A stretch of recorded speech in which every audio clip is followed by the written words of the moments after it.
Okay. Oh, I know. No, you don't. I know. I'm on it.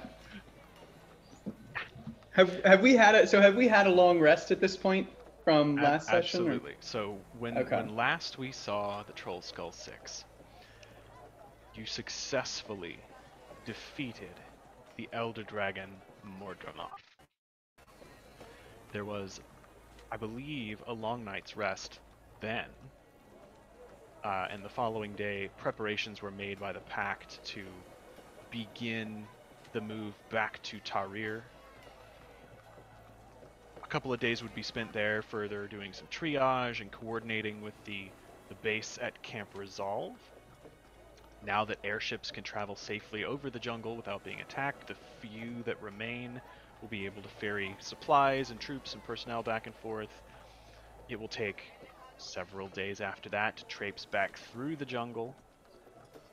Dangerous as it still is, even without the forces of Mordramoth around. The Mordrim have been defeated, scattered, without the will of Mordramoth keeping them together. Most of them just disincorporate.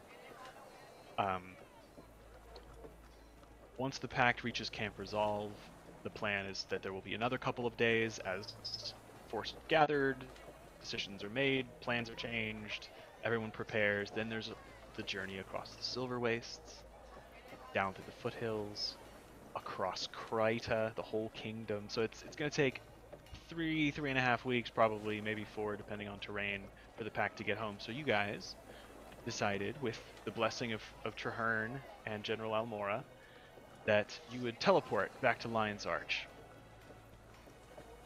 You now wake the following morning, having spent what I assume is a relaxing evening, cleaning, unpacking, unwinding, wrapping your heads around the experiences that you've had in the Maguma, perhaps talking to each other. I don't know. Why would we do that? You are once again home in the city by the sea. Lion's Arch, sounds of waves, seagulls, the clatter of hooves and part wheels on the cobblestones outside, passers-by shopping, there are markets nearby. Life goes on here, rather undisturbed, much the same as the day you left. People here, you can see there are Lion Guard here, who have been through some shit. These were Lion Guard who accompanied you on the siege of Arah. They stayed behind this time to guard the city and recover, having spent, no pun intended, the sort of lion's share of the work of that siege being taken up by the forces of Lion's Arch. You can see in their faces there is the sort of same grim experience that has been permanently etched there. But everyone else, they know there's a war on. There are some people who kind of nervously whisper and give you guys some glances as you walk by, knowing what you've kind of been up to. But word has now reached town at this point through various channels of communication that you were successful, the Pact is on its way, it's going to be some time. And you've got a bit of time on your hands to reflect on your experiences and apply that experience to reaching 18th level. So how do you guys do that? What does that look like, I wonder?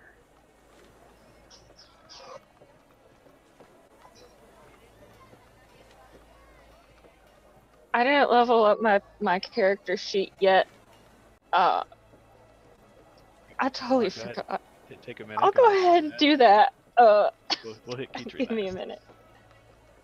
I mean, I guess like if we're doing the first immediate day back, like probably after we all have breakfast, I would go back up to my room and open a demi-plane, because my 18th ability lets me re-roll a max level damage die. So I would probably just spend time in this empty demi-plane blowing shit up and then making it blow up harder. Just to practice and see how it works. And we will say for the sake of argument, just in your heads, kind of imagine this is several days. You know, that you can cover if there are things you want to do. If there's something you want to do immediately, having returned to Lion's Arch and being here with your friends, feel free, jump in and say, first day, I would like to do this. But aside from that, if you want to describe in general terms how you're training, how you're applying your experience, just assume it's like a week or so.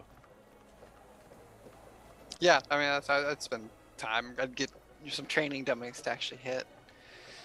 And then I would definitely play around with my telekinesis and see how that works. To try and just be lazy and at the dinner table instead of getting up to get things, just use my telekinesis to move things around.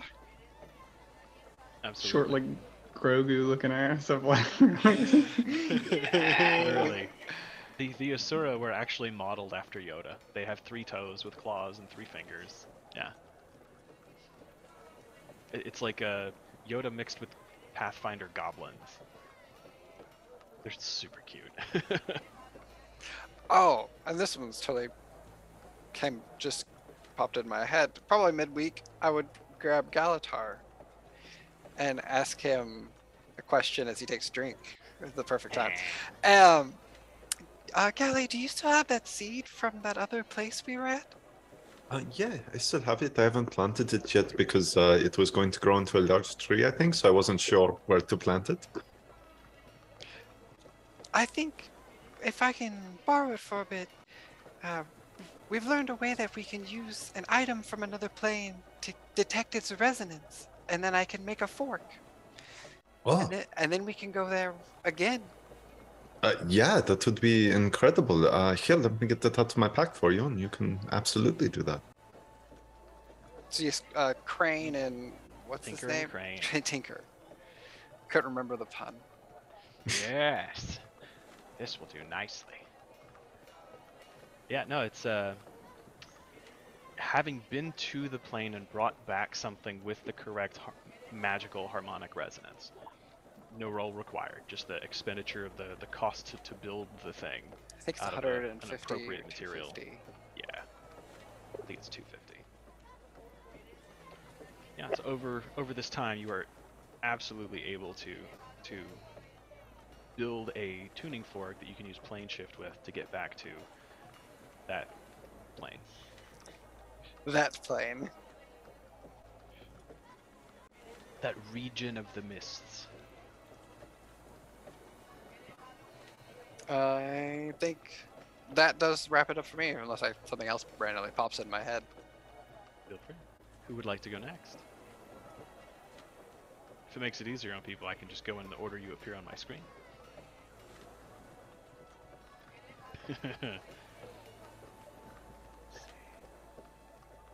Alright.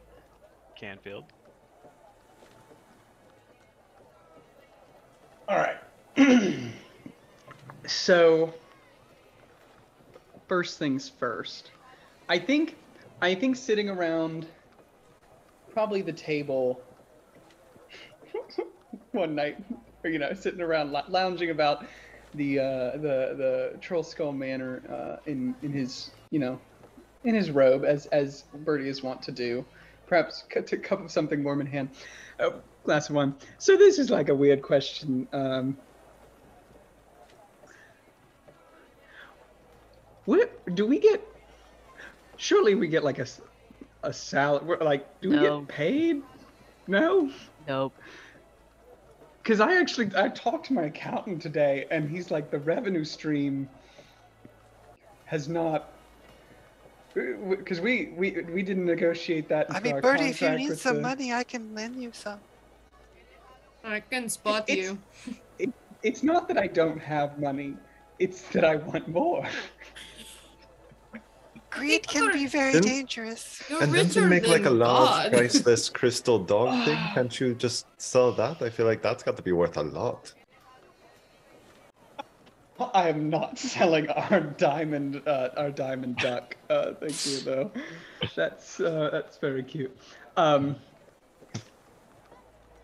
Yeah, that kind of misses the point. It's not like exchanging. It's not trading. It's like Bertie, you could always go on like a maybe not a world tour, but you could probably sell out stadiums A at this tour? point. I Yeah, why don't probably you? could. That's not You would make a bad lot idea. of money, and you'd be doing something you really enjoy. That's not a bad idea. I am gonna make a note of that, and Oh, we're gonna no. explore that here in a few minutes. Yeah. You know who I need? I need an agent. That's what I need, honestly. Okay. I think Birdie needs a new pair of shoes. And Birdie he gets up from the table, glass of wine unfinished, turns to walk up to his tower, and the robe comes off as he's going up, so you just see his absolute naked ass, and he grabs his cloak of the dandy off the other hook and puts it on, and is then in a moment in dressed to the nines. Jesus And Christ. Birdie is gonna go. He goes, "Brina, dress up. We're going gambling. we're hitting the tables. Birdie needs a new pair of shoes."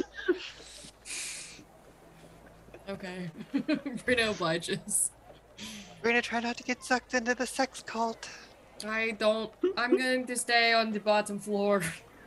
So as my first activity, I'd like to go gambling that night. Is this the sex with cult Brina. party, or is this just normal? Only if we're lucky, Brina. This would just be a gambling in a normal establishment. Yeah, Not yeah, the Those sex parties are cult. not regularly scheduled. Not No, the, no. not the ones that. I don't know, we just killed a dragon. I'm sure there's one coming up. A celebratory sex party. The festival orgy. When Birdie the in Bard's Rome. festival. Dragon slaying festival orgy. As is only customary. Gotta have a good orgy. Okay. We're And not doing years it of for high this, what are we death, there doing must it be for, high you know? birth. That's right. We just lost a lot of people. We gotta replace them. And I will go cash in. Let's see. I know there's a table limit Up to 1,000. up to 1,000. Yeah, I'll hit the bank beforehand, and I'll take out 1,000 gold, 1,000 gem gold piece. I mean, I'll work you've the got transition there. 15,000 gold or something fucking stupid. I have 7. Well, you keep in mind 500 of my net worth is in business cards. Shit, that's funny.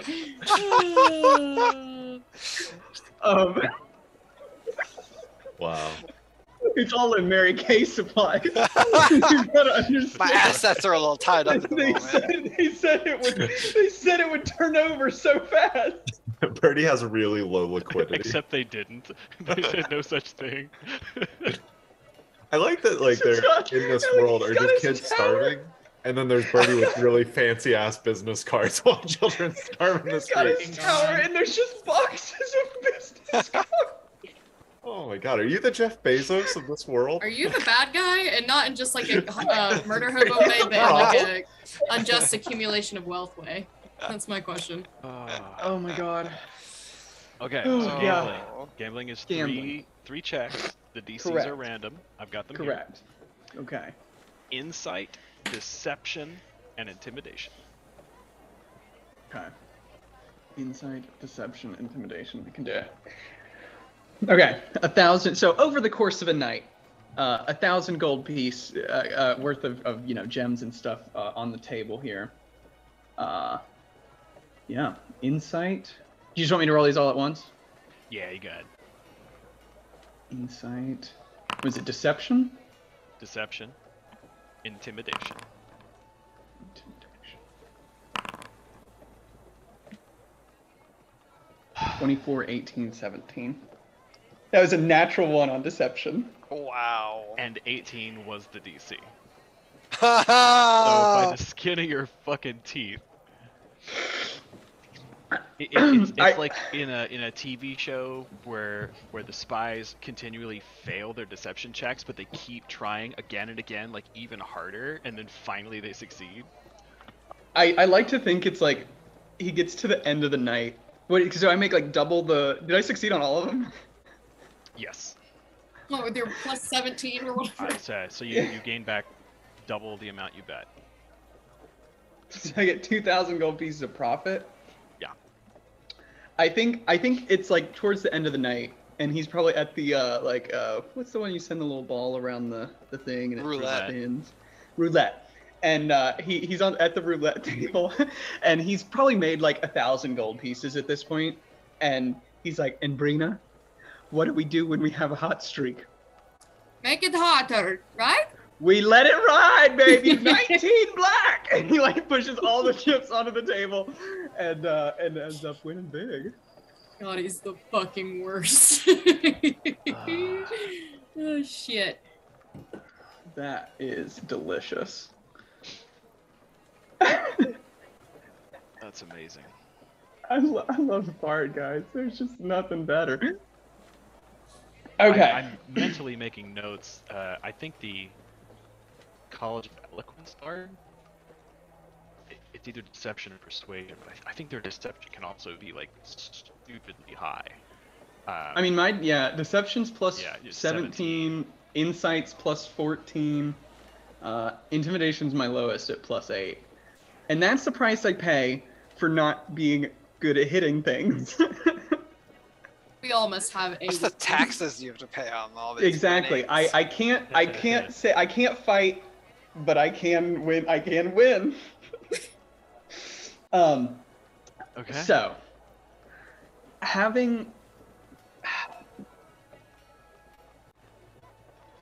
who would I know in the entertainment world of Lion's Arch that I could get in touch with?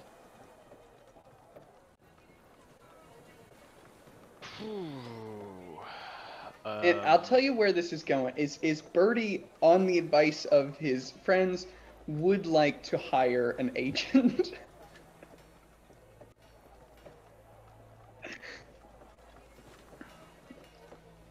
And we can circle back to that if you need a minute. I got another thing I can do. You're looking for an agent? I would like to look for an agent who essentially can, for Birdie, set up. I tell you what I'll do. I'll tell you what I do. We'll table this. Birdie would like to have a bunch of flyers printed. Birdie the Bard of Trollskull Six fame, seeking talent agent to organize shows that Birdie can perform at, meet and greets, autographs. Birdie assumes that everybody in the world wants to see and meet him, but he doesn't want to organize that. So he would like to have some flyers printed and posted around the city. He'll hire out the street children to post them around the city. Essentially at the next juncture, conduct interviews for his agent. Just came to me, Ryan. Mary, props to Mary, but I'm yes-anding here. It's like, we need the Birdie World Tour, and he's got to have an agent to do it. But we'll yeah. Okay. So you spend a couple of days gambling, working on your stuff, and posting flyers in search of a talent agent. Okay. Yeah. And then I think, as that kind of winds down, Birdie is going to, as he often does, on reflecting of the battle we had, and kind of going on a hunch, he's going to head to the Cenobium to kind of work on channeling his magic. And I think specifically he's going to go talk to the Abbess. She, of course, knowing you and being very familiar with your group, allows you an audience. She's not up in her high part of the tower. She's in what is basically like a small chapel, kind of on one of the intermediate floors, closer to the ground level, but not quite. But yeah, as you go looking, some of the priestesses just very, very quickly allow you through and show you in. You see her, she's sort of kneeling before an altar to Lissa. just kind of sitting quietly by herself. Hello, Abbess. I guess you just go by Abbess. Abbess, is there? What's her like? Fisher?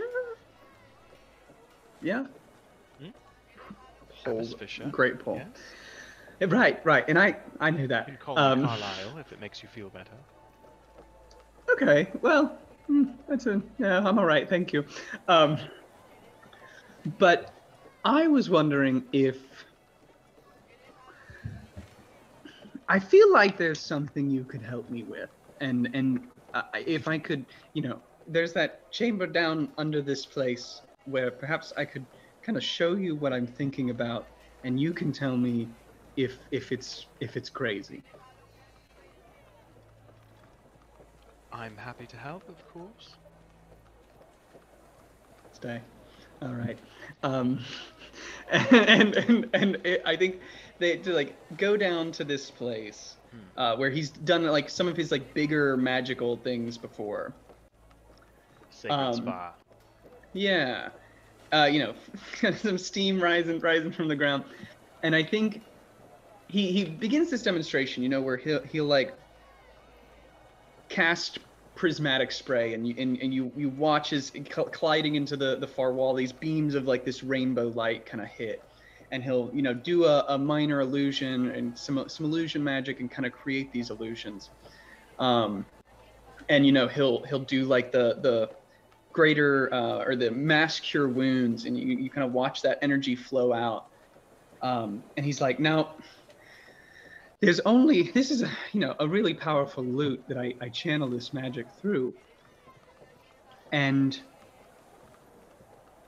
it can channel a lot of magic, like as you've seen, but I feel like there's got to be some way, if I had something with enough magic in it, something of substance on my person, that I could channel this magic from the lute to that, almost like to amplify it. I could do this magic on a larger scale with a greater, wash to it. Does that make sense? Like an amplifier of sorts. I think I see what you're getting at. Give me a moment. And she turns and she heads out the door. She's only gone about 5 minutes. She comes in with 6 acolytes. Some men, some women. All wearing the sort of lilac-colored robes of the cenobium. And she comes in and kind of motions to them to either side of the pool. And they all step in and just start pulling the robes off and hanging them up on little pegs on the hook, and they're all starkers. Me. All right. They sort of alternate boy, girl on each side. And then the abbess does the same. As she comes in, she sort of pulls the door to, shucks her robe, hangs it up, and starts just not even really gracefully, but almost excitedly, kind of stomps her way, splashing into the water. They're all just stark naked. But the steam is... Birdie's like, okay, yeah, I mean, sure. We don't want to get our robes wet. We didn't really dress for the ceremony in here today, so me if you don't mind. Sure, yeah. I think it helps you get in touch with the magic. You can really feel through the humidity and the flow of the water around you. I've been saying this, Brina and them don't get it at home where I wear my robes and I like to let things breathe, and they don't understand that, I don't think, as much. Not as in touch with this kind of stuff, so I totally understand. We live in a very sheltered society, but that's why we have our sacred spaces, yes? Damn straight. She raises a hand to either side and begins to tap out a rhythm, and you see each of the people standing off to the side. She's the only other one in the pool. The others are lined on the side, kind of equidistant, forming like a kind of loose oval, or at least like part of the sides of a loose oval. And each of them begins to sing, like a single note, one after the other. And as each one sings, the other one joins on a harmonic pitch until there is like 6-part harmony, not only coming out of them and like joining over you, but ricocheting off the walls, and as the notes kind of decay in the echoes and fade, it's like more harmonies as the wavelengths kind of drag out. And she kind of comes close to you and she whispers about listening to the resonance and the change, and she makes a little gesture with her hands, and each of the singers changes their pitch slightly in an almost rhythmic back and forth kind of give and take of musical energy. And as that wafts around the space and those notes and feelings change, you are able to kind of work through your lute harmonious counter notes. And she kind of helps. She doesn't necessarily know the answer, but she knows how to do the math to get there. And between you and she and these other singers, you're able to kind of work through your magic how to accomplish this effect. So, for the specific effect, would it be possible through this like kind of working out this process, perhaps we like a sacred relic of some kind that might be helpful in scattering this magic?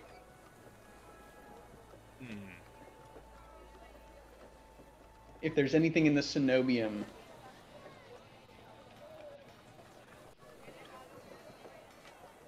Make a persuasion check for me. It's not so much a pass-fail as a to what degree. 11. Oh no, Ryan! How the mighty fall. Those Sheesh. rolls have gotten it all on increasingly gambling. lower. Sheesh. 24, 18, 17, 11. Not where we want to see things moving. So he can fail. So you're edging it. You're right there. You're on the cusp, and It's you like, just I'm can't almost- tip that domino.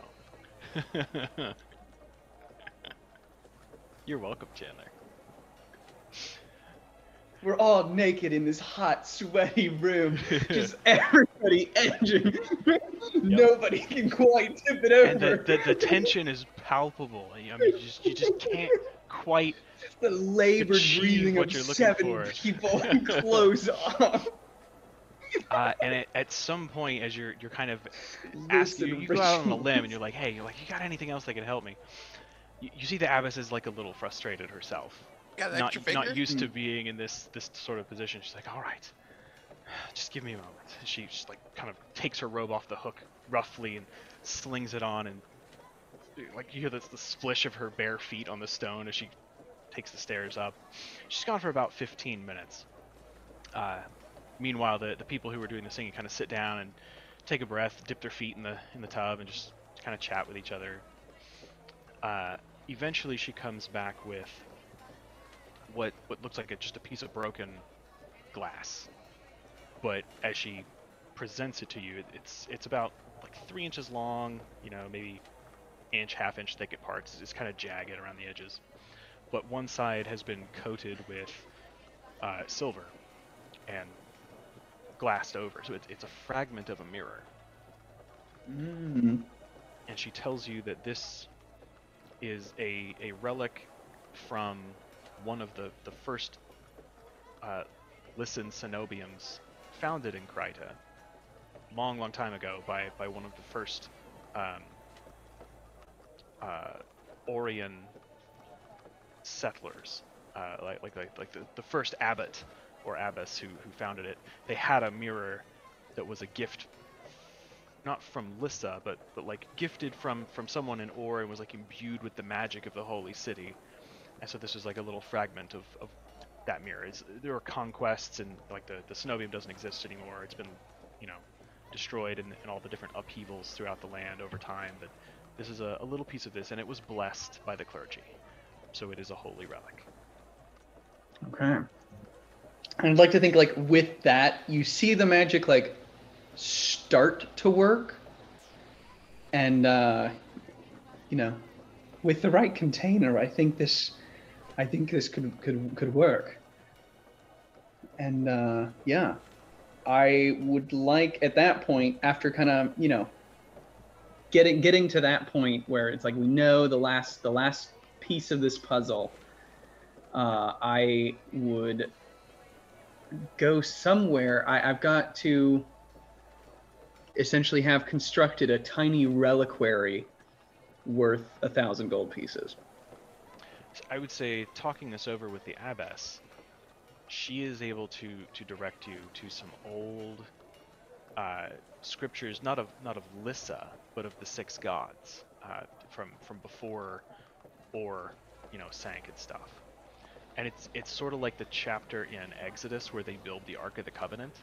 Like it's a instructions on how to build something appropriate to hold a divine relic.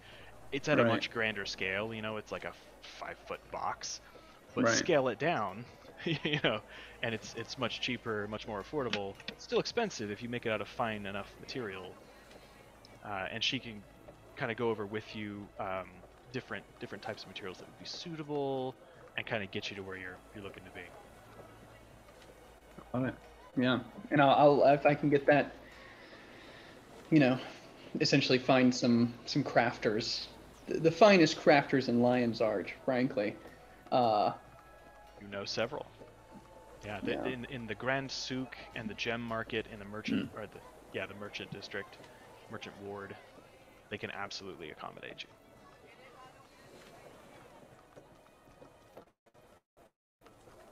And thus, I have material components I need. Already got some cool new spells. Yes, I did.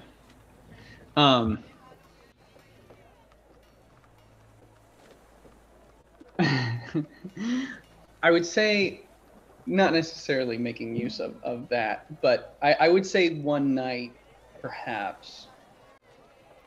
And we'll come back to this because I think this is taking a minute. We'll do something else. But I would say one night you all hear like the rough sawing of wood, the banging of a hammer on wood and nails up from Bertie's tower.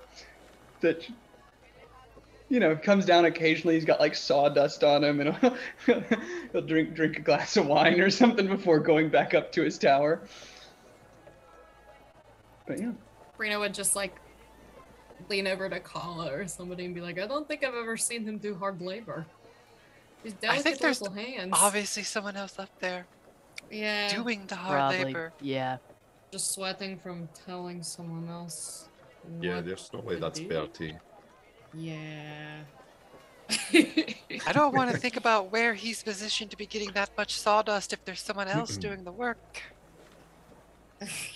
I think we all know. I think we just don't need No. to talk about it. Yeah. And Yeah. I would stop by. I would say to Brina at some point, like, oh yeah, I saw the abbess today. It was kind of weird. It was just like me and like, I don't know, 6, 7 other people naked in the spa, just, working some stuff out. Not helping the sawdust case. It was pretty rough up there, I'd say, It was. Oh, Anyways, just say hi to her for me. Don't worry, she tells me a little bit about what she gets up to. And Brina's gonna wink and walk away. Damn it! And she is blushing, but she's gonna remain cool and calm and collected in the face of Bertie's bullshit. I would say though, like the morning after, perhaps. And isn't it always? You all, as you head out to do your various things, perhaps on your way back, the Trollskull Manor looks a little different. oh no. Oh god.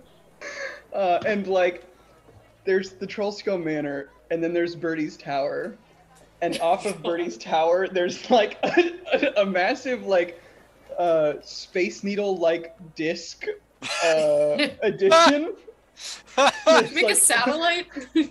Above his tower, there's like a new addition that's like above it, made of like very finely crafted wood, and there's like gold leaf on the sides, kind of thing. Yeah. No, I really don't think there Guys was another notice person it up there draws at a all. crowd, and a couple of them are like just, like shielding their eyes from the glint of the sunlight on the glass and the gold. You know, everybody's just like wondering how in the hell that got there so fast. All like stained glass windows on my the God. side. These like massive stained glass windows. Yeah.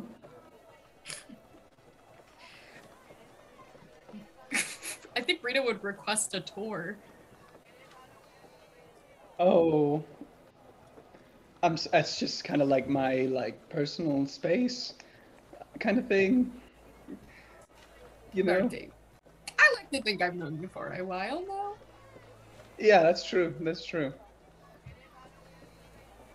Please, can I see the inside of your tree house? What's going on up there? When did the Okay, well, windows it's get not like a that? tree house. Is It's it not a w- tree house is the first thing. We house in can't call the- it that. What is the sky house? No, that is not as good either. Can I come in? Please. If you say no, I'm just gonna fly up next to it. and It's look not through it's all not the fully windows. it's not fully furnished yet or anything. It's I won't tell anyone. I'll close my eyes in all of the weird parts. I think. Oh my god. I mean, Bertie, we All can right, just all right. teleport into it if you don't let us go. Did You you can get fucking permits try. for this? Are we gonna get fined? You know, Up Ellen to loves you code. already. Colin, city what is planner's the worst point of nightmare. being rich if not to ignore regulations and statutes of the town? That's fair. Let them fine us. Come on. I mean, seriously. It's a city fine. How much could it be? 20 gold pieces? Oh, Bertie Bezos over here. Yeah. Okay. You can see. I think you go up, and it's just this like in the center is one of those like 70s like cushion pits in the Oh, center a of conversation this chamber. pit. The conversation I pit in love the a center. conversation Oh pit. my Um, god. And there's like a very large like king size bed with like 4-poster things. Because let me ask this, Ryan, with this spell, can it create furnishings? I assume? This I is not- assume so as well. Yeah. We'll Um, say yeah for now. Yeah. Hey, why not? It's Um, a high I level also spell. think a there's, static like- thing. Yeah. there's like a giant tub, as well as just the normal trappings. I'd say you walk in and it's just like a barrage of rainbow colors as all these like stained glass windows around the edge kind of filter in light from the city. Yeah, I know the tower below. I will say he's got like a grand piano off to one end of it as well. It's just something simple I've put together. Kind of some new digs. And I will say it is like, to get to it, you have to go through this like crudely cut out hole in the ceiling of his tower, and it's like attached on to the top of that with like a kind of rickety ass wooden ladder that like Everything else was conjured magically. You just had to do like a shitty ladder, and that was your only like. Bertie created those. Okay. Rita just like nods at it and is like, "Is this your craft?" I hope you didn't pay for this. No, I made those. I was just trying to throw something quick together last night. It's And, really good. The tower here is nice, but I was looking for something a little bigger. Honestly, something a little homier. Mhm. Just something simple. That's all I need, Something easy. This is So- not really any of that. Rita flops in the conversation pit and is like, "These are pretty cool. I got to say, I've never seen the couch that's supposed to be." Right? You can It- sit in there. Yeah. Yeah. It is Yeah, like a it's hot tub lower. but dry, but the Exactly. Exactly. So aha. is this like permanently gonna be here, Bertie? Not exactly. No, I mean, it could be. It kind of can be. Depends. That was a very, very much you answer. I feel. I don't know how less long it's gonna knowledgeable last, now. to be honest. Could be days, weeks, could be a couple hours. I don't know. What happens if it goes away and you're in it? Yeah. I mean, I'll be all right. Yeah. You're just gonna have a hole in your roof. I'll put a Really door big on there birds tomorrow. in here, I'll rain. put a door on there. I'll put a hinging. Mm. I'll get somebody to do a hinging. Go find the hinges. Yeah. A hinge. Alright. A door. on Don't there. whinge A about door your hinge. hinge. I will say I will contract somebody to properly install a door and like a better ladder. Cost you about 30 gold pieces. Easy. Is there any way to enter your new digs from like other than just the hole in your roof? No. Do you have a skylight or like Well, I mean, you can make one. I'll put that in the next one. That's a good idea. A little like a little balcony. Yeah. The people ought to see me do, Actually, I'll say just that day. So how does that work? Yeah, I think he kind of, well, Yeah, because it lasts for 10 days. Oh my god. if I cast another one on top of that though. You couldn't change that structure. Like you couldn't knock a hole in it. Oh, just make a whole But Bernie second just one starts on casting top. it again and again, and like other parts. Does one Mirage Arcane replace another Mirage Arcane? Or is we're just fucking painting over the same swatch again and again? Oh my god. Just layering it on That's top okay. of the- Yeah, I'll put that in the next one as a little balcony. But they're each off by like a couple inches every time, so the walls get thicker and thicker. Yeah, and I'll say on the walls there are also these pretty big paintings of Birdie in various states of undress and like lounging across various pieces of like chaise long kind of thing. Yeah. Very And she's George bored. Costanza-esque. When Brina's bored, she flies up and just presses her face against the stained glass. Just see what you're up to. Yeah, I'll have to make a Brina entrance on the next one, but it lasts for about 10 days. So Fucking stupid. I'm obsessed. I was picking all my new spells, and I was like, what makes the most sense? You said That I need to one pimp does. my. Nonsense. Welcome to my crib. Part 2. Yeah. LA Cribs. Oh Yeah. man. Alright. Chandler. Yeah, sorry, I realized I forgot to message you my spells, so real quick to check and make sure those are okay. The two I was gonna take were Astral Projection. Double check that that's correct.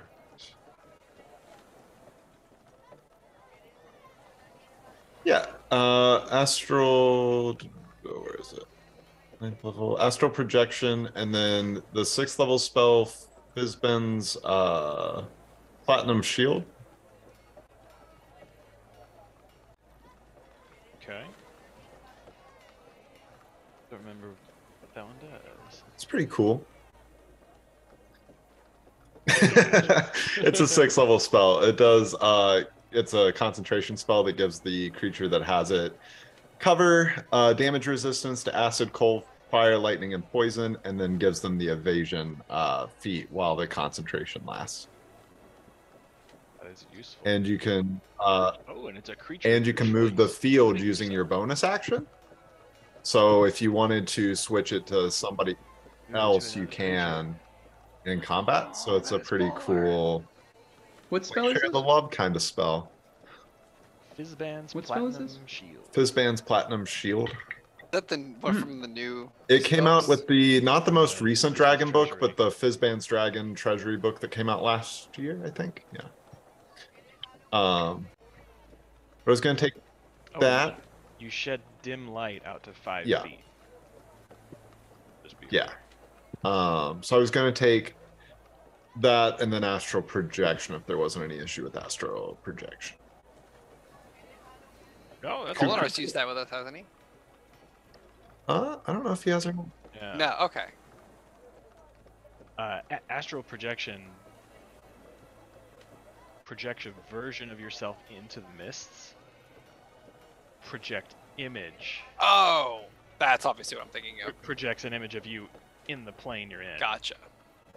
We're coming for the Eye of Janthir. That's what it's all about. Long-term goals. A long game.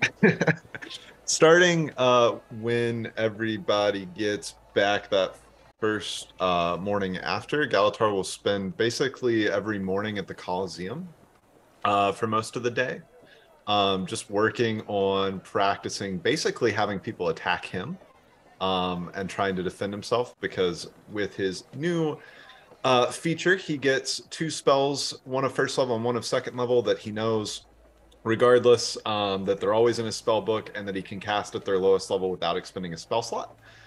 So the first level spell will be Shield, and the second level spell will be Misty Step. So he'll be able to kind of dance around the battlefield and protect himself a lot, and run away very effectively. No more close deaths, hopefully. And then other than that, we'll spend in the evenings working on the astral projection, just kind of working on trying to get it right, spending some time in his room, just trying to get like little sort of like exploratory excursions into the astral sea or the mists, and then kind of documenting notes, you know, like, oh, what's it like to be in this thing? How long's the cord? What does all this look like? And trying to start to map all that stuff out, get some notes down, and see what he can kind of come up with for all that. And then at the end of the week, we'll go to Divinity's Reach just to spend some time with Elise and his family, and kind of take a little bit of a, hey, we're still alive break. Absolutely. That's it. Yeah, not much. They're thrilled to see you. Elise is overjoyed that you guys are alive, and too. more than a little impressed. All of them are at the feat of defeating a second Elder Dragon. Like, as you guys walk around town, it becomes very apparent that the whole world is aware of you now. Like, they'd heard of you after the fall of Zaitan, and now it's just like you are legendary heroes. We did it. Yeah. Mama, we made it. Cool. Yeah, that's it for me. All right. Looney.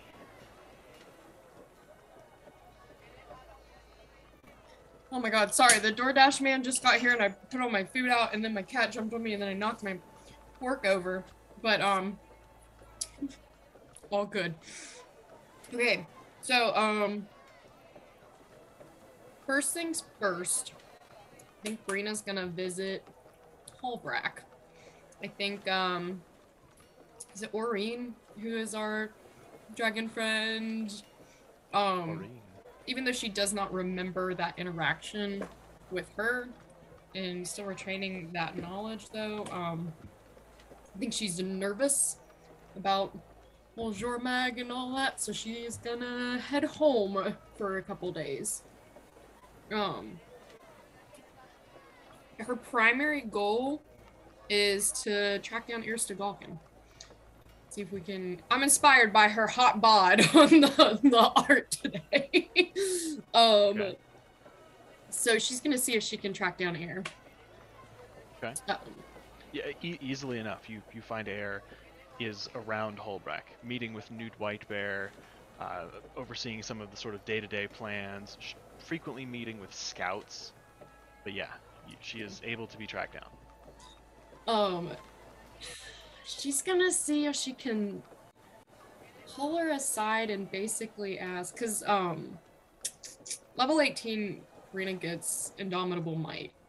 So any strength check that's below her strength score, you can use the strength score instead. She becomes the strongest woman alive, as if she wasn't already. But I think she's gonna see. With the belt of giant strength you have, if you're doing a strength check, if you roll less than a 23, you can make it a fucking 23. It's a 23. Damn. Not shitting you about the strongest woman alive. That's bad. Like, you make the roll 23 and then it's like plus your mod? I think the It just roll is the score. entirely is. I think it 20. Oh, I becomes got you. I 23, got you. I got you. yeah. Just the roll. Okay, okay. No. That's But even still if you beat- 23. I mean, it's still fuck. 20 fucking 3. Yeah. Yeah. Golly. You need a door lifted? Sure. I got you.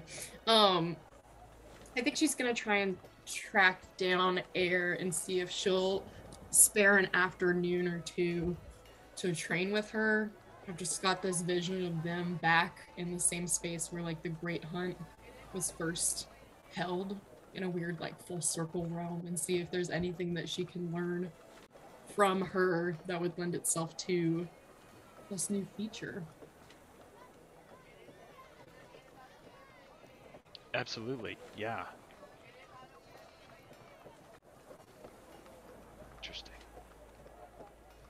your people are large. You know, they are like 7+ sometimes feet tall, always muscular, have a natural sort of strength. There are myths and legends about them being half giant, you know, or somehow descended from the giants of old. Uh, some people have theorized lately that you may be distant cousins of the Kodan, which are large creatures anyway, and also very strong. And their kinship to bear is especially interesting to some of the shamans of your people. But yeah, Air is able to take you to the location where you fought the Frostworm as Sormir, and you see that there are a bunch of younger Norn who are this year's hopefuls who are training. And you know, some of them have pulled in like owl griffins and like large elk from the forest and things, and they're like wrestling with large wild animals to build their strength. Some of them are like rolling boulders across the space back and forth that are 10 times the weight of them. Yeah, it's definitely a place you can work on your strength for sure. Very cool. Very cool. Yeah, I think she's trying to like check in and seek guidance from folks back home. So in addition to training with Air, she wants to track down her mom and her dad, as well as Yertha, the her sister in the Havrun in training, or bear, a shaman of sorts. I should have sent you my downtime. I didn't figure out what I was gonna do until 2:30 when I was in the shower. I said this is a great idea. So yes, your mother and father are still staying at the lodge, the Great Lodge. Easy enough to find them. They have found a way to contribute to the wellness of the lodge, volunteering for odd jobs. Your dad's a pretty handy guy around, you know, for construction, for moving things, for helping folks with a variety of stuff. And your mom's no slouch. You know, Mama Bear's tough too. But she is particularly talented in like the preservation of meat. Having lived on a distant homestead for so long, she's like gotten very adept at that. So as hunters are bringing in you know, new cuts of meat and stuff, she is able to very quickly and rapidly prepare those meats, salt them, smoke them, pack them away in various ways to maximize their longevity and stuff like that. So they're gainfully employed, but easy to find. I like that they're contributing to society. Yeah, I think that she would try to track them down, and like over dinner or something, just ask, Mama, Papa, I'm glad that things are going well. I think that things might not be going well in the future. They look very confused. Like, okay,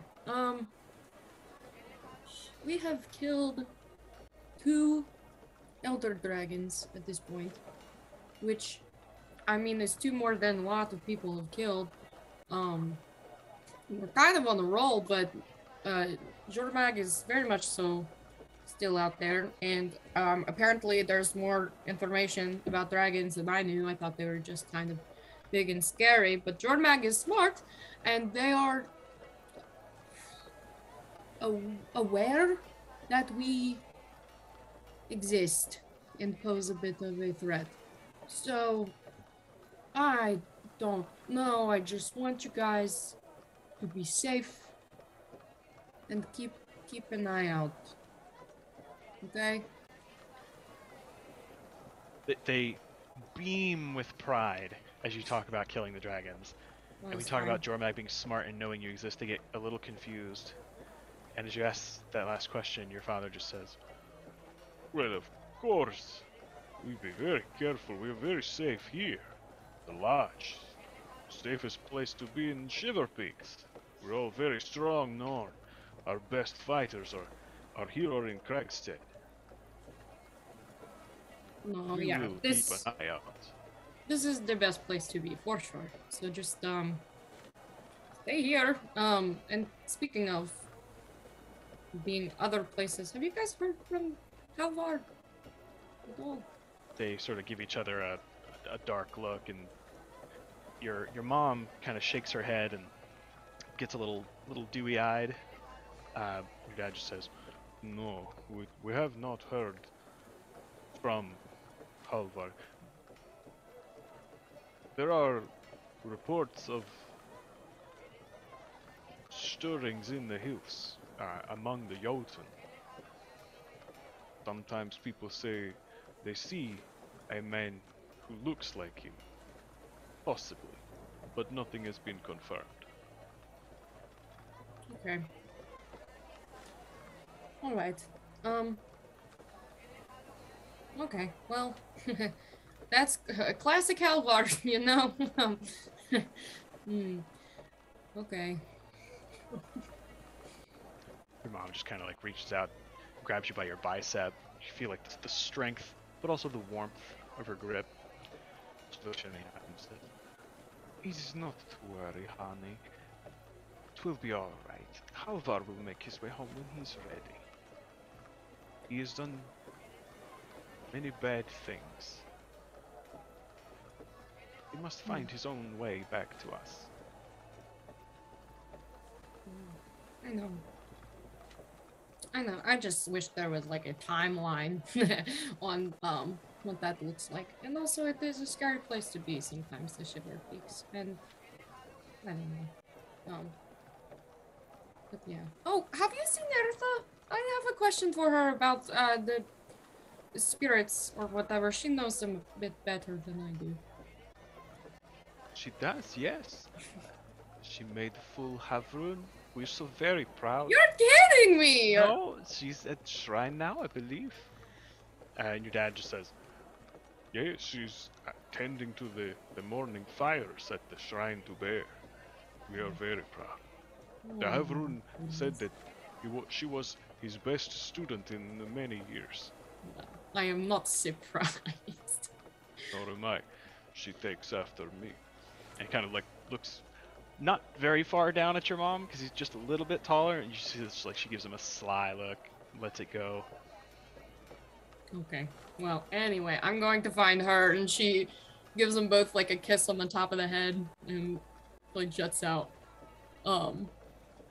To track down. Yeah, easy enough to find Bear Shrine as you leave Holbrack, the Great Lodge. There's a like a deck over top.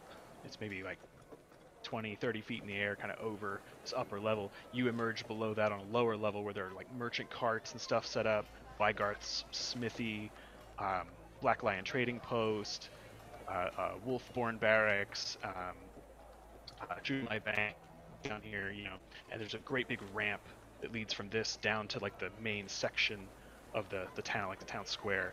But just walking down that ramp, you know, these massive braziers every couple of dozen feet. You can see around the wall of this, it's not quite a crater, but it's sort of like a shallow bowl that makes Holbrack. You can see the massive lodges to Raven, Snow Leopard, Wolf, Bear. Easy enough. Massive sigils kind of carved onto them, so you see Bear Shrine. I think, she walks in and sees if anybody's like in active prayer or whatever. Because she is a nuisance, but hopefully is not a complete piece of shit. But Bear if it's Shrine is unique. It's kind of dark. Mhm.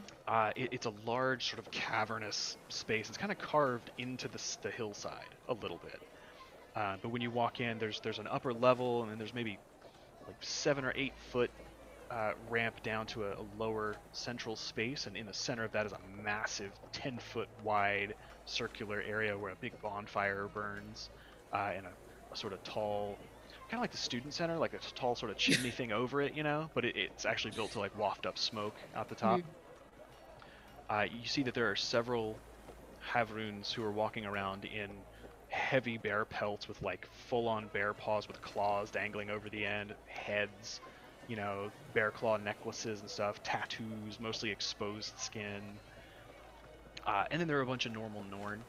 Some of them are sitting quietly in small clustered groups together, children on the floor around them as they talk. It looks like some kind of lessons. They're kind of off to the side. It's a fairly large space, maybe 60, 80 feet across, and it kind of recedes into the darkness. But you do spot Hertha sort of kneeling down beside the central fire. She's got an array of logs and pokers and things. You see she's sort of tending the logs on the fire at the moment. Yeah, I think she's gonna try and like sneak up behind her and just be like, "Oh, I'm looking for the new Havern of Bear, please. If anyone could direct me." Make a stealth check. Make a stealth check. Oh, fuck.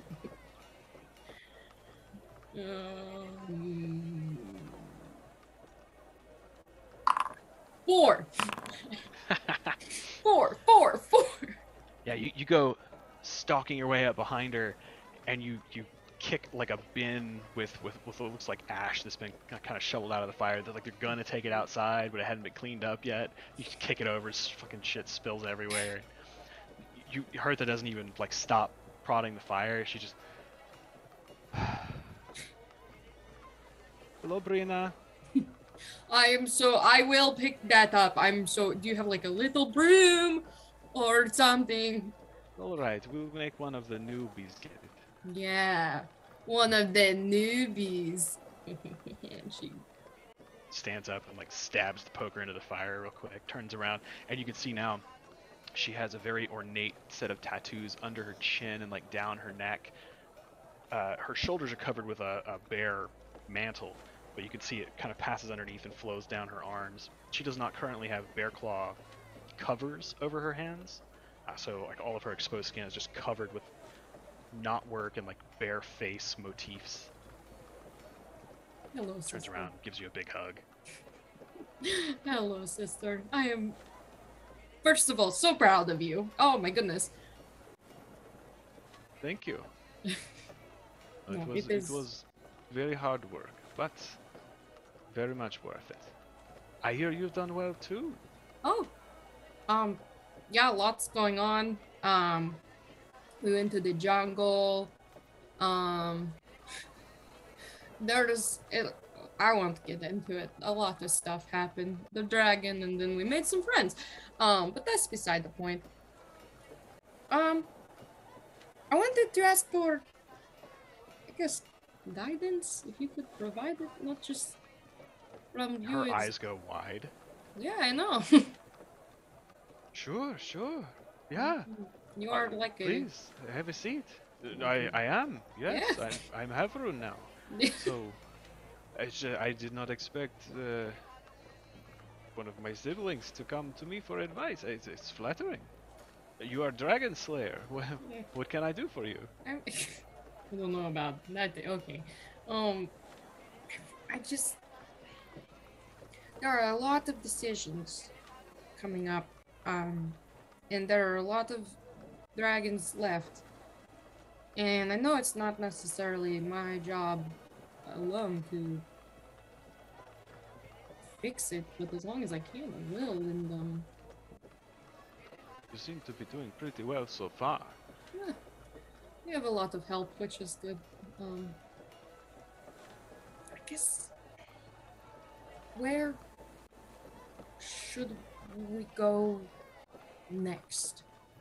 Because there are couple big scary guys left, and I am biased because the sooner we can take on Jormag, the sooner he can be free. Our home can feel a little bit more peaceful, but I don't know. Does he say anything on this one?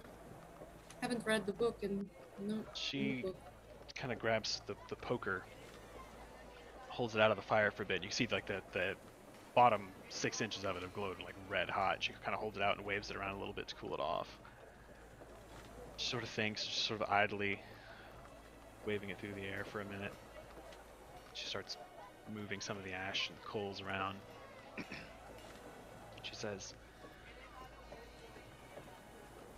the spirits, they aren't like we are. And they don't know things. I mean, they do. It's hard to explain. They're not all-knowing. They are old and very wise. And they know a great deal about things that have been.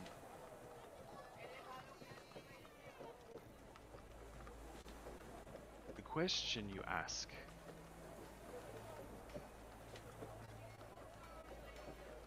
I think spirits would say, it sounds like a cop-out, but they would say to follow your instincts. Each of the spirits speaks to us, some more strongly than others. I have always been closer to bear. You have always been closer to wolf. In times like these, the wisdom of wolf is to shelter with your pack. The pack is important. Like you say, you've killed 2 great big dragons now, with much help. So the help is important. Pack is important. And if you are of wolf, then your pack is where you should be. More than that, it is difficult to plan for. Yeah, you're right. That was a cop-out.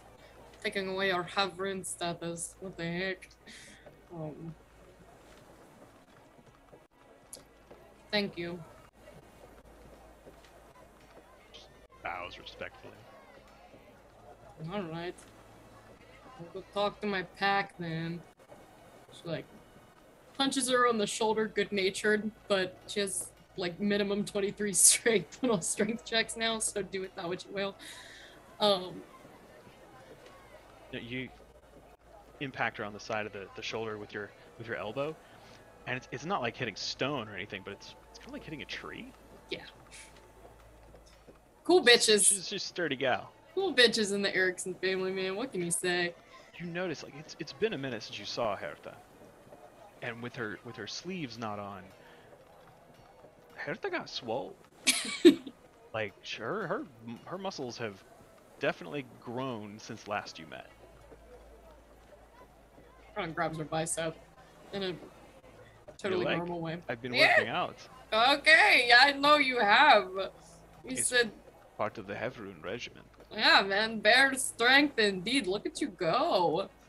You know, I thought I was a runt of the litter, but I grew up pretty strong, and you're looking pretty good, Arthur. Not bad. Thank you. I have to be strong because I have to protect Holbreck, protect our people. Please do. Of course. All right, Goober, I'm going to go now. And she gives her a big old kiss on the forehead, and then, oh, that's all I wanted to do in Holbreck. But I think that evening back in Lion's Arch, I mean, Brina's just gonna spend time at Trollskull Manor. I think Brina's gonna take in the home that they have built over the past half a year, 7 months or so.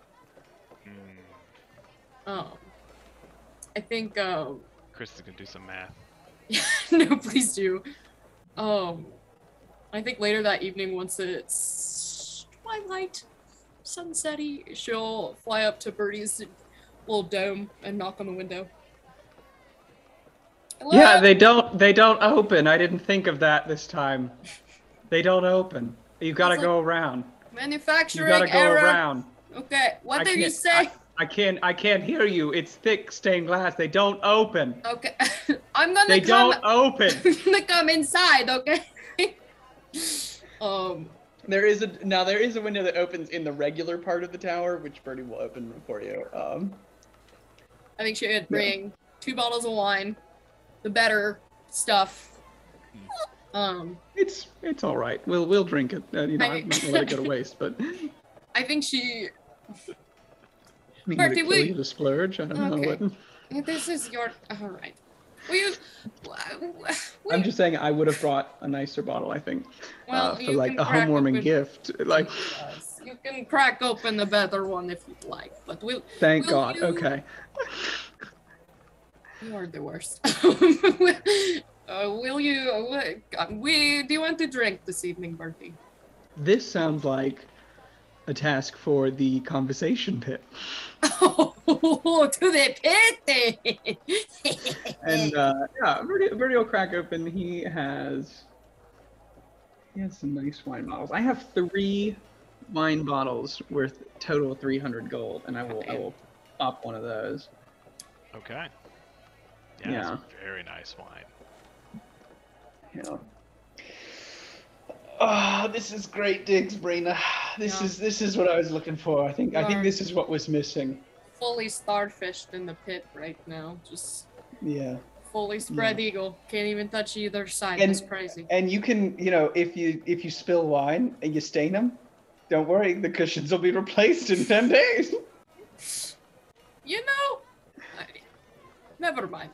I think, I don't know. I think they spend the majority of the evening drinking and shooting the shit, as they're so prone to do. But come true night, true dark, Brina would just ask Birdie,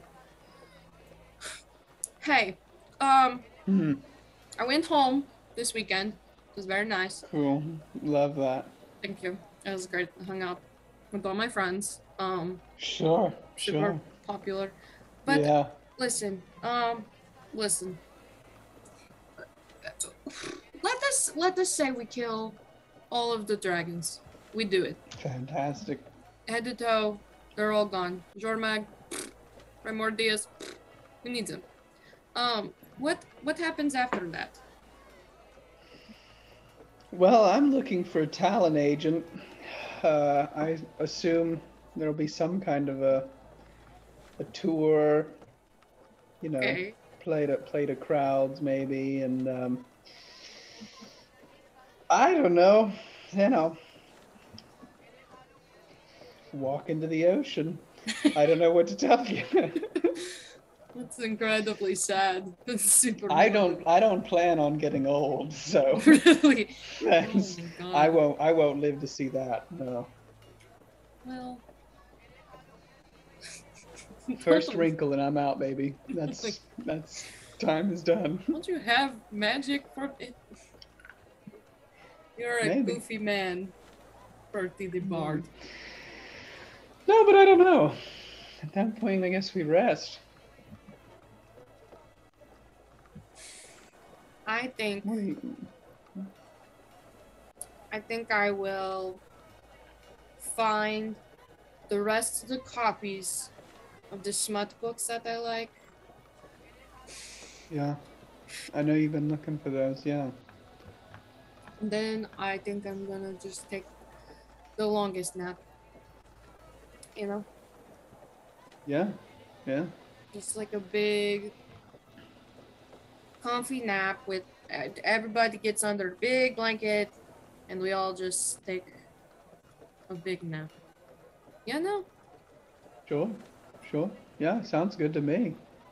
I think I'd like to go home. And I don't know. I guess go from there. But we can't die first. Yeah, I mean, I've always seen myself in like a position of authority, I guess. Probably some kind of, I don't know, merchant prince or, I don't know, leader of the land, king, emperor, something along those lines. I feel Okay. like I'd be benevolent. I think you would actually do a pretty good job. Yeah. Yeah, I would. And that's not the wine talking. I would do a bang up job around here. Honestly, you've got some. You know, People Bertie, like me. You know, that's what I'm saying. Is people like me.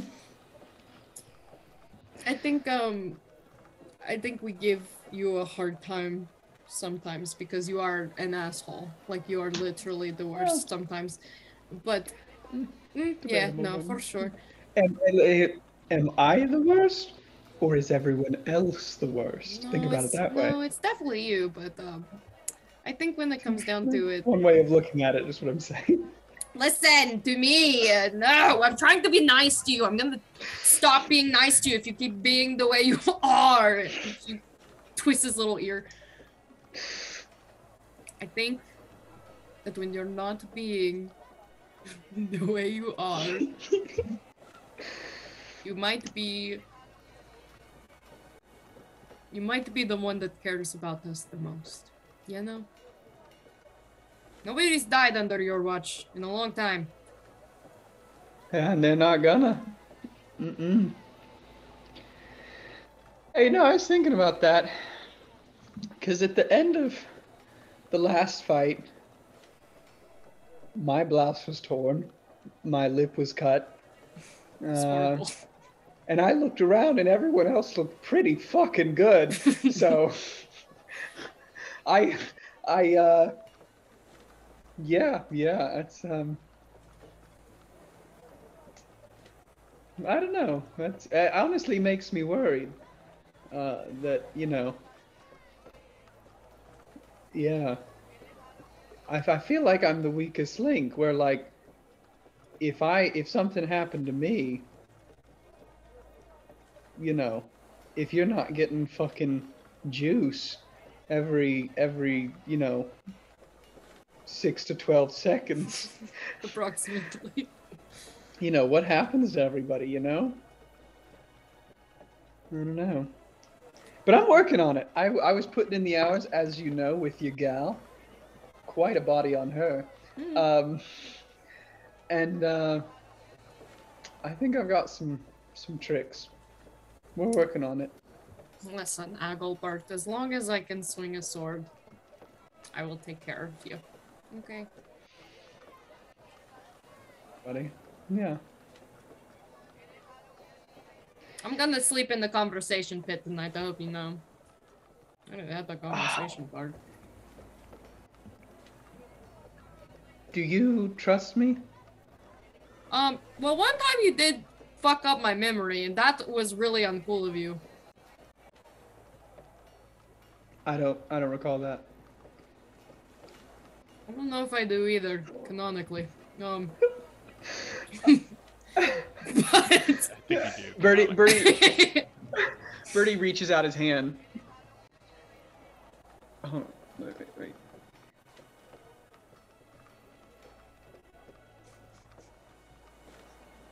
Yeah, no, this works.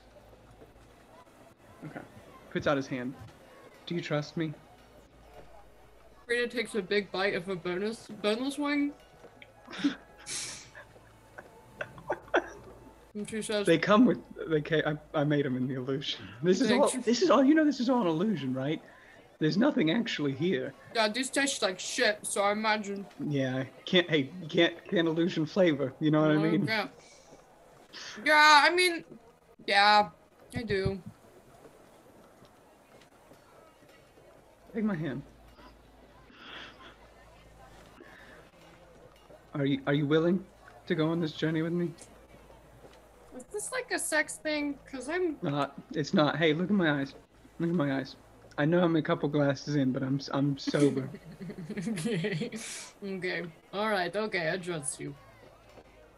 I cast Dimension Door down to Brina's room, and then I cast Dimension Door back up to mine, and you just hear like the distance, like. Oh. Come on, Brina! It's just like, never mind. I take it all back. What an asshole. I'm sleeping in the conversation bed. He's like, no, you are not. Not in my conversation bed.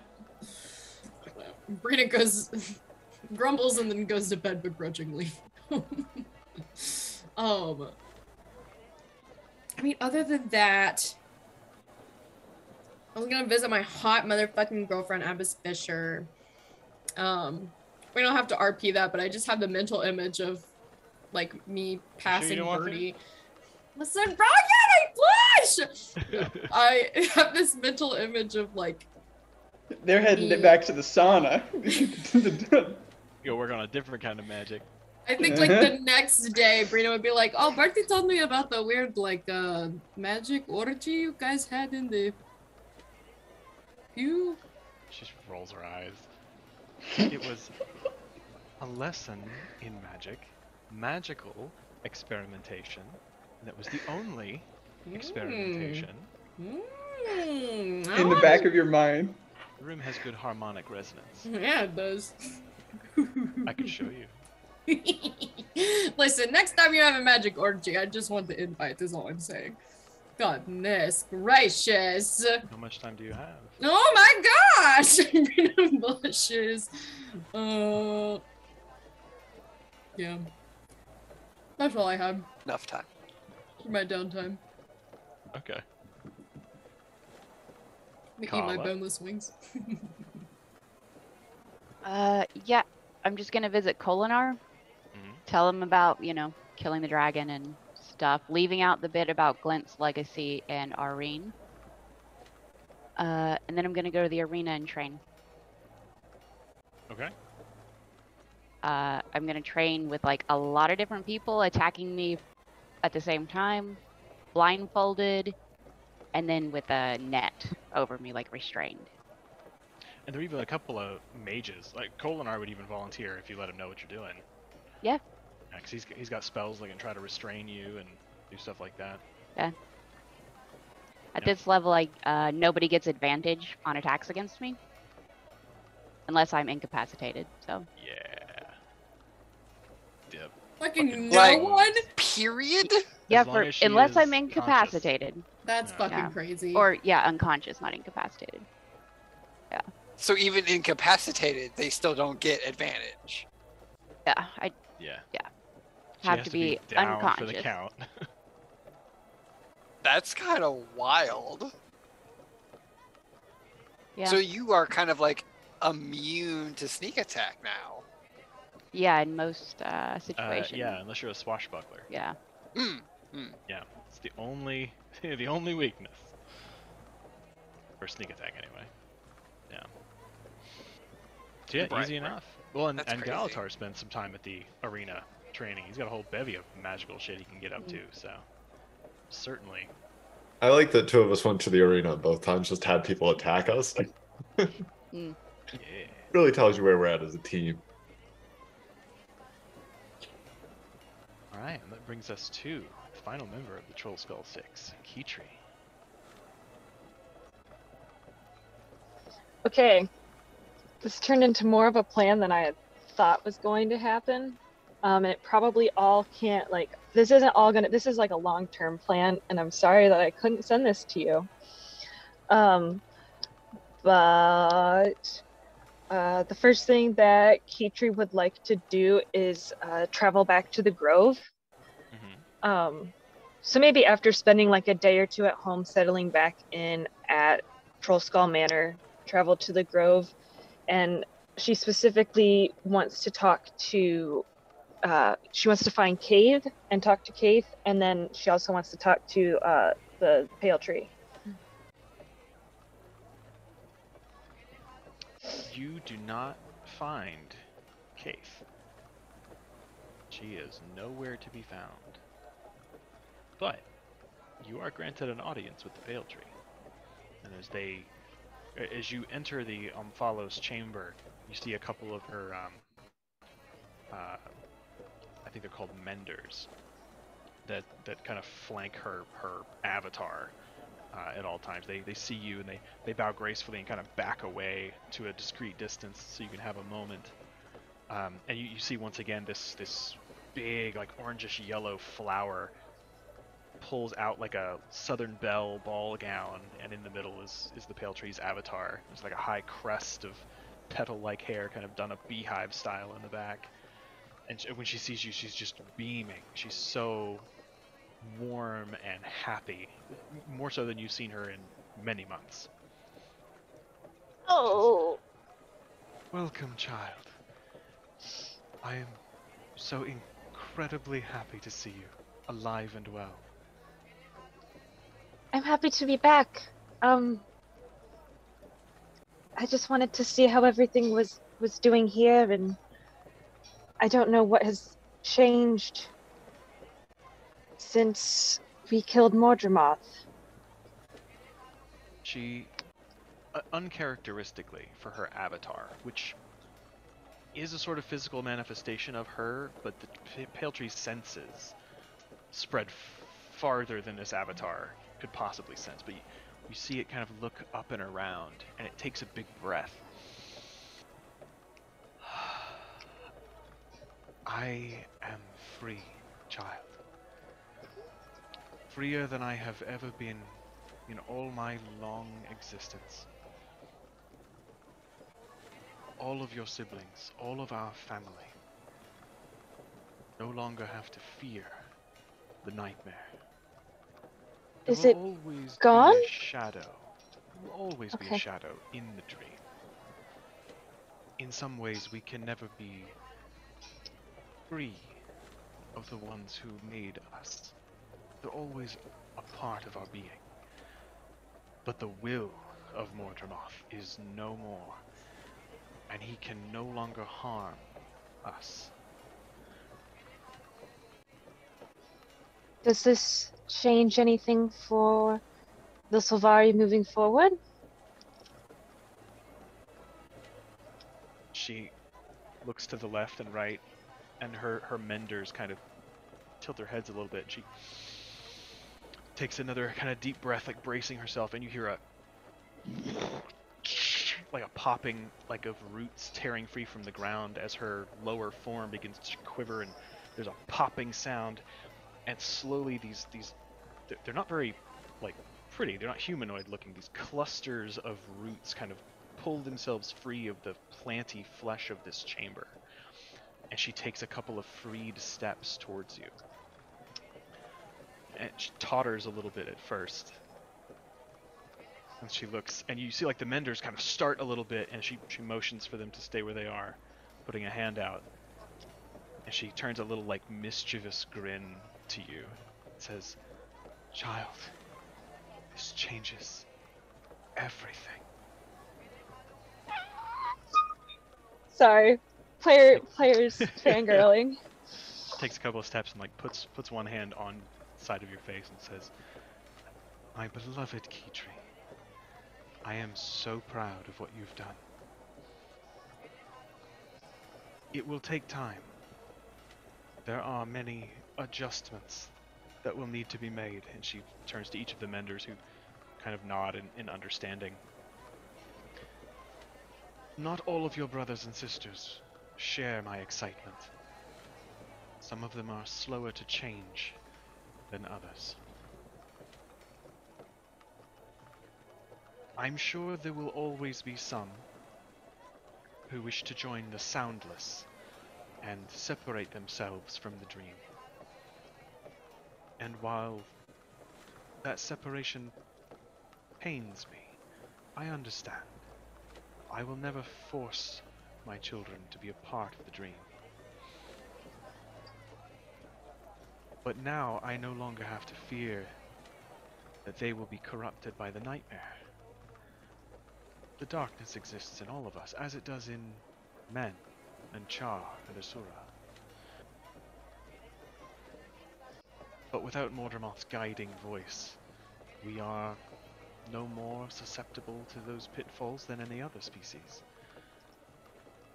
And now, for the first time, we needn't be so cautious in exposing ourselves to new experiences. We don't need to fear drawing his dark attention. We're free to be ourselves. For the first time, you can truly know what it means to be Sylvari. Words cannot express the joy I feel." You see she like curls inward a little bit and puts a hand on her chest and kind of takes a couple backward shuffling steps and kind of wiggles her rooty feet back into position. Takes a deep breath. That required a bit more energy than I thought it would. Baby steps. I'll work with the menders. Perhaps someday my avatar can leave this chamber and walk among my children in the grove. I would greatly enjoy that, I think. I think you would too. Who knows? Maybe someday beyond. We shall see. Any thoughts now that, why have all the words left my brain? The pact! There we go. Any, there's still more elder dragons to, be dealt with. Is there anything more that we can do, the Sylvari, to help towards that goal now?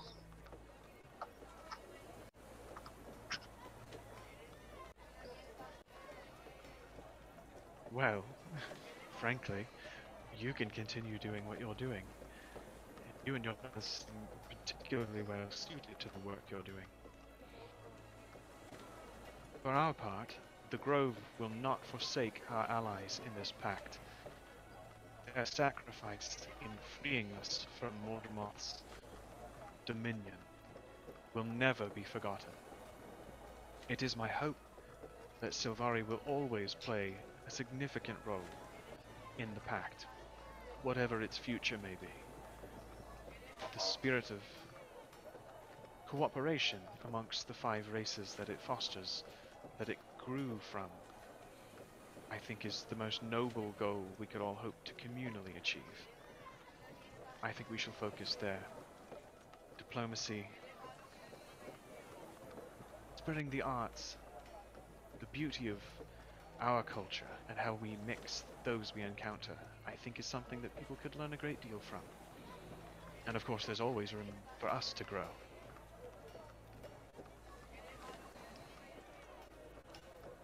Do you happen to know where, Kaith may have gone? She, like a little shimmer of shade kind of crosses her face. She gets a little bit sad for a moment, and then she perks back up and says, Kaith told me what happened. Fowlin, at least the memory of her, now lies with me in the dream. So many others fell. It will be quite some time before we are as numerous as we were before that battle. Kaith has gone to be alone for a time. I suspect she may return to Taria. She had a particular interest in something there, and I think she may seek to be of service far from civilized life for the time being. But I'm always in touch. If she needs you, I'll let you know. Thank you.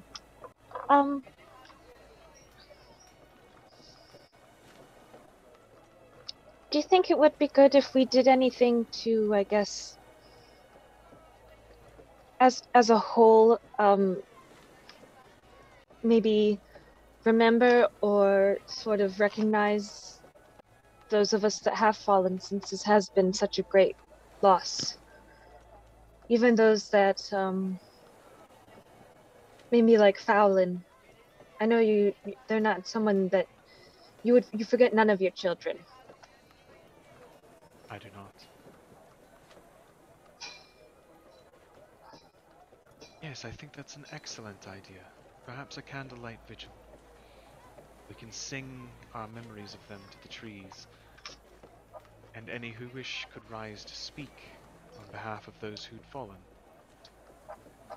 A beautiful gesture. I think it would be good. Okay. Perhaps the next full moon. Yep. Okay.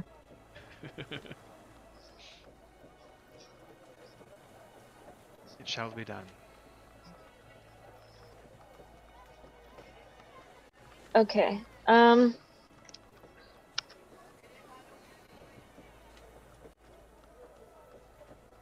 I guess I would like.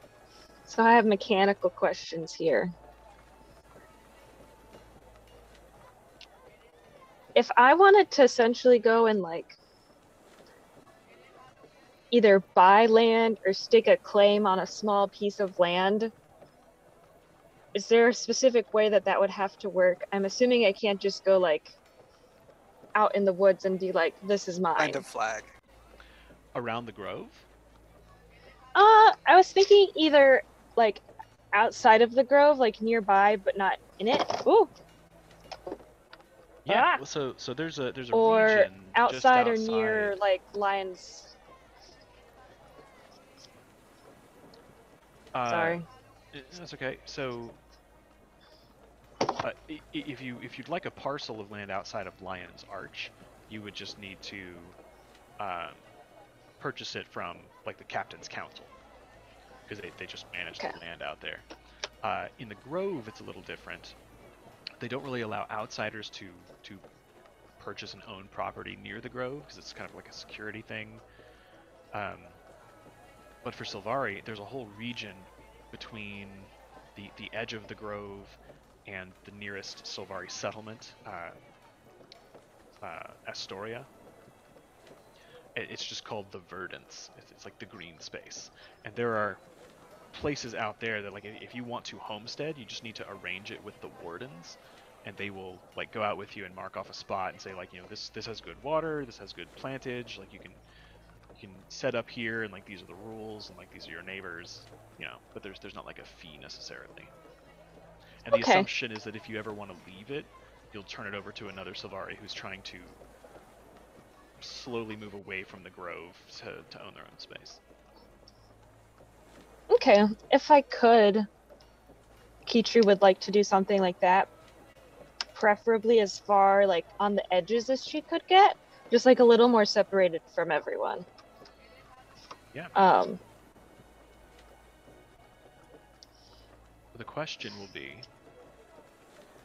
are you looking for something on the west side of the Vergence, which is closer to like dense forest, and maybe find something with like you know, a 6 or 7 foot stone formation with like a waterfall on it?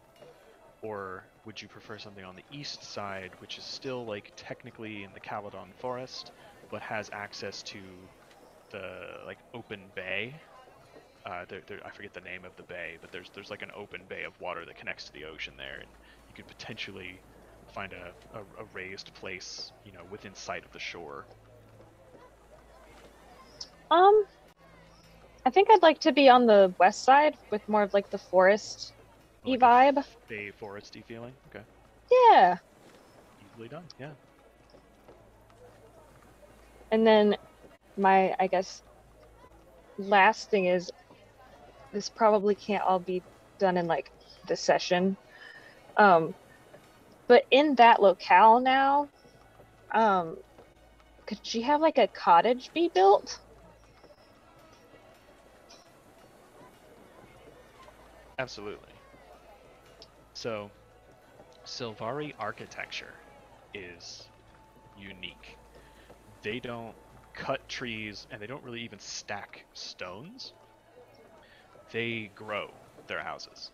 They have tree singers and druids come out, and they work with a variety of trees and shrubs and fungus to kind of grow the shape of the thing, and like massive heavy leaves that kind of drape over and form a rain canopy. So it's much more open air, but they're also like natural, like insect deterrent blooms and vines and things that go around it to kind of keep things from crawling in and out. And yeah. Cool. Is this gonna cost her monies?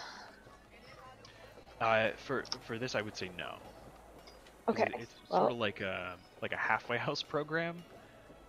When people want to leave the Grove and try to be like adults for the first time, because Sylvari are born in such an odd way, and kind of have to acclimatize to being away from the support system of the Grove. This is a program that they have where people can establish a little place for themselves. Indeed, as you work over, we'll say it'll take like the cottage isn't built in a day. It takes like 2 or 3 weeks to kind of make that happen. But the wardens take you out, stake out the place, and show you, and you can see like there was another cottage here at some point, but the people have gone. They've moved on to other things, either moved to Astoria or begun traveling the wide world.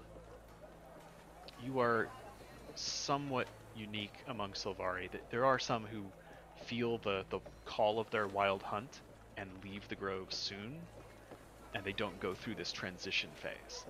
But you know it happens. So you can see like this, it's kind of like stumbling across a used campsite that's been very neatly tidied up and cleaned, but you can tell someone had lived there before. But it's nice, it kind of feels homey.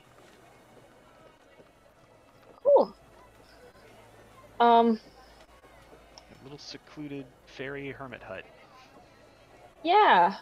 And then I guess the long-term plan, and I don't think like realistically she'd be able to do this.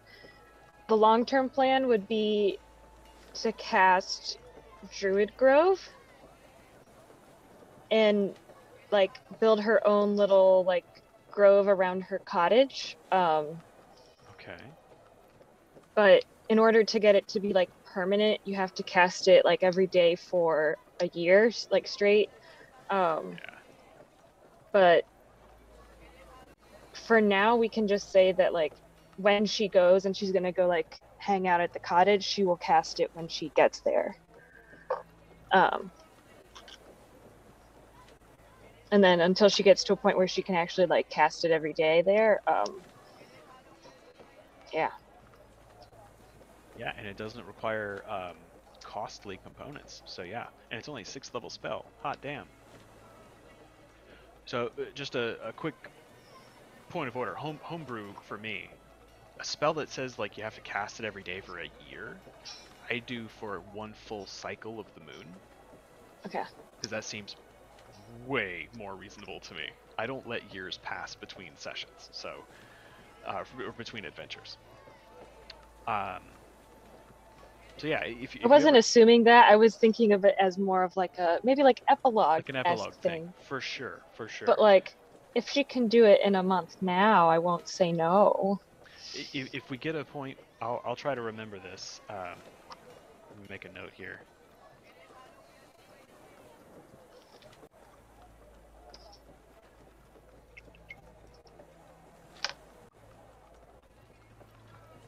So rather than cast it at the cottage, where you're kind of on the western boundary of the Vergence, if you continue moving west, you kind of move into like the deep Caledon forest, which kind of merges with the nearby hills that separate the Sylvari Grove territory from Metrica province, where the Asura are.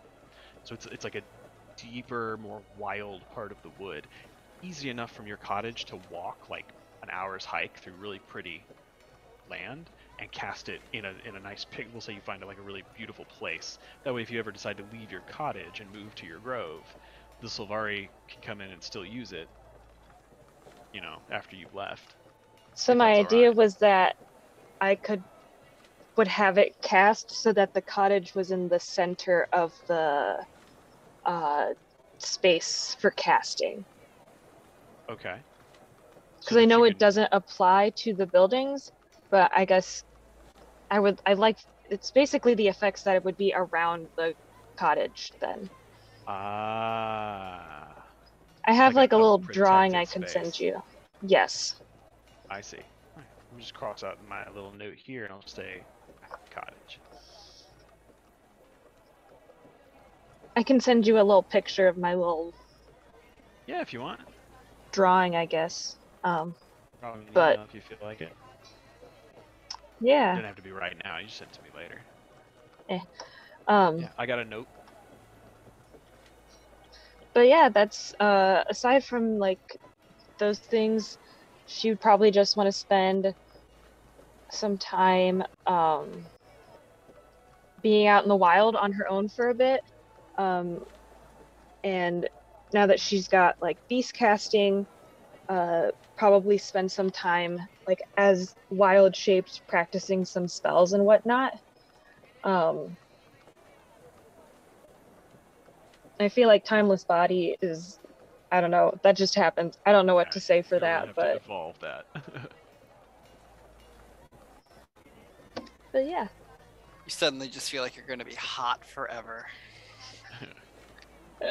Well, the crazy thing is, nobody knows how long Sylvaris naturally live. None That's of them also have ever true. lived to their natural end. So yeah, okay. So Kichi's just gonna fuck up the metrics. It's gonna be skewed way to one side. All right. It took us 2 hours to get through downtime. I love it. I love you guys so much. That's some good This was a downtime lot shit, of yeah. fun. Well, Yeah. I thought of something too, Go for it. actually. Well, it was the thing I mentioned before. Is there any way that I could learn about spells that I don't Right. know? I know if we can save it for later since it's a little more complicated. But So obviously, the easiest way to kind of experiment with what you do with Wish, and I would say Galatar can join in as well if he's interested in sort of figuring out. yes, just and to explain so more, the- it's the wish experiments, trying to figure Yeah. out what I cast outside of my sorcerer school. Since Wish can duplicate any spell on any spell list below 9th level, yeah, finding out how to do something that your normal class isn't capable of, interesting. I would say working with Galatar, working with Kolinar, and then I don't know if it'll come into it later, but if someone like Steward Gix were around Magical Theory or Grandfather Zatembe, so someone, it doesn't even have to be Zatembe, it could be any of the higher level, what are they called? Acolytes or priests at the Temple of Cormyr. Since she is the goddess of knowledge, there'd be, even if they didn't know, they could probably find some books on magical theory. They don't have the spells particularly, although Grandfather Zatembe might have a good spell book or two, I guess. But certainly Kolinar can help you guys, and Galatar with his stupid arcana, like, you guys could figure out some cool wizard shit to get up to. And likewise, you could share with them if, I don't know if there's anything sorcerers have that wizards don't, but easy enough to share that. I don't actually think there is. But Abbess Carlisle can share a little bit of high-level spell knowledge, if not practical, because she's not a high-level caster. But she does have access to lore and information about cleric and bard spells. If you need any bard spells, you hit me up. I got you, fam. I happen Lux, to be you should just ask your friends to verse. show you their favorite spell. Yeah, Yeah. Petrie Have too. like a Petrie show can- and tell day. Yeah. Yeah. Is there anything else you guys would like to do during this stint of downtime as you kind of prepare yourselves mentally for the next leg of your journey? If I could find some time during the week, Galatar would try and read up some on like the Flame Legion's territory and what's known about like the Flame Legion, since it seems like they're somebody we're gonna have to deal with sooner rather than later. Doesn't need to get a ton of information or anything, just would try and figure out a little bit about them.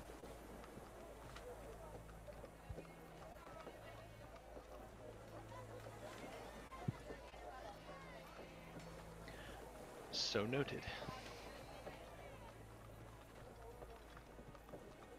Right.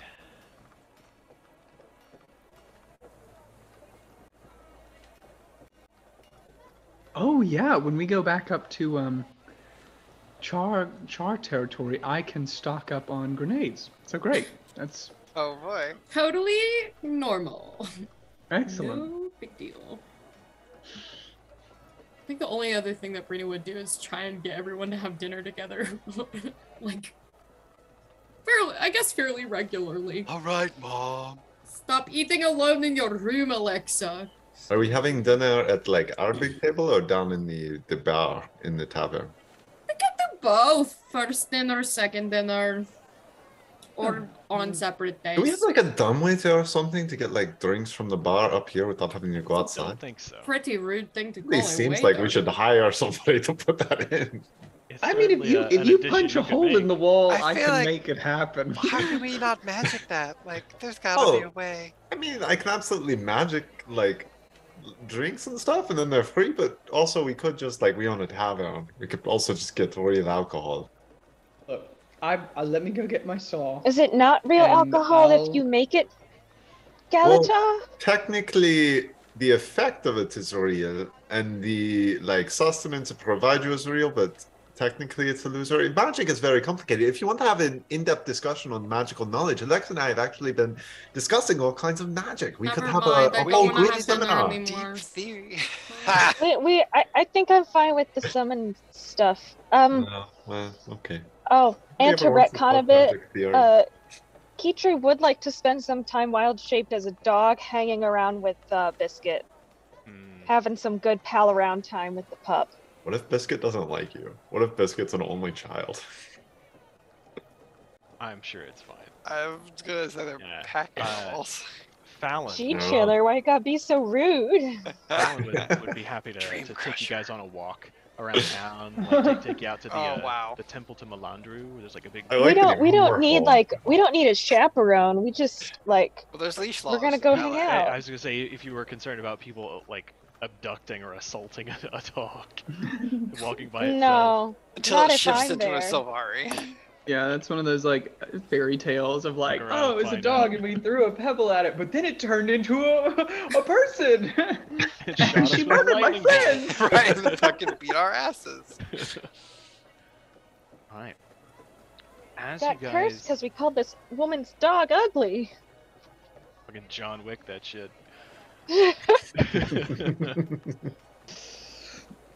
John Wick chapter Kitri. As you guys sit around your dining room table one night, drinking, eating, talking about the adventures that you've been on together, talking about your latest training, updating each other on what you've learned and what you've been up to. Was this 1 week of downtime? Yes, we'll say. Okay. You want to add that to your calendar. Does anybody need a bio break? No. I'm good. Good. Right. Okay, if I really need one, I'll take one. Girls gotta piss, girls gotta piss. Jesus. That's what my mom always said. Back to life. As you guys sit around happily talking and enjoying some well-earned time away from the battlefield, a strange sound comes to your ears. Distant.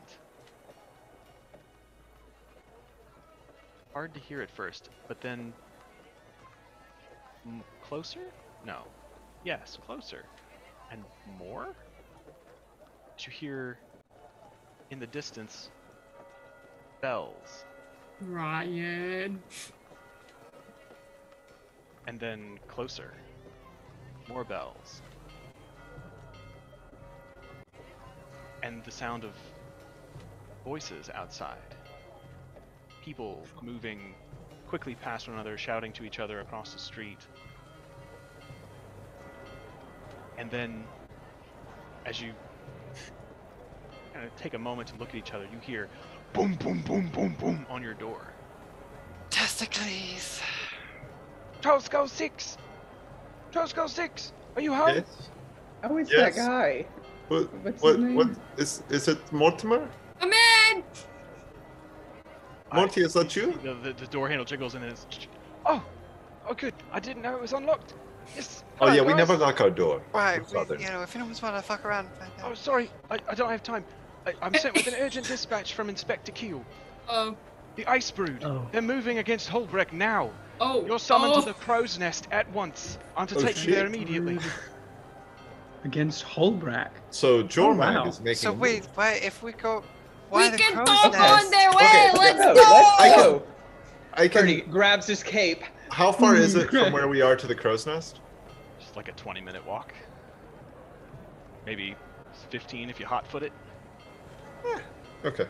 I don't really hot-foot it anywhere. Mostly, Alexa, how hop on. urgent do we need to get to the crow's nest? Like right this second? I was mean, told yeah, to bring you move at them. once. Okay, cool. Let's go, Morty. Come on, run. Run, Morty. If we need to go faster, I will wild shape into pebbles and like scoop Alexa up on my back. Birdie I am the can't ride me. slowest. You see He's that- got that- his legs are long enough. He's fine. Birdie can keep up as best he can. Did Mortimer? Morty? Yeah, Morty for sure. Suddenly he falls down of a heart attack. Wardy, an 18th level druid? Morty, open a gate here. Suddenly also shits. He's been pretending to be weak. You notice that Mortimer is like red-faced, pouring with sweat. You know, his kind of curly hair tucked out from under his tricorn hat. It's like dripping. He's puffing and puffing. Come on, guys, we've got to hurry. Yeah, we're going. We're out the door. We're going. All right, so you guys grab your gear. Just let me get my Yeah. shoes. Hold on, 1 second. Alright, grab our gear. Take note of what you're taking with you. So if you have stuff in a backpack, if you want to uncheck it on D&D Beyond, if you're leaving it behind, just know what you have with you.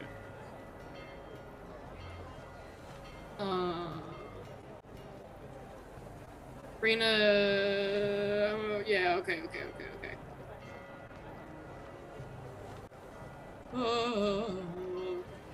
Yeah, you will see. For the first time in a long time, Alexa comes down the stairs without her robe on. Alexa, you forgot your robe. Yeah, it's maybe time to just try to change it up a little. And I've got my dual gauntlets on, Oh, period. so I've got haste prepared. Or I will have it prepared at later. The BFG. Yes. Wait, what is this? My old other attuned to item I The- used to use that I made a long time The ago. magic thing she built, where she can store a spell. Oh, yeah. It doesn't actually save her a spell slot. It just lets her prepare one more spell. Yes. Mm. Lets me overcome the sorcerer's limitation of having so few Oh, so like you get spells. to add one more prepared spell. Yes. You just... That's Yeah, fucking she stupid. I still still has to spend a use slot my- like normal. Yes. Yeah. My own Oh, energy. it's pretty cool that you can add like a spell to your prepared spells. Yeah.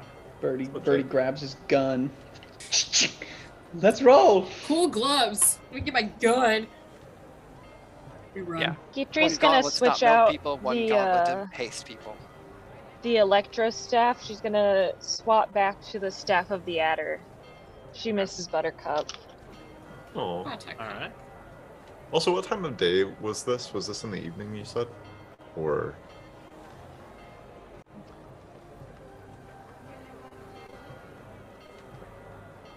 That's a good point.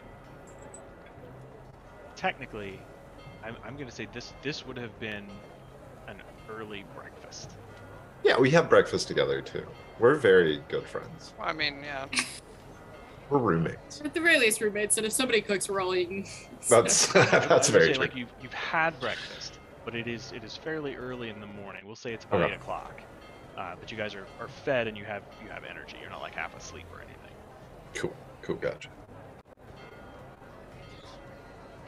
Yeah, we move towards the surrogate, yeah. Yeah, if we run, we Cool. should be to Go the to crow's crow's nest. first. Right, which Yeah, I we got don't. the I'm- check-in. so, Oh, so Mortimer, That's what my. Wait, what's going on, Motor? Why are we going one place and we're going to the other? I'm saying this as we're running. Like I'm just being argumentative. I was told to bring you to Inspector Keel at the crow's nest. All right, cool. Yeah, Okay. that works. Just Well, save we your can breath. always teleport directly from the crow's nest to Holbrook. So. Let's get going, Morty. Knees up, baby. You guys hot-footed over. It takes about 15 minutes to cross it, and there's a big crowd of people. You see that folks from Lion's Arch are kind of moving through the streets pretty rapidly, but there are also lots of folks dressed in cold weather gear. lots of Norn. Older women, older men, like gnarled old on canes, like little small kids. And there are a couple other folks too, but they're all wearing cold weather gear. And as you approach the crow's nest, standing in the big arch double doorway is Inspector Keel, and she is barking orders at people and gesturing. People are just kind of like running up to her, bowing, giving her sheets of paper. She's reading them quickly. She looks up and sees you guys, gestures to you, hands that, barks an order, and that guy runs off. And as you guys approach, she says, "Commanders, I won't mince words. We don't have time. Jormag's forces are on the move. Refugees from the High Shiver Peaks are flooding into Holbreck and through our Ashura gates. They say an army of ice brood is approaching the Great Lodge. Newt Whitebear and the Wolf Barn are preparing the defenses as we speak. Civilians are being evacuated to, well, everywhere. We're sending what reinforcements we can, but with most of the pack still days away, we've only got a handful of soldiers from the Priory, the Vigil, Whispers. Sending Lion Guard will leave us in a weakened position, but we have no choice. I'm sending everyone I can. That includes you. Captain Thackeray is sending a detachment of Seraph. Tribune Brimstone will have a cohort of Iron Legion engineers there within the hour. But I won't lie. This is bad. You gotta pause just for breath. If any of you have anything to add. Here we go. We'll do our best. Yeah, Let's do it. bad is what we do.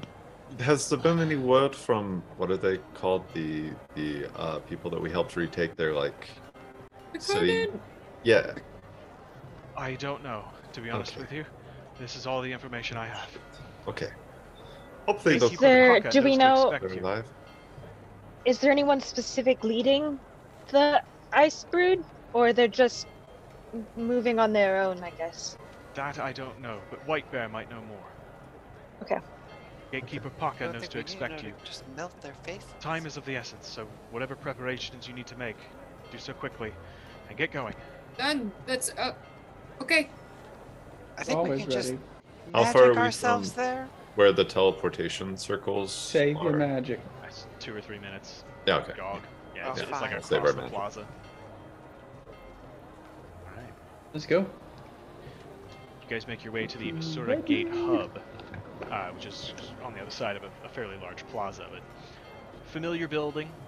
You make your way in, and there are several small Asura gate guards that are all in heavy armor, glowing magical crystals, some of them kind of floating a few inches above the pauldrons, looking at you through slitted visors. But seeing you approach, they start pushing people out of the way with their diminutive stature. It's almost common. It's like kids trying to push their parents to go somewhere. They start making way, and they draw weapons and start clearing people out and making a hole so you guys can get through. And you see Gatekeeper Paka standing there, motioning you in and pointing to the Asura gate that's now open to Holbreck. 2 of the Wolfborn are standing there helping refugees through, and they see you coming, and one of them kind of steps through real quick, and after just a second hops back through and says, "All right, it's clear, come." Brina's Let's go. leading the way. Yeah, I'll just follow behind Brina. She'll clear people out of the way. I fumble with my backpack and I hit my safe before I go through. Ooh, smart. Should have done that. Drop it into D-Day. It seems like we're hitting it hard and fast. I'm sure it'll be fine. What could possibly go wrong? That is not nearly the pace that I needed, but it's all right. Testing out the new Viking soundboard on Tabletop Ooh. Audio. Yeah. Aha! So, you guys step through this gate, and the first thing you notice is a press of a crowd waiting to get through. The Wolfborn waiting on the other side quickly kind of shepherd you off to one side, and immediately the flood of humanity just makes its way towards the gate. Small kids, gnarled elders. You see several humans, a couple of Asura, but all wearing like thick, wintry clothes. Beyond this, there is just a chaotic storm of activity. Large Norn running in every direction, shouting to one another, weapons and armor clanging, heavy merchant carts kind of creaking and groaning as they're being manually hauled to form barricades at strategic locations. The air is frigid. Brina, it's colder here than you've ever felt it, and it's early summer. The sky overhead is dark with heavy gray clouds. The air blowing every which way in this bowl of a depression that the lodge sits in is filled with thick snowflakes. The wind that howls down from the high places is swirling all around Holbrack, and it cuts right through your clothes, almost stealing your breath. Overhead, at the edge of this massive wooden balcony that emerges on the second story of the Great Lodge, which itself overlooks the sort of central market area, you see the towering figure of Newt Whitebear, his long white beard braided into a thick braid on his chin, his long hair kind of pulled back into a tail behind his head. He towers over the people moving below and is barking out commands. Vana, hold those braces to the south gate. It'll need the extra reinforcement. Igfrod, go with her. Be sure those blasted magisters get the oil nice and hot. We want to make them think twice about getting too close. And where the hell is Bygarth? You see a couple of people shift. This heavy-set woman leans down and just picks up what looks like 4 or 5 tree trunks and just starts jogging with them southward. Another guy kind of bringing up the rear is kind of fumbling, trying to hold on to the lagging end of him as they dip in the snow. And as you guys kind of emerge closer, Whitebear, looking every which way, kind of locks eyes on you, Brina, and says, Ah, by the spirits, it's good to see you, Slayer. We weren't sure if your group had returned from the jungle. Put it back. Point us where to go. let's see.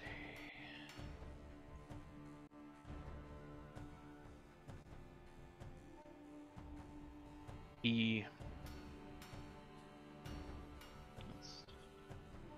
points.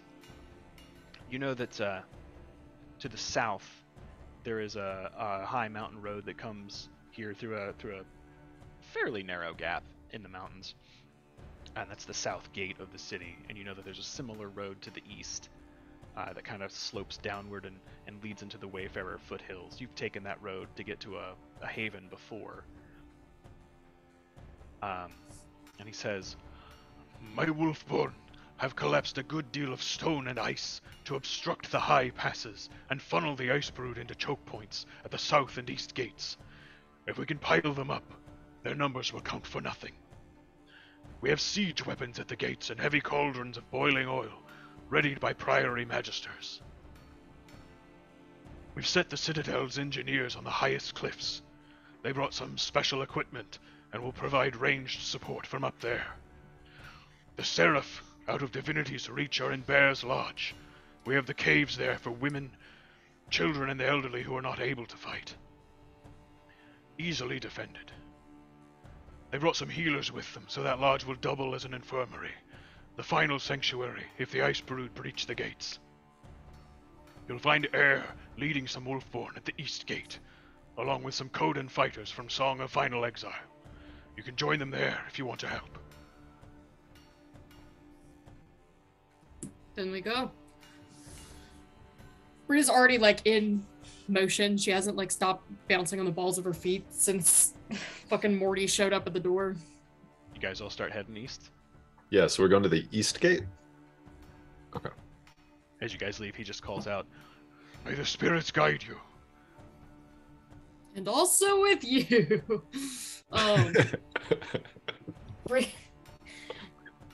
Brina leans down, or like I guess scoops up Alexa while we're running.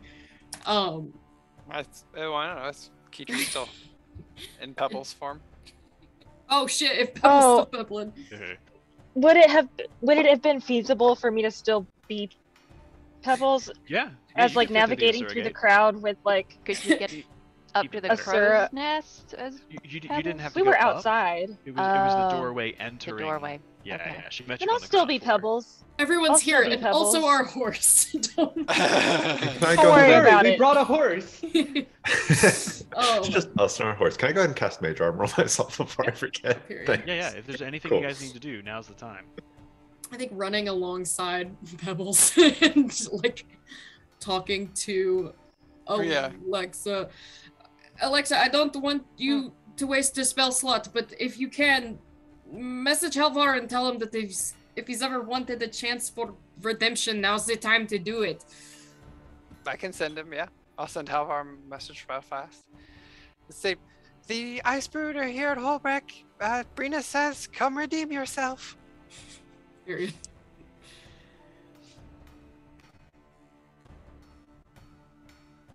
A couple of moments go by. Come on, Ryan. You get no response. Come on, Ryan. Ah! Come on, Ryan. What's that about? Oh. He's probably not. Arcane say, energies are busy right now. As that spell finishes up and you realize this, Brina, you hear. So you all see this cluster of Wolfborn, right? These are like the police of Holbrecht. These hunters that are renowned for their abilities, both as trackers, survivalists, but also as enforcers of Holbrecht law.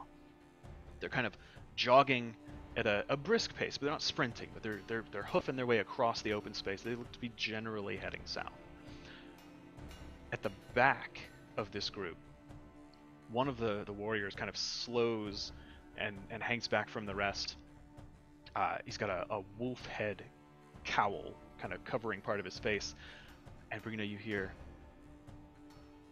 Detya, which is a sort of affectionate Norn diminutive. It means tiny. And you recognize the voice of your brother Hagen, who is a Wolfborn. And he looks at the rest of them and says, "Go on, I'll meet you at the gate." "Oh, it's good to see you." And he comes up and he wraps his arms around you. He's a bit taller than you. Hi. By the spirits, you're like solid stone.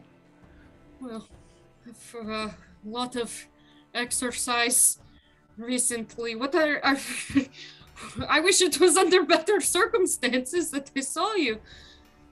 What better circumstances could there be, sister? Today, we have glorious battle. Okay.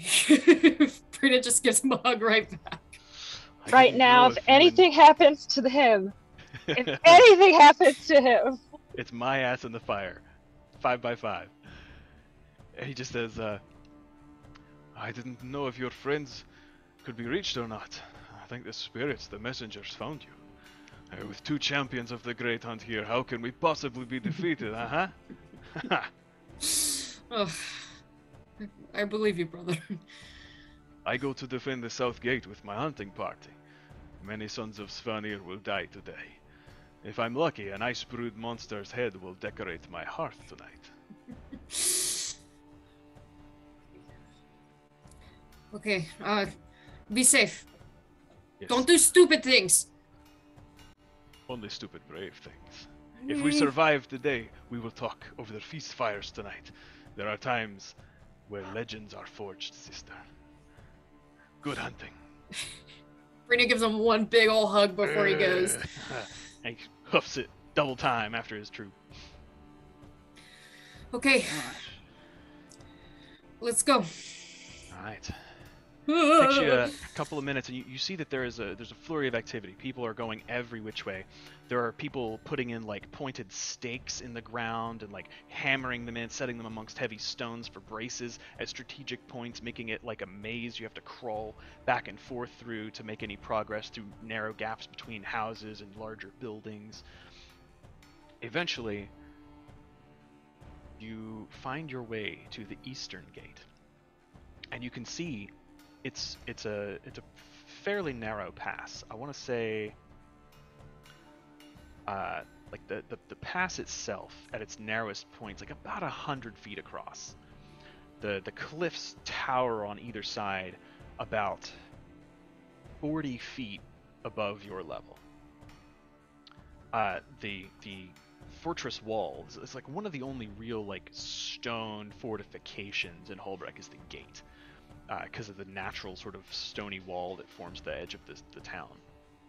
The gate itself is about 100 feet, maybe 90 or so in how the cliffs kind of move and they're uneven.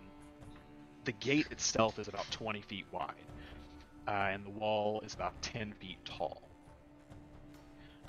It is lined with wolfthorn and other Norn that aren't wearing the wolf insignia. They have like hunter's clothes. They're carrying a staggering array of weaponry. Battle axes, great axes, mauls, war hammers, swords, hand axes. They're what looks like a butcher has a meat cleaver in one hand and like a tenderizer in another. Like some of them are just Norn that have stepped out of their houses to defend the city. But the wall is thick. There are two massive ballista, one on either side. The gate itself has a massive, almost 5-foot diameter pot on a hinge over a roaring, stoked up fire for dumping boiling oil over the front, in front of the gate. The gate itself is a massive, like 10-foot wide, triple layered, thick, solid, big iron bands across it and a huge beam placed behind. You see that there are two Kodan behind the gate, big two-handed weapons in hand, ready to go. And one Kodan standing on top of the wall turns around at your approach, and you recognize Ice Raking. As you guys walk up, he says, Hello again, my friends. It is good to see you alive and well. Seems that you're living well yourself. We live as best we might, within the balance. He comes down slowly down the steps are Norn sized. They're a little small for him. He's a large creature. He's about 9-10 feet tall. Ogre in his size, but he just sort of steps down gingerly so as not to slip. And you can see he has this massive great axe with a bright blue axe head. It almost looks like it was carved from ice. He's just sort of holding that down to one side, and he lifts it up over an arm as he makes his way over to you all, gives each of you kind of a pat on the shoulder with his massive polar bear-like paw. My people were the first to see the Ice Brood, making their way south. All the warriors we could spare were sent here to honor our agreement with the Norn. Other sanctuaries are sheltering those who live too far away to make it here. Thank you for your help. You are welcome. I hear you have been up to great things as well. It's another Oh, day. just little things.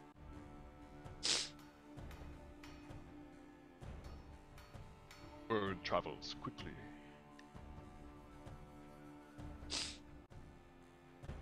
Thank you for Have you come? honoring your agreement. Thank you for coming to our aid. The Kodan, are people of honor. Koda's flame will protect us in the battle ahead. This conflict has gone on long enough. It's time to remove the weight of the Ice Brood from the scales and tip the balance back towards equilibrium. My Kodan will disperse among the Norn fighters and call upon Koda's flame to strengthen their resolve.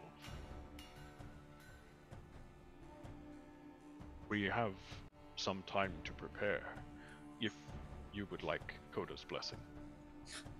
Yeah. Yeah, that would be Yeah. wonderful. Gestures over to a large brazier that has been lit nearby. And yes. you find that getting close to the brazier offers a little relief from the cold. It's still cold, even in the heat of the brazier, but it doesn't quite bite as it does when you step away. He just says, Remain within the heat of the fire while I work. This will take about 10 minutes. and he begins to trace some sigils in the snow and walk around in a slow, methodical voice, chanting in this deep basso tone that he has.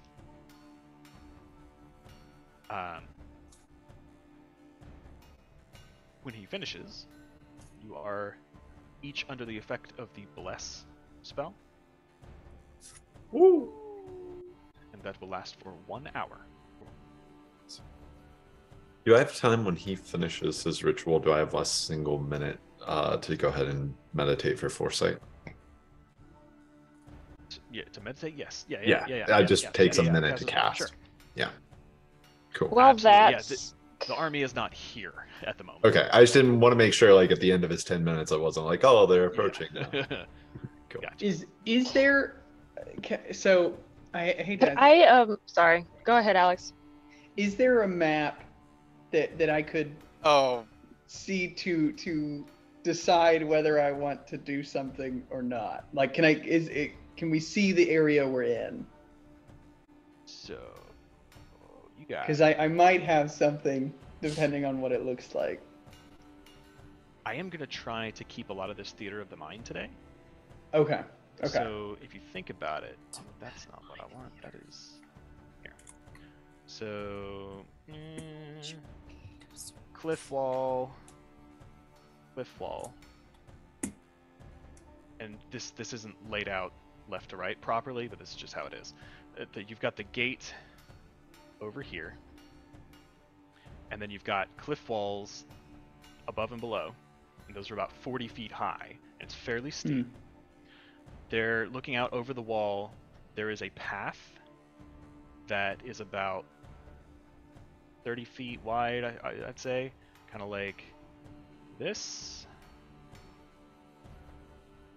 And where the X's are is like a shelf that kind of, it's at the level of the gate, and then it rises to the sides to be about 10 feet above the channel below.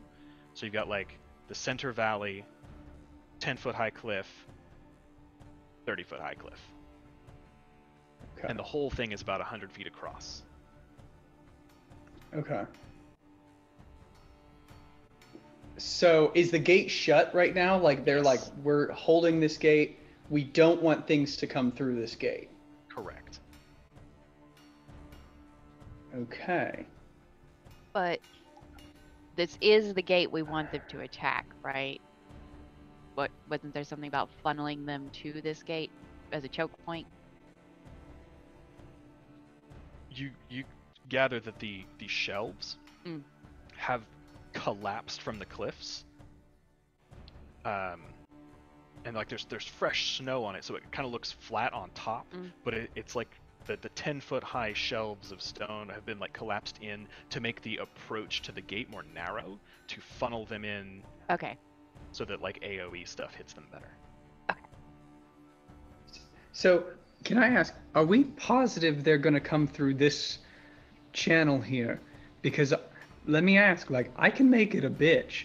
I mean, I can really fuck them. Like, you know, like I can, if that's what we want to do, I'm worried it's going to make it such a bitch they'll turn around and go a different way.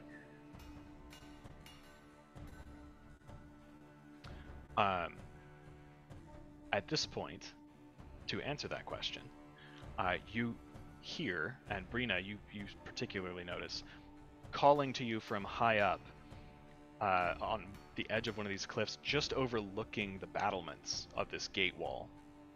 Air Stagalkin is kind of like leaning out. She's grabbed on what looks like a sapling and is hanging out over the top and kind of shielding her eyes, looks down and says, Hail, Slayer!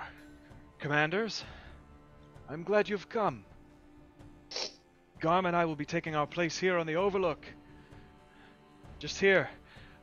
We're protecting the Char engineers. I'll be marking high priority targets from those below. She makes a gesture. You can see now there are a couple of Char that have been hidden behind the ridgeline. They look up and they give a little salute, and you can see they have these massive metal cylinders propped on a shoulder. And then they duck down behind the cover of the cliff again. Fucking cool. You watch as Air makes a motion and then just kind of like steps sideways off the cliff. She drops about 20 feet before her hand catches on a rope. And then she just takes 2 large drops down and is on top of the battlement, rope dangling tied to the tree that she was leaning on. She comes over to see you all. It's good to see you. Shepherd your resources. Our scouts say the Ice Brood are many. They're coming both here and the South Gate. They look to take both at the same time, splitting our attention. This battle could last a while.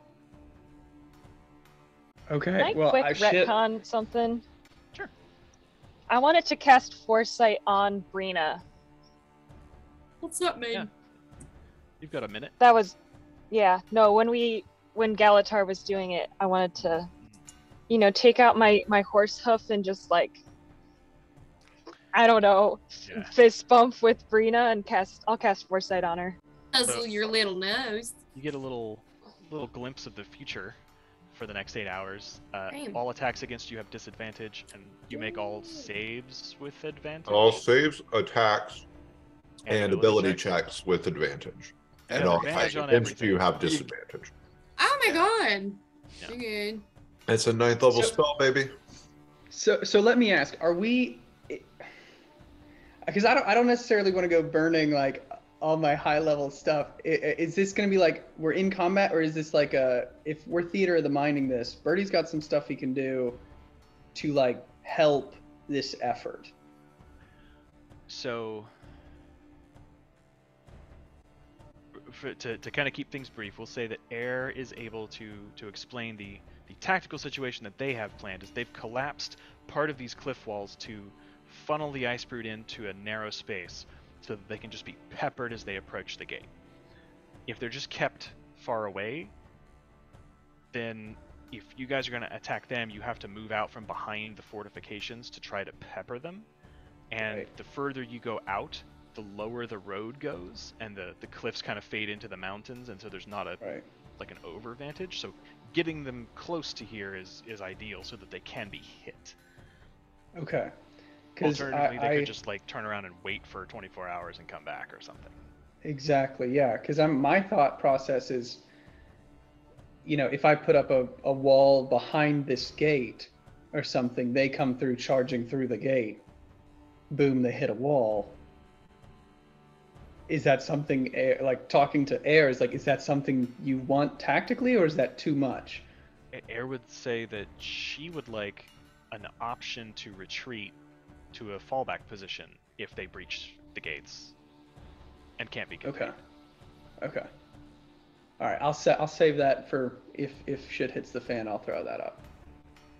Okay. Sorry, can you still do the thing that you did in Taurir where you made like those invisible thorns or whatever it was to slow down the enemy? That might be really good here.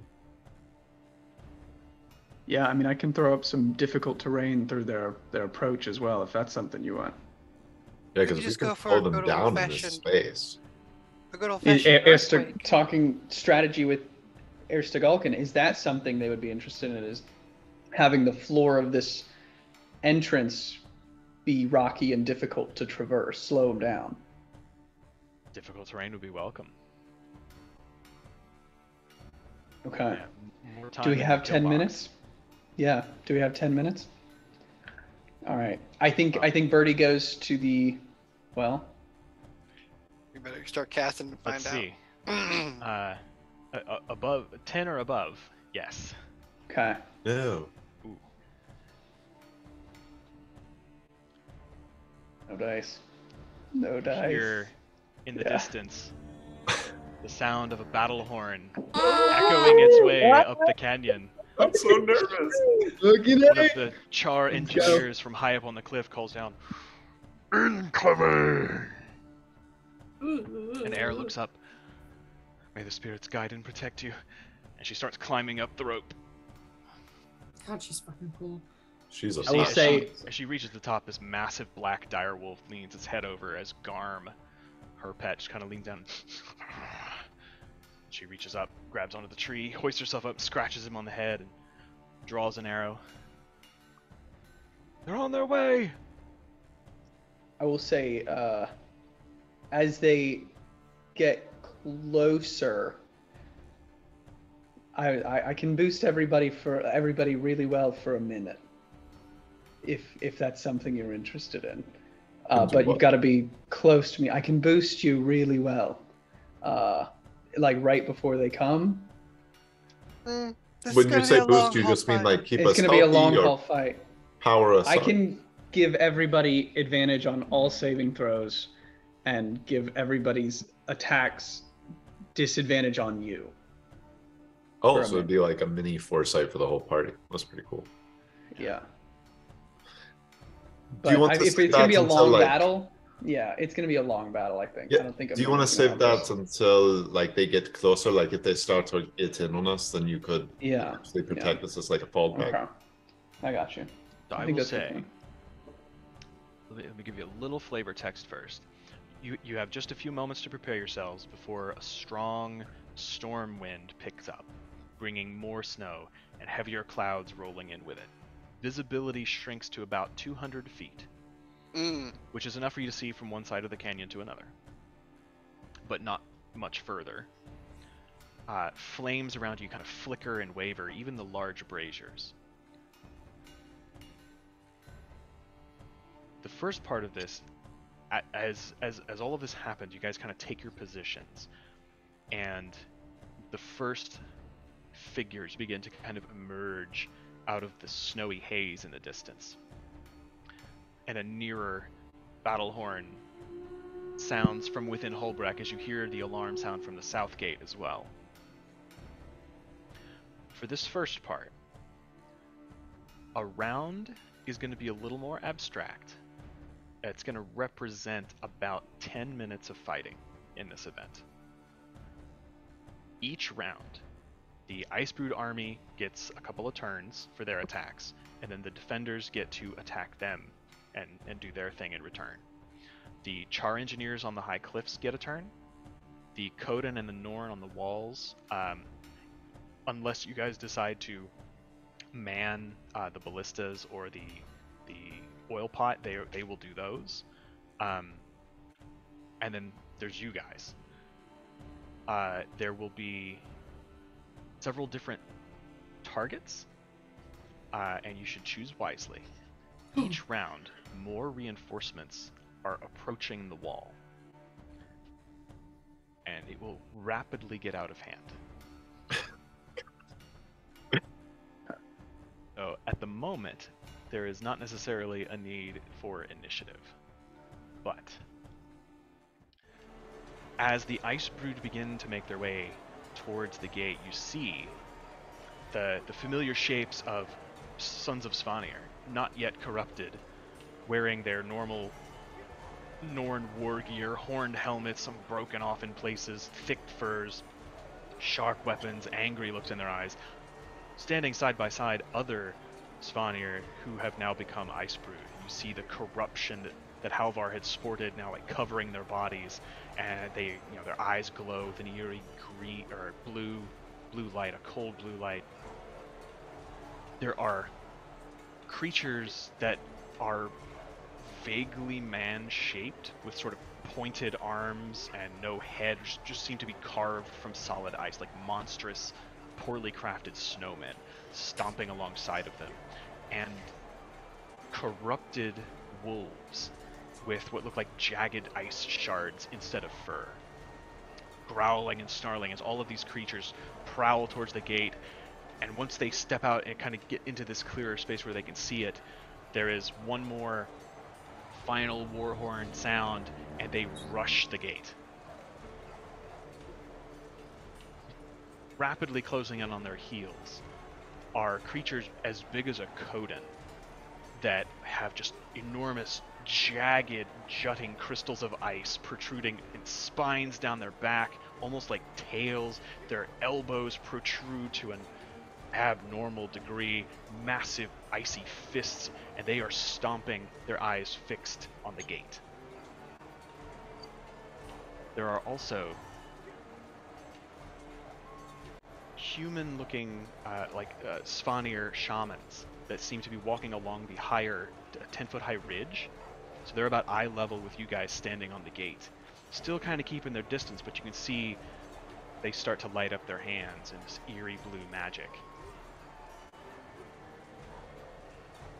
And with that, let's see if I can keep all this straight. This is a very complex little mini game we're gonna God, play. this is crazy.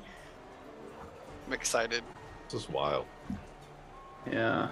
Let me clear this out. So, in the first round,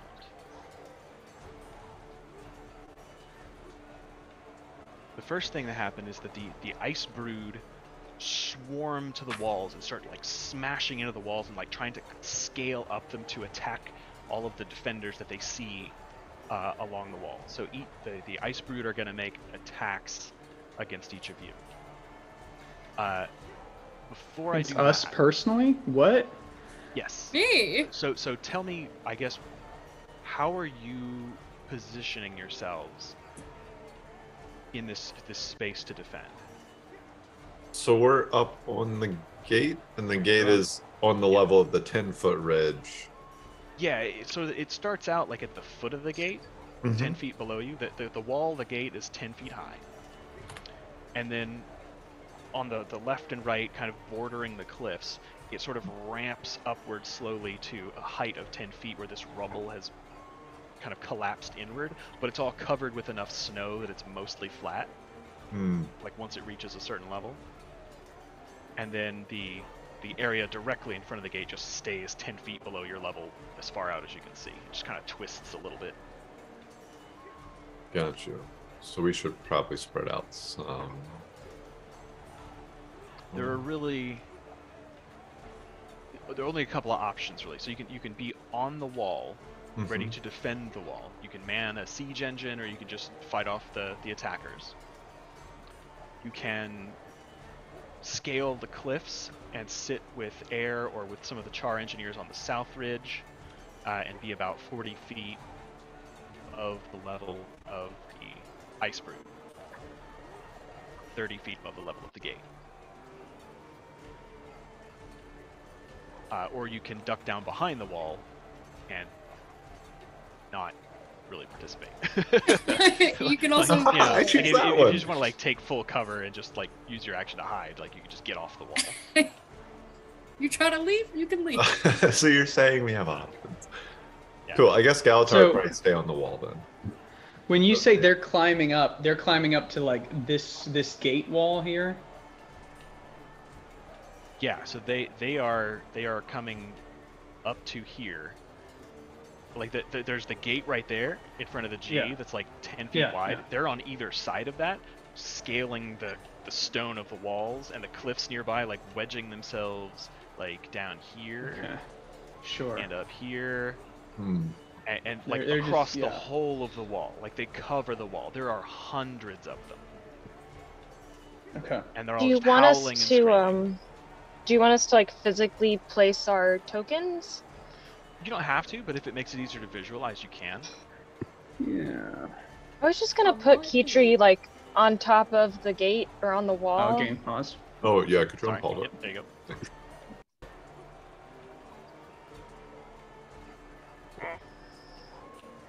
And there are some trees up on top of the cliffs.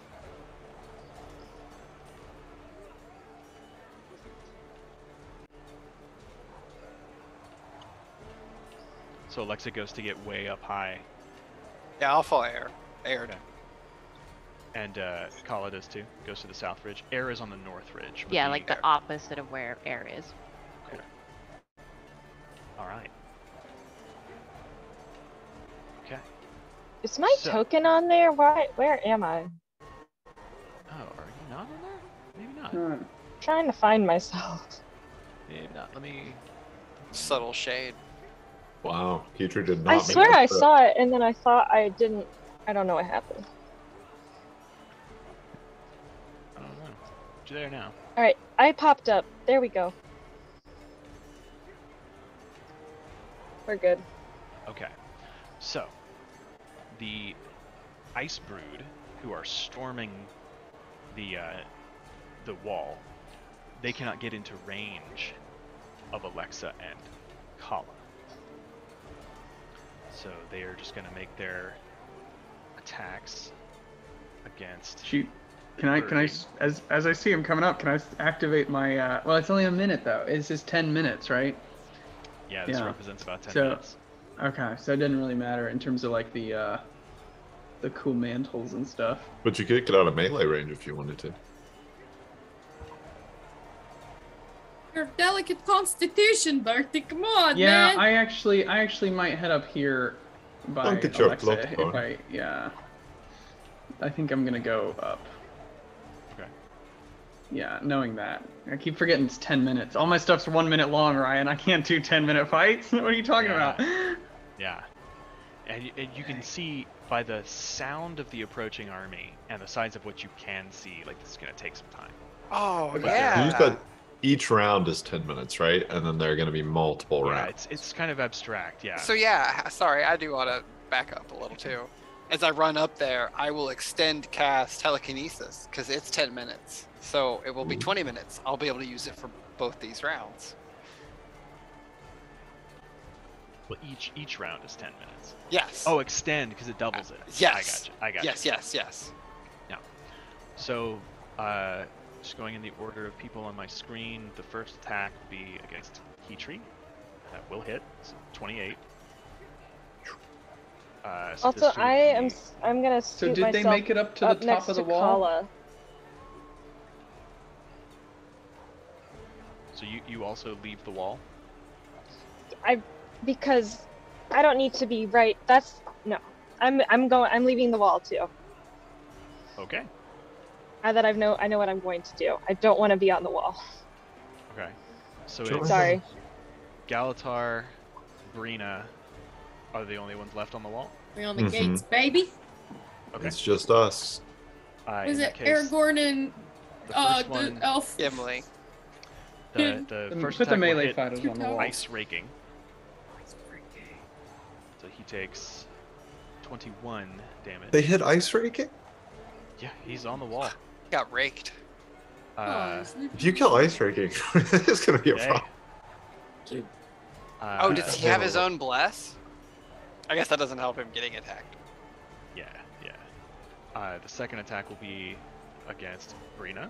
That is a 17 to hit. Oh yeah. With disadvantage? Because she does have... Oh, No, thank you. You're welcome. What does she That have? is a Oh, she got a 15. thing? foresight. Fuck, that's Oh, crazy. shit. Yeah. Did you say That 14? does not hit. 14. No. And then they have to make disadvantage against Galatar. Mm-hmm. Appreciate that reminder. Yeah, no worries. I believe a 21 will hit. It won't with shield.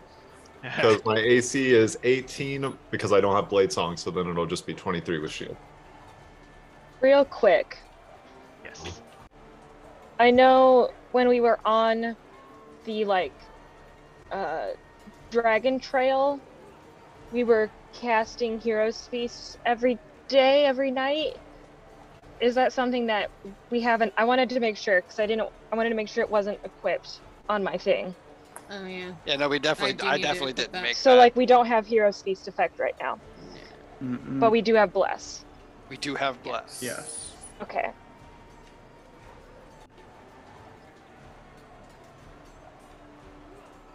Oh man, You know, we guys. have a little. We do have a little bless symbol. This Yeah, is a there's a crazy little less one. symbol if you want it. Sorry. I just saw that and I was like, oh.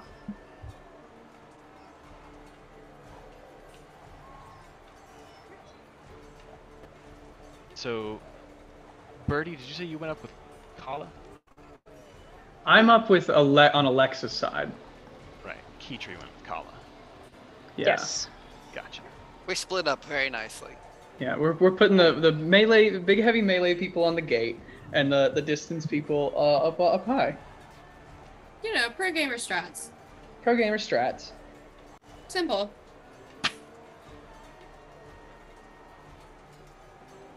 Man, Foresight's fucking crazy. Yeah. That holy aura is fucking crazy. Like, Yeah, Holy Aura is pretty wild. That's 1 minute in a battle of everybody has foresight. Yeah, like a little mini foresight. yeah. Yeah, basically.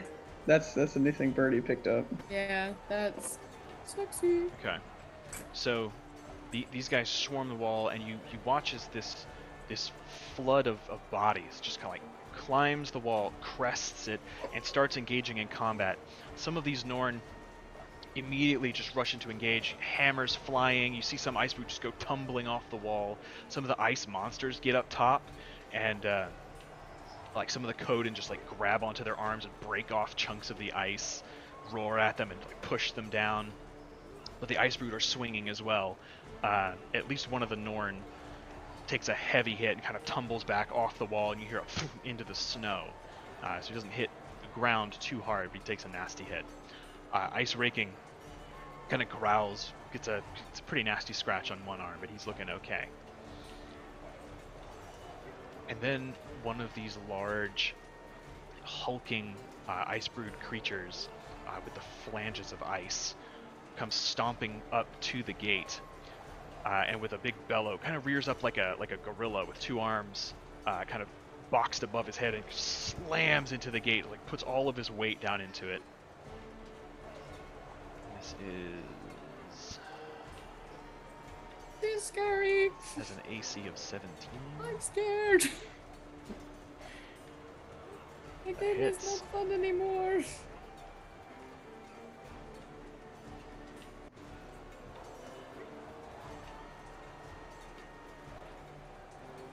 Yeah.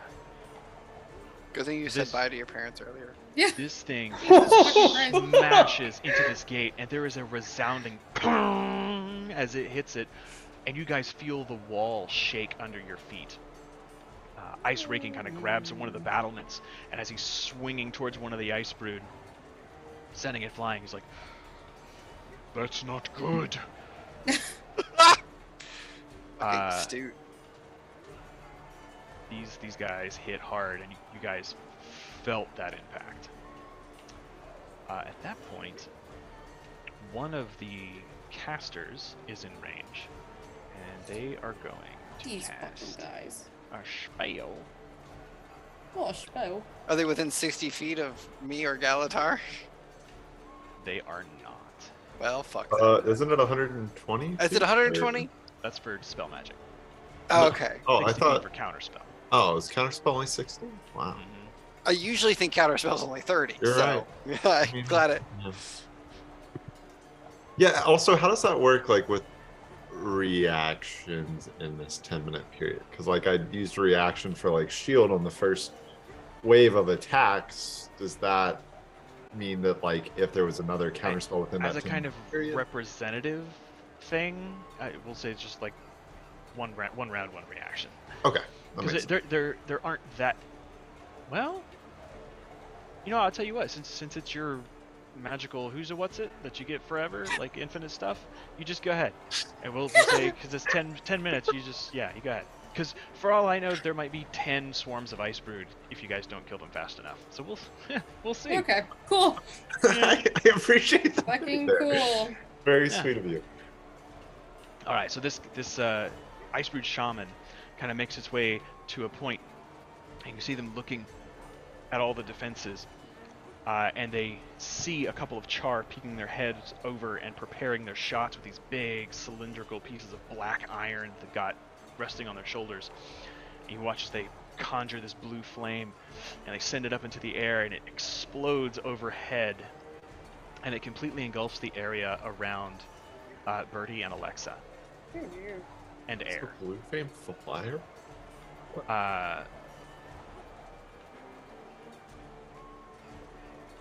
You guys feel that the air there suddenly drops in temperature, and a freezing rain and sleet just begins to pelt you all. You are effectively blinded. It is heavily obscured. Oh, Oh, what? shit. Fuck me. There were a couple of torches kind of stuck in the ground, and those flames just are put out. The ground around you is now covered in slick ice, so it's difficult terrain if you try to move. And when you start your turn there, you have to make a dex save or fall prone. If you're concentrating on a spell up there, Oh, fucking. you have to make a con save or lose concentration. Fucking telekinesis is gone. Oh, yep. That's rough. I forgot you had that. I didn't. Yep. So now that brings it to the defender's turn. That is the first round for the ice brew, the first first surge of this assault. So and can I all of ask these things- this blinding effect? What is like the range on that? I mean, is it just like the You whole can't top see. shelf? Yeah. Yeah, it's all Okay. heavily obscured. There's just like a torrent of snow and sleet and shit in your eyes, and you can't see beyond it, so you're not quite sure. It seems to be formidable, though. Yeah.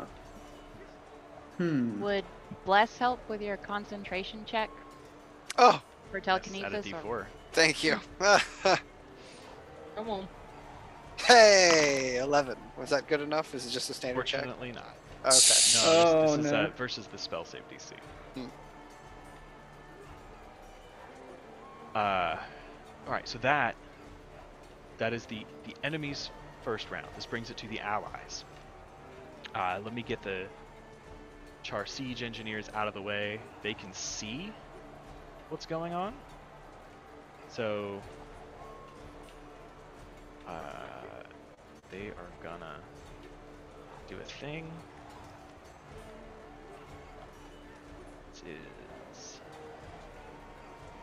These guys have to make a dexterity save. Also, today is the perfect day for this battle because we've got heavy snow outside right now, so it's like Yeah. very. You really? Yeah, That's Oh, we cool. do? yeah, it's really coming down. Oh shit, I'm in my office at work, so I'm in my cube, so I haven't My been looking out the cube. window. I literally have a cute little cubicle. But fuck, it's snowing, y'all. I wish we had some snow. It's really I nice. want this to be over. It's actually a beautiful I wish sunset out here. I lived in not snow right now.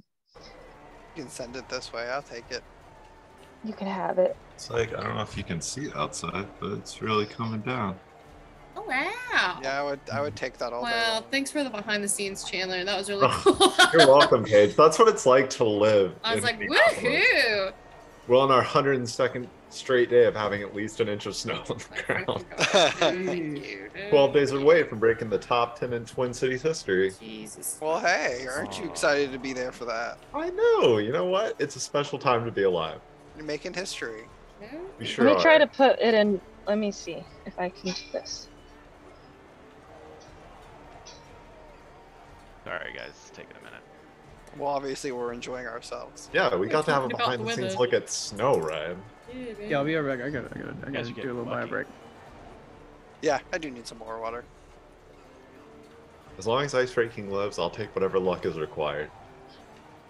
I just feel bad because we already passed him over to be a leader of the Coda tribe, and now if he dies in the No, battle, Hey, man. I think Yeah. we've made a strategic choice because that was the right you know if call. we hadn't chosen what's her snow name? falling. I was yeah. like Silent Spring, and I was like, wait a minute, that's the It's- one book that we is it learned about in Snowfall? biology. It is Or is it Snowfall? Silent Snow? Oh, maybe it's. I thought it was snow falling, but maybe I it's. think it's Silent Snowfall. Oh, I was right Oh, about Silent see. Spring then. Uh-huh. But like, Uh, who would you have wanted in this scenario, Chandler? Yeah. well, didn't the other one that we made? Doesn't she like cast spells? Yeah, but this guy's metal as fuck. He is metal AF. He is. I just don't want him to die, guys. I'm sorry. I want neither of them to be here. I want them both He to be won't happy and die. they will watch. Then we're not gonna let him die. Yeah, period. Well, we say that.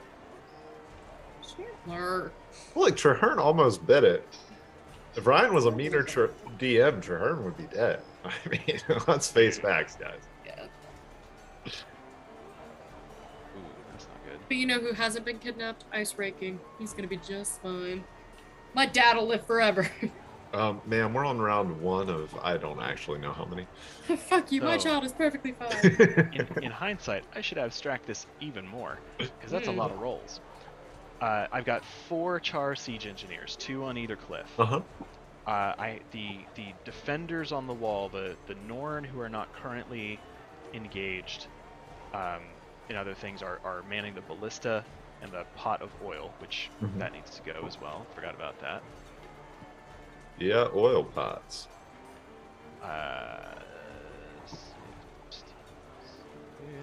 Dexterity. Ooh, I love it. So you guys see from out of this sphere of swirling snow and sleet, these 2 streaks of black metal followed by trails of smoke that erupt outward in an arc and slam into the ground in front of the gate, detonating. And then following from the other side, Kala and Kitri, you guys watch as the Char Engineers stand up, take precise aim, and then these 2 really long, almost like shoulder cannons, launch these projectiles down towards the ground, followed by 2 more explosions. They do a fair bit of damage. There are groups of Norn on the ballista, one loading the bolt, the other one winding the crank and turning it to aim as they both tilt. The ballista are about 15 feet away from the gate, and they both turn inward and downward, facing down this large, hulking creature that is trying to smash the gate open. One of them launches in. It kind of bats it away with its arm. It takes a little bit of damage, but as it's distracted, the other bolt critically hits, just kind of embeds itself in where would be a collarbone, and you guys just watch as ice just cracks and flakes away. It's just like stabbing it through ice on a frozen lake. But it sticks, and it sinks in deep, and the creature sort of bellows out as it tries to take its next strike. A heavy hit. Another group of Norn tips the cauldron of boiling oil, and even as they right it back up and you hear the sort of howls of the Svanir below, there is another Norn like running up from the bottom, holding a big pot of oil that's kind of steaming, and they pour it in as carefully as they can. Another Norn kind of stokes the fire underneath it as they're preparing to tip it for the next round. Ice raking is just streaking back and forth between the ballista and the pot of boiling oil to the north. We're kind of running around Brina, just hacking and slashing with his great axe like a baseball bat, clubbing people with the flat, knocking them sideways, slicing off limbs, cutting people in half, and he manages to take out quite a few of the ice brood. And that is the other defenders, which brings it to you guys. You can attack them, you can cast spells, you can use abilities. If I just want to make some sword attacks, kind of like Ice Raking is doing with his axe, do I just like roll my normal? Yeah, you just make like a normal melee attack. Okay, can I go ahead and do that and light one up with Green Flame Blade and then do one regular? Absolutely, and this will be against the Ice Brood, who are scaling the walls and trying to fight you all. Okay, that's 35 to hit on the, or sorry, not 35, 32 to hit on the first one. Huge difference. But yes, well. that hits. It was an 18 on the die plus punch. And that is 13 piercing damage plus another 16 fire damage for whoever it hits, and another 20 points of fire damage for the secondary target on the first strike. Okay. Ooh. Yeah, you find a group of Svanir that have kind of snuck up between the cliff wall and the fortress wall. They've come in further away than the rest of them to the south. And you manage to spot them coming up, and you rush over and just start hacking away at them, the flames leaping from your blade from one to the other, and you manage to take all 3 of them out. Ooh, perfect. And the next one, the first roll is a nat 20. Huh. Okay. And an 8 on the damage die, so that would be 8, 8, and 12, so 28 total points of slashing damage. As the remaining ice brood of this wave start to crest the top of the wall, you're able to like lean over and just start swiping at them as they come up, skewering some of them, from the eye back through the back of the skull, and you're able to take out the last of them. looking out, you see that there is another wave incoming, but you are able to clear the wall momentarily and give people some time to breathe so that they're able to restock the ballistas, rewind the cables, slide them into position, and stoke the flames of the oil. Cool. Those were my 2 attacks. Brina. Yeah, Brina's very much so gonna do the same thing So, Galatar is doing. Right If that's possible. now, there are no more ice brood on the wall. Oh, right. There is the massive creature down below at the gate, Okay. and you can fly. I can And fly. the creature's about 10 feet tall. You know, it's kind of hunched over, but it is about that tall. So if you stood above it at 15 feet, you'd be able to swing down and hit it. I am pretty interested in that. Alright, seeing Galatar knock out these ice brood bitches, I think she's just gonna drop from the top of the gate. And it's flying, but I think aesthetically speaking, it does just kind of look like the straight drop 3-point landing, whatever, on top of this giant motherfucking creature. And she's gonna go to town on him. Now, You're gonna raging drop only. onto it? Yeah, We have a system for that. we do. Climb onto a bigger creature. It's an optional action in combat. Okay, you've piqued my interest. I'm actually a little afraid of this because Now you've opened Pandora's box. no, I have opened the box. I've opened the box. If you domesticate it, Biscuit could have a new best friend. This creature's moving. I don't think it works like that. You're gonna have to grab onto it Mm-hmm. to kind of like hold on Mm-hmm. if you're not flying.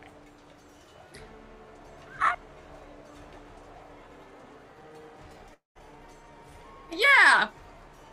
No? Sure. Yeah. Fuck it, Your- Ryan. Your strength's insane. Go ahead and make an athletics check for me. With advantage. Well, if it's less than 23, it's a 23, so we'll just see. Yeah. 26. Yeah, I rolled a 6. Excellent. You are able to like cartwheel flip over the front of the gate, land on this thing, and grab one of the ice spikes protruding from its back and catch yourself. What weapon are you wielding? Damn, Brina's so fucking cool. I'm doing the flame tongue longsword, Okay. and I'll do it one-handed so that Okay. I can obviously hold on to it. And as far as raging goes in this abstract realm, rage only lasts for a minute. Would you be okay with Yes. counting it for like the first attack versus I don't know. I would You have say... foresight for advantage also. Yeah, I'm just thinking about the Yeah. damage. I would say in this situation, Hmm. because this could take a while, it would probably be wisest not to use your rage. Yeah. She's maybe she's not raging just yet. Maybe she's just pissed. Not the same thing as rage. Just angry. Just pissed. She's hangry. Yeah, she lights up that fucking flame tongue longsword and does her little, I don't know, back handspring. Fuck it. I'm just kidding. Off of the wall, and we'll go for the big scary guy. Okay. Um, Yeah. Make your attack with advantage. Shorty, Critical hit. Shorty. All right. So this is one-handed. Oh, I have it set to two-handed, I think. That's not quite. I wish I would have done both. That's really unfortunate. We'll say you hook a leg around the thing. It's fine. Okay, all right, is that? okay, cool. Is that? Do you add the total and the total critical? I don't know. It also doesn't. Yeah, no, it does have critical. 73. That was good. Jeez. I feel good about that one. Damn. I mean, it was good damage Yeah. rolls on top So of you, it. you do your little kickflip over. You Mm. land on it, and as you land, you stab the sword down into it through its spine, and that's how you're fucking holding on for the first moment. Damn, she's You want to make your second attack. That was a big, beefy fucking hit. It is looking rough. 24 definitely hits. awesome. And this is, well, it can be two-handed. It doesn't matter. 14. Sure. Yeah. Yeah, you stab into it and you're holding on. You grab hold of the spine in front of you with like one of the spines of ice to maintain your balance. As you pull the sword out, you kind of rip it sideways, and there's just this shudder that goes from head to tail of this thing, and it collapses in a heap on the ground. Oh, fucking hell yes. Gnarly! Oh, shit. That was awesome. Yeah. Am I able to fly back up to the top of the gate? Yes. Okay. Yeah, you've got enough movement. It wasn't but like a 5-foot drop, so. Cool. That's fucking gnarly. Brina does that. Alright. Air uses her action to dash. She kind of runs along the ridge line and finally emerges from the sleet storm and just calls out something like, "Yes, focus on the big ones. If they take out the gate, the Ice Brood will have free reign." So after Brina, who would like to go? I have a plan. Go for it. What's up? Assuming that is there like a 10-foot cube of space that is free down on the ground? Free? Like open, I guess. I want to I would like to conjure an elemental, and it fills a 10-foot cube within range. So yeah, I have to. You can do that. Yeah. So I wanted to do in an unoccupied space within 10 feet of where I summon it, I guess. So I specifically was thinking, since we're in like the mountains, that hopefully an earth elemental would be able to work. That I could summon one of those. Yeah, you can draw one up from the very ground that you're aiming at, for sure. Yeah. All right. And then I guess I don't know how exactly. I just want him to like fuck shit up, I guess. So I can. I guess priority have him go after the big guy. So if Cut you the click big on guys the down. token here, Are there more big guys? there are more coming. Okay. Or just whomever. Might change ownership. Fuck. Right? Yes. Configure permissions. Keach. Mary. Owner. Okay, so you should be able to click on the elemental on the screen now. And it should put a little bar at the top of the screen. Under inventory, you have its slam attack. Awesome. Can I have it, it has a multi-attack feature where it's just 2 slam attacks. Can I have it do that twice? Or just do the multi-attack rather? rather? Range on the summon. So it has to be within 90 feet. 90 feet, okay. Oh, also it takes 1 minute to cast. So I will have spent a minute casting it and then have It is summoned. kind of a 10-minute round of combat, so yeah, I can say that's gonna work. And you can hold it for an hour, right? The duration. Yes, it is concentration, but it's an hour. Okay. So within 90 feet.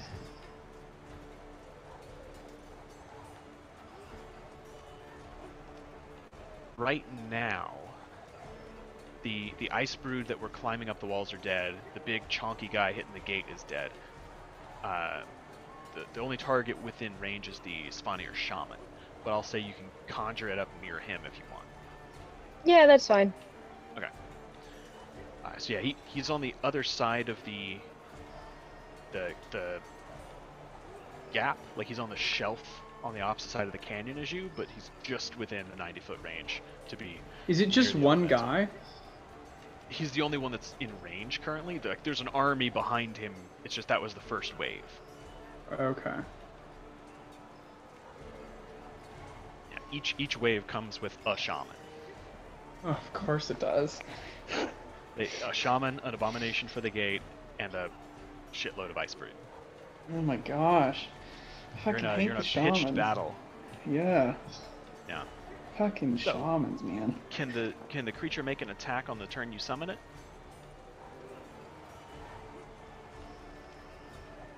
Yeah. I mean, it's a 10-minute round, so we'll go Yeah. ahead and say, yeah, if it has multi-attack, go ahead and make a multi-attack. It says it has its own turns, like it says it rolls initiative and it would have its Yeah. own turn. Yeah, So, so it gets a turn. Now is it blinded up here? Like I'm still a little It's confused. not up with you. She is on the other side of the canyon from you. She's with Kala. And they're on the 10-foot ridge below you. You're high up on a 40-foot tall cliff. The shamans are down on the 10-foot ridge? Yes. Yeah, And they're blinding us up here. Yeah, they cast the spell very far from Okay. themselves. Okay. Got you. So it can make 3 slam attacks, Kitri. so there's 1, 13 just misses. 18 will hit. 2, and 3. Natural 1. So the middle one does hit. It's for 15 bludgeoning damage. And he needs to make a concentration check. Concentration save.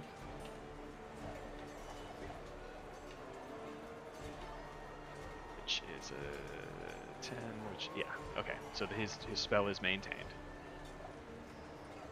But your Okay. elemental does make its way over to him and start pummeling him. You see him like dancing out of the way, trying not to get smashed. One of them clips him and he spins around, but he catches himself with his staff, maintains his concentration. Is that the end of your turn? Is there anything else? Like, I think that's all I would be able to do. Also, I'm not Pebbles anymore. I assume. To get up the Just cliff, a you horse would've on a had to not cliff be a summoning horse. summoning a elemental. Okay. Yes, that's my turn. Kala, since you're on that side of the cliff. Yeah. I'll shoot the shaman, I guess. How should I track arrows? Are there like, did they set up bundles of arrows for archers before this started? We'll say you had time to do that if you wanted to. 'Cause I think I can There's- shoot there's like plenty of 100 supplies. arrows in 10 minutes, Yeah, which is it's- like a it's- lot. It's one attack being represented, so just hand Okay. wave it for this. I will.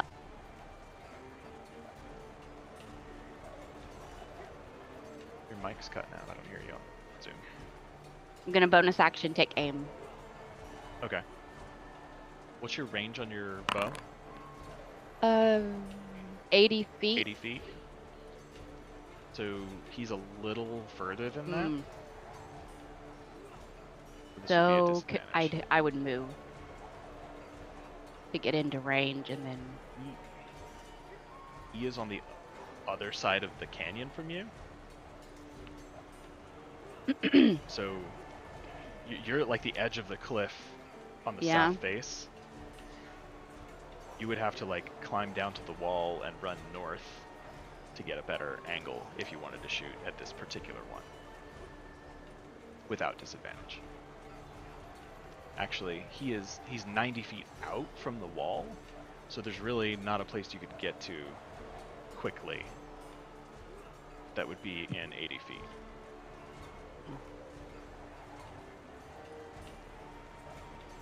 Yeah.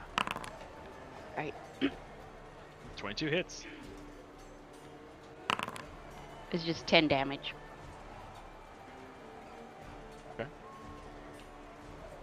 Still has to make a con save. 17. Alright, so he maintains concentration. There will be others that are closer. It just so happens that you picked the side of the cliff that he's Although- not on.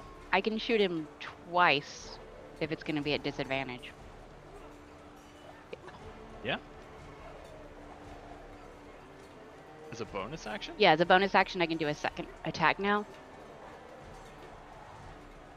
So you're not gonna take Yeah, because aim? it won't take aim, won't give me sneak attack anyway Right, because I already have gotcha. disadvantage. So I might as well attack Nice. twice. 15. Yeah, 15 just hits. 8. For 8. Another con check, though. check he has to make. Come on, baby. It's a dirty 20. Damn it. They got higher and higher.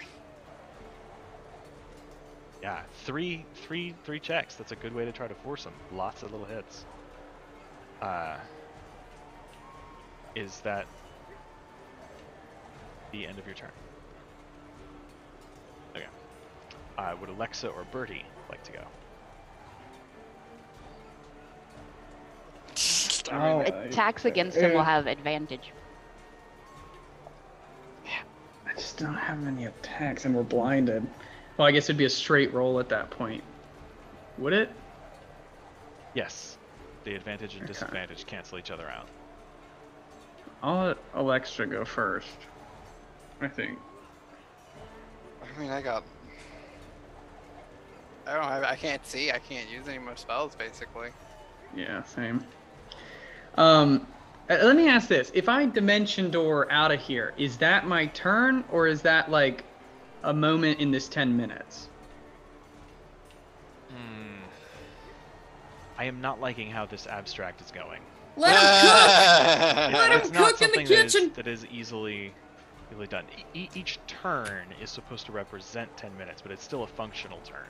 So it would be your action. Yeah, otherwise we're just taking like 10 turns in a row. Yeah, and that's... Yeah. Okay. Oof. But yeah, if that's the case, I honestly got nothing here. Use your gun. Shoot him with your gun, Bertie! Sorry. I mean, my gun doesn't even have that kind of range. Like, I don't think. It do me, I guess, disadvantage, advantage might be a straight roll, I guess. But that's just such a bad waste of 10 minutes for me. And so let me ask this. If I got myself into a position to make this whole area, like, difficult terrain for them, like, functionally, what is that? Is that going to do anything for us, or is that just going to be like a flavor thing? Technically, to make it difficult terrain in this abstract sense, because like if I got 10 minutes, like could I cast Mirage Arcane, turn this whole area into like difficult terrain? And that's where I'm like, yeah, I'm a little confused on the rules, I guess.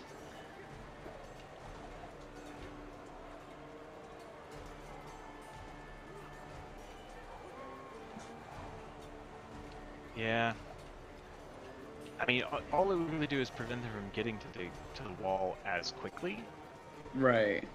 So now, if I spurted up a little volcano at the gate and had it flow down this channel, I mean, is that a thing? Is that because I've got, you know, I'm trying to suss out, like, if this is a 10-minute round, can I cast a 10-minute spell, or not so much?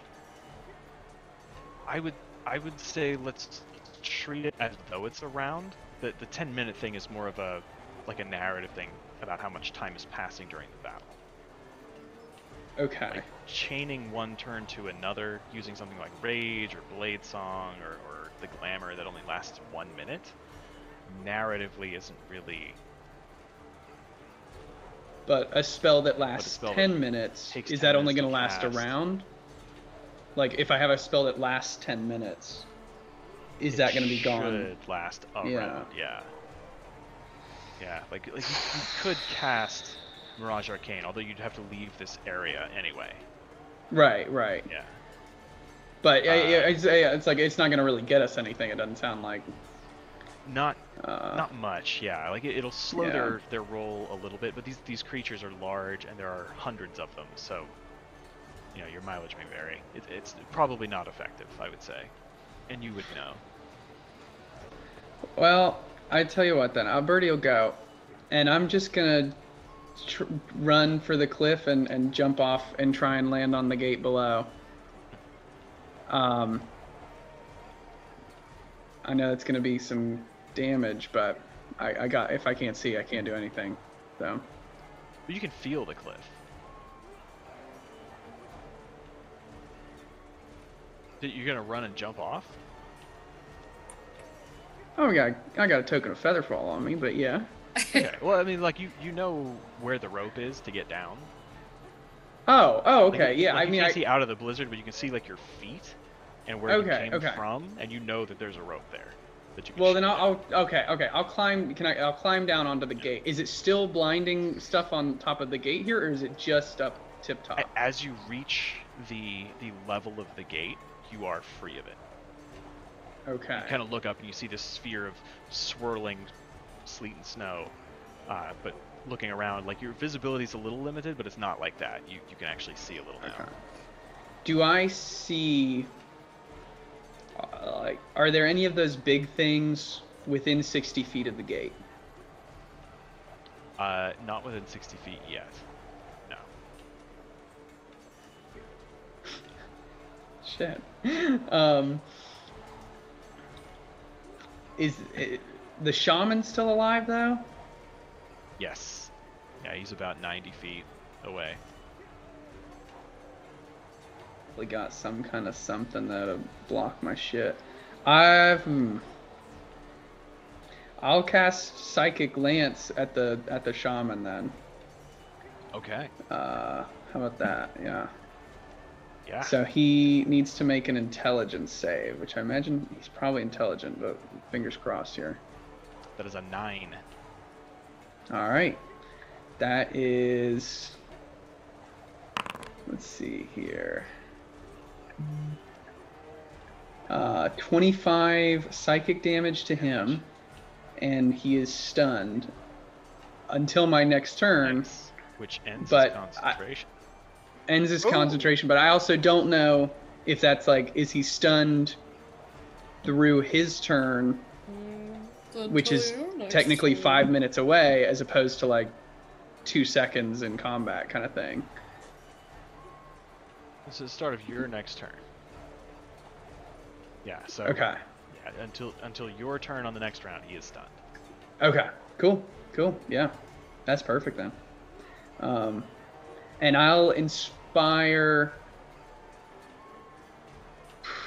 Yeah, I'll inspire Brina.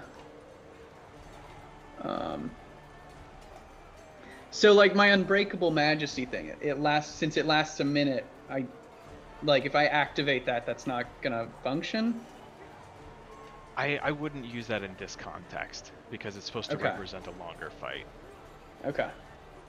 I got you. You guys are doing really well though, so I don't expect this to be like a deadly threat against you. I know we it's will properly move into initiative, and you guys will be able to use all your normal tools. This is brutal for a non-damage doing caster. It's like all of my stuff is nerfed.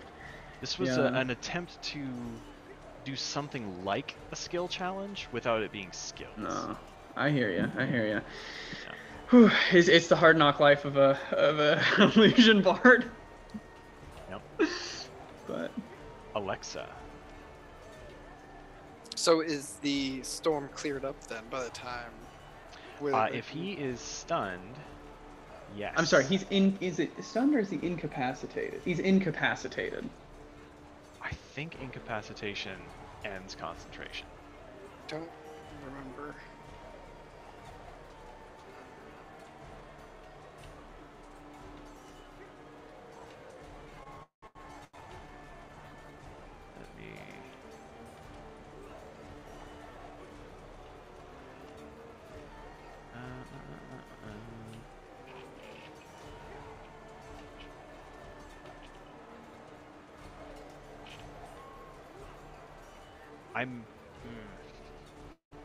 Damn it. I think this will tell me, even though it's not really what I'm looking for.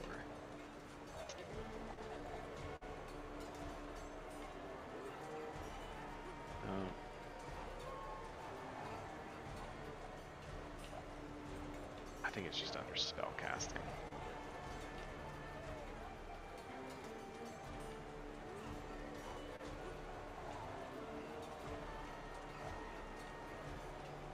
Sorry, guys. It's a slow session. Oh, good. That's okay.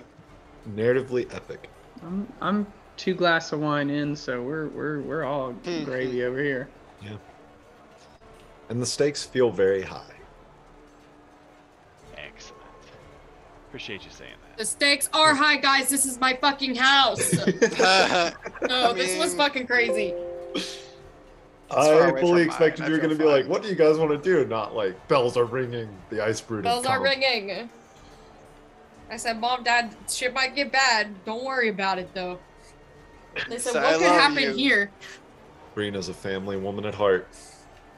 It's all your fault, Brina. Yeah, Damn. in what way? First you told her her whole family was going to die, now you're blaming her? Yeah, you did say that. That was fucked up. What did she do to you, Jimmy? That was fucked up. The darkness comes out. Yes, you lose concentration on the spell if you're incapacitated. So, Holy fuck yes, yeah. That it guy has can cleared up. eat shit. Well done. This shaman can rot. He's effectively out of commission for the next round, which is amazing for you guys. Good. So yeah, suddenly Alexa can see. Light him up. Yeah, like I'm tempted to recast telekinesis, but I guess I'll drop just the nuke. the firebolt. Okay. Oh, I can do I'll Like do 120 feet, right? yes. Plenty of space, yeah. Yeah, I will. I'll say I'll move a little bit. Well, I do want to just spread out a little, anyways. But yes, a quickened firebolt and a regular firebolt. Where did it just go? There it is. And I think if I do this, Yeah, That 26 roll- definitely hit. and that rolled with the bless too, actually. Oh no, bless is not with attacks. I'm an idiot. But anyways. Yeah, it is. Yeah, is bless it? affects attack rolls. I thought it was just saving throws. Attacks and saves, baby. It's not saves. Bless is ability checks and attacks. Ah. I thought bless did save. This was attacks and saves. Bless is attacks and saves. Is it Bane? but that's not the- ability. checks. I knew it was not one of them. Oh, there we go. Your girl Yep. played a cleric. Attacks right and here. Anyways, throws. 35 fire damage to the stage. Shout out to Narina, my Shaman cleric, just that got one time. fucking toasted. Sage summon, Dude, whatever. fuck that guy. Yeah, that is a nasty hit. Those are some good. Oh wait, actually. Damn, that boy's beefy. Oh, neither one of them would max damage. I gotta pay attention to that now. All right. Do you have to do a wand thing? Oh, thank you. I need to make a macro for that on Foundry. And how close are you standing to the Char engineers with all of their explosives? I mean, I don't know. I'm like on the edge-ish. Just, Where are they? just in case that's relevant. You're Right. up with them. 1 damage. Well, no, I have to roll the damage. It's a 1 on the table. Oh, I see. Yeah. Yeah, I Because then guess it's all creatures within 10 feet of me have to make a Constitution saving throw. 22, 23. So they take nothing. Yeah, I think they just take nothing. Nice. Yeah. They see the spark come from the wand as this black lightning arcs out across the ground and withers part of a tree next to you. And they sort of like tumble out of the way and turn around. Hey, watch it! Magic gets a little crazy in battle.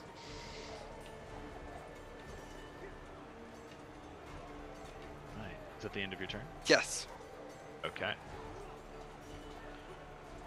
That is 1 round. So 10 minutes go by, and this wave of enemies like rushes the walls, and you're all slinging spells, and there's explosions coming out of the side of the ravine as the Char launch their shit. There are bolts from ballistas pelting into this large creature. You guys are hacking and slashing on top of the gate. Ice Raking doing his part. Eventually, you manage to defeat that wave, and as you kind of pause for breath, there's not quite a lull as you see Bertie land on the wall, utter an incantation, and you watch as the shaman, holding onto this blizzard-like effect up on the cliff wall, suddenly goes rigid. His hand drops to his side, and as the spell peters out, fireballs rain down on him. And for a moment, there's just a slight moment where you're able to catch your breath before this rage, or this roar from the second wave of enemies is incoming. So at the top of the next round, another swarm of ice brood rush up all along the wall, trying to take out the defenders, which now includes Bertie. That is a critical hit. Leave my boy alone! He's too small for this. For 39 slashing damage. 2 or 3 of these ice broods swarm up the wall and just cluster around you and start going to town. So he's a pretty boy with a pretty mouth. Ew. Not like that. What? Not like that. You're coming in with a weird commentary. Been a long Swing time. at Ice Raking, who also takes a hit. You watch as 2 or 3 of them dogpile on him, and he's easily kind of holding them off, and he's not taken down to one knees. With a roar, he does that breaking of chains motion. He throws a couple of them off to the sides and starts to attack back. They will make their attack against Arena at disadvantage. 21. I was gonna say they could fucking try, but they did, and they succeeded, so. Take Right. 23 bludgeoning damage. Okay. Oh shit. A dirty 20 for Galatar.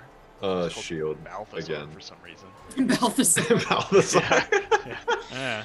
Galatar's just slowly been turning evil the Beelzebub. entire Yeah. game. So, yeah. That does not hit. They cannot attack other people in range. You watch as some of the Norn, who are also on the battlements, are up there combating them, and it's kind of evenly matched. Like, some of the Norn take a couple of hits, some of the Ice Brood take a couple of hits. Ground is not gained or lost necessarily there. The next hulking Ice Brood abomination comes stomping forward, kind of rams its shoulder into the gate. That will hit. Big heavy hit. So again, this thundering boom hits the gate, and you hear the sort of the iron as it starts to kind of buckle a little bit, and you feel the wall quake beneath you. But it holds fast. That is its turn. And another shaman, this time on the south side, elevated ridge or embankment, comes up, and as it's looking around, it is going to cast its own sleet storm. This time covering Kala, Keytree, and those 2 char.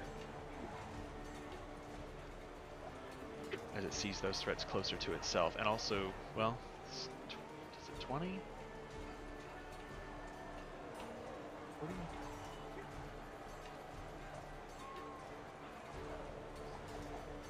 Yeah, 40-foot radius. But only 20 feet tall. Gotcha. So it does not cover the ballista on the wall. That is the enemy's turn. The char make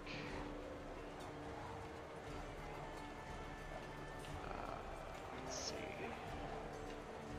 So where's the sleet storm, did you say? I know it doesn't cover the ballista, but It covers Kala, Keytree, and 2 of the char who are near them on the southern cliff. okay, so gotcha. Yeah, so you guys are heavily obscured. Your ground is difficult terrain. If you're concentrating on a spell, I think, let me see if it's on your turn.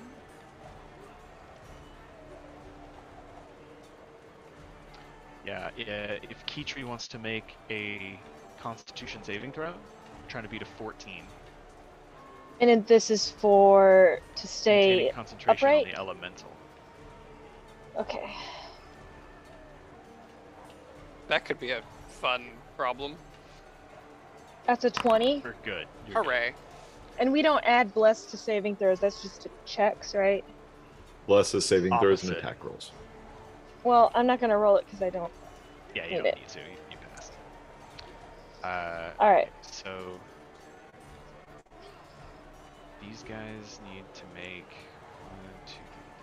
4 dexterity saving throws. 1, 2, 3, 4. 3 failures, 1 success.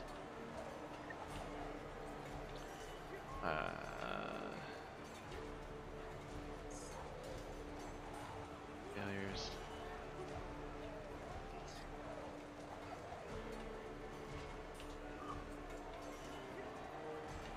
Whew, man. This guy needs to make 4 dexterity saving throws.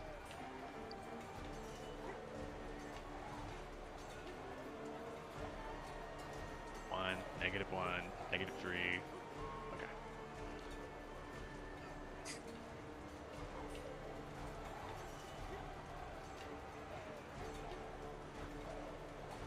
Yeah, there is just this storm as the battlefield in front of the gate just erupts with explosions as these char launch their ordnance down into the gully.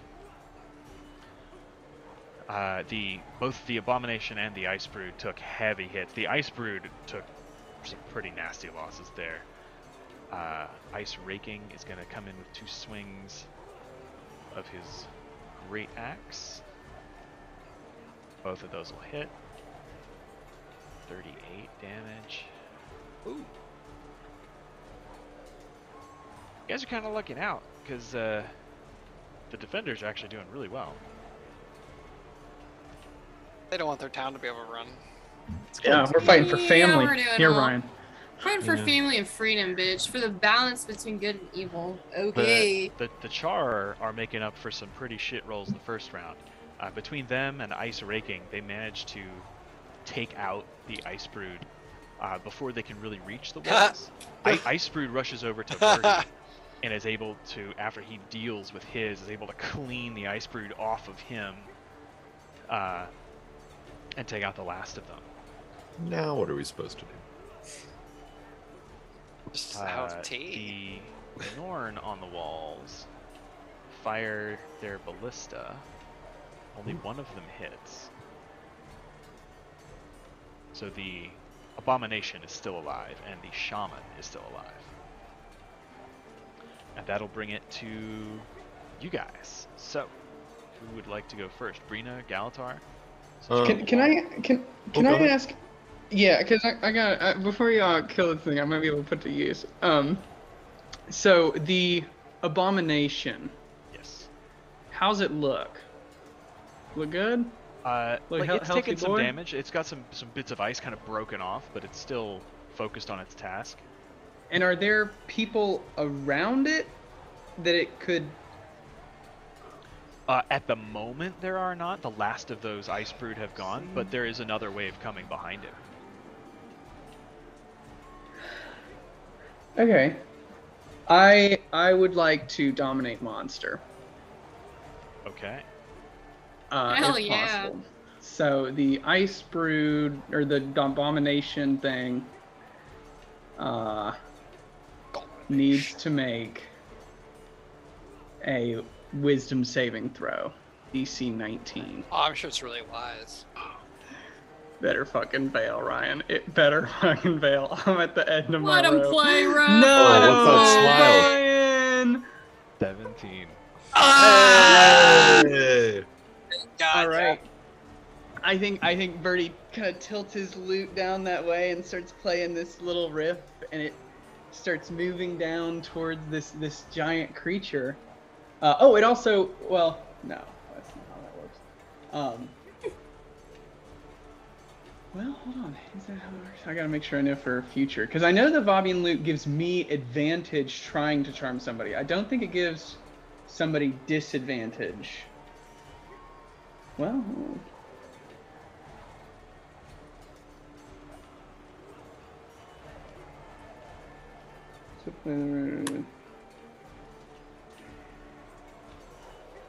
Cast a spell there. Oh, imposing disadvantage. It should have disadvantage on the save as well, so it would have failed anyways. Never mind. Doesn't matter though. Right. But, yeah. So he is charmed, and I form a telepathic link with him. As you reach into this monster's mind, it's like the worst brain freeze you've ever felt. Your whole forehead just explodes in pain as a pair of glowing blue eyes, slitted and angry. It's your old pal, Here, Birdie. taking up all of your vision, and you hear, This one is mine, little bird. and he cannot be charmed. Oh, That sucks. He said, "Get your own." Sorry. He said, "Trade in those business cards Really and buy your own damn decapitated. monster." Oh my god. The shutdown. Dang. Good Dramag hustle, though. Is That was ice cool. cold in Yeah. so many ways. that's it.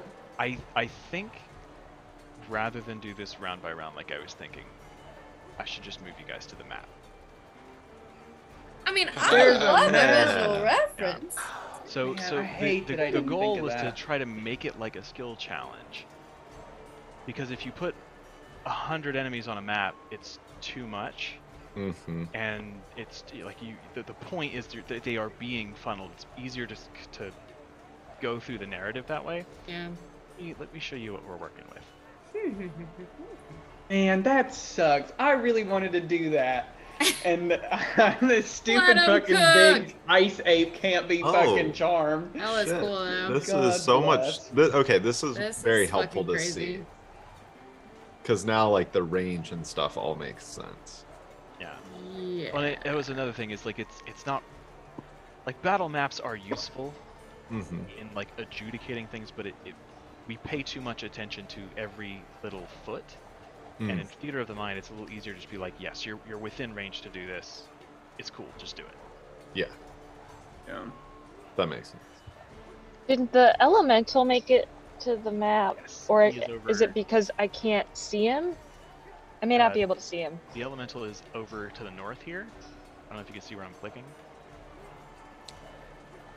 Oh, yep. Yeah, him Found far ya. away. He blends in with the Yes, he ground. does. He kind of looks like one He's of the very much a little. snowy rock elemental. Yeah. Hmm. So I think what I will do now is let me add each of you to initiative. Bro, fuck dragon minions, honestly, because the whole charm thing, I should have thought of that, and I should have thought of that. We've only killed 2 dragons, you know. Honestly, it What's a was. guy to do? And I'm never sure with their little minions though whether they can be charmed or But not. it was really appropriate. This is the second time you've had this run-in with That Dwarf would've trying to been- control his creatures. so cool though. Had It I was taken good. It was a cool control of him, idea. I was like, go defend the city. You did it, fucking McGonagall. It's like, the North needs your defense. Ooh, that's what we need at Oh. Trollskull Castle. It's just like statues that come to life to defend us. We create a castle. We've got statues. Yeah, That'd if be you guys all want to roll initiative now, I've got you in the Oh, track. yeah. And Brina, your initiative rolls with sucks. advantage. Fucking. Advantage. Advantage. 1, 2, Wow. Wow. Initiatives are so great. Every time. No, that was actually us. I did my research and us. Yes. I mean, it kind of is. If you turn your head to the side a little, it looks like a butt. Jimmy, I think you're getting a little too big for your britches this evening. It's not letting me click on the elemental anymore. Do you want me to roll him as a separate initiative from myself, or assume that Sorry. we're the same? let me grab him in here. I'm gonna put another token down now that I changed that. I'll put him in initiative, and I can go ahead and roll it. Can you click on him now? Yes. Awesome. Holy shit, there are a lot of people on this map, Ryan. There are hundreds of people. It's representative of a massive army. It's war. Yeah. There's actually thousands. Yeah. We just see hundreds. You ever play Kingdom Hearts 2? This is like Kingdom Hearts 2. Yeah. War horns my gosh. sounding. Okay. How in the fuck did that happen? Okay. Get in combat. We're gonna skip past the ballista. Well, well, Birdie's gone. which Well, means- so let me ask this: yes, Are we moving toward a more like traditional initiative.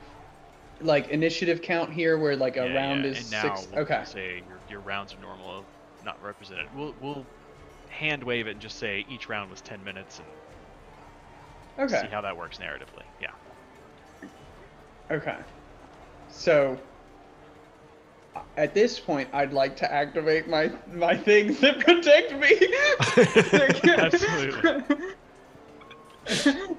Because Birdie is small and weak, and it honestly should probably not be here. But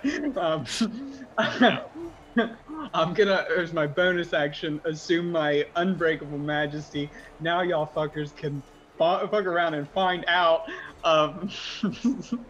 And that I'll move a little bit, but that will end my turn. Okay. Oh, dumbass So- spell, dominate monster. Okay. I think we had just begun player Yes. initiative. Yeah, we just began our phase. Okay, so we'll go down the initiative list here. We'll skip Birdie this round, and then we'll start from the top again. So Kala. Well, Galatar. He Oh, doesn't sorry, have his yeah. number in there. Oh, yeah, sorry. It's 23. Thank you. Cool. Yes. So Galatar. Cool. Question.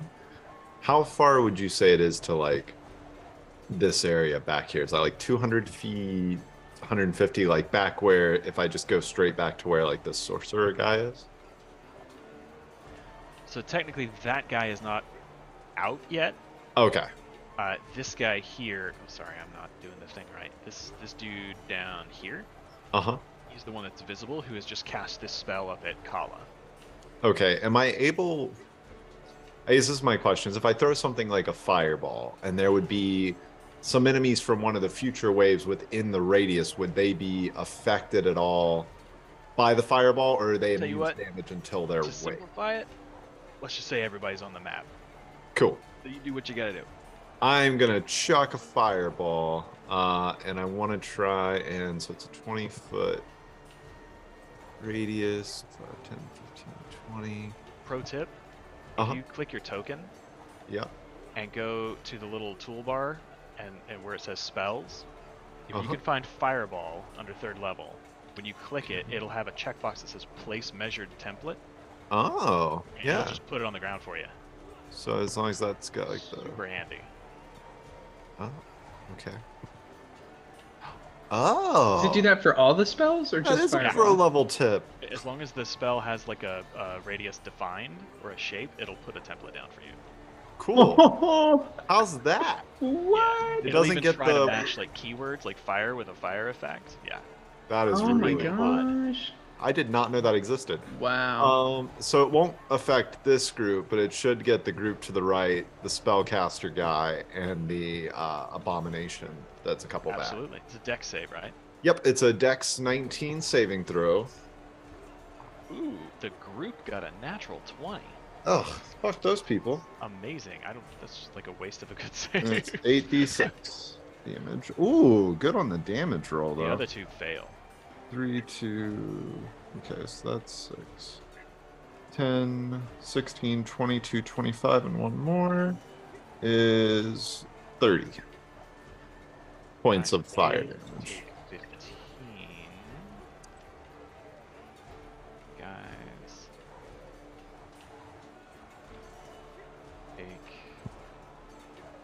30. Whoa. Hang on a minute. Doesn't have 30 hit points left. He takes 30 damage. Wasn't quite that effective, my god. Minus 30. There we go. Quadruple power. It's minus 15.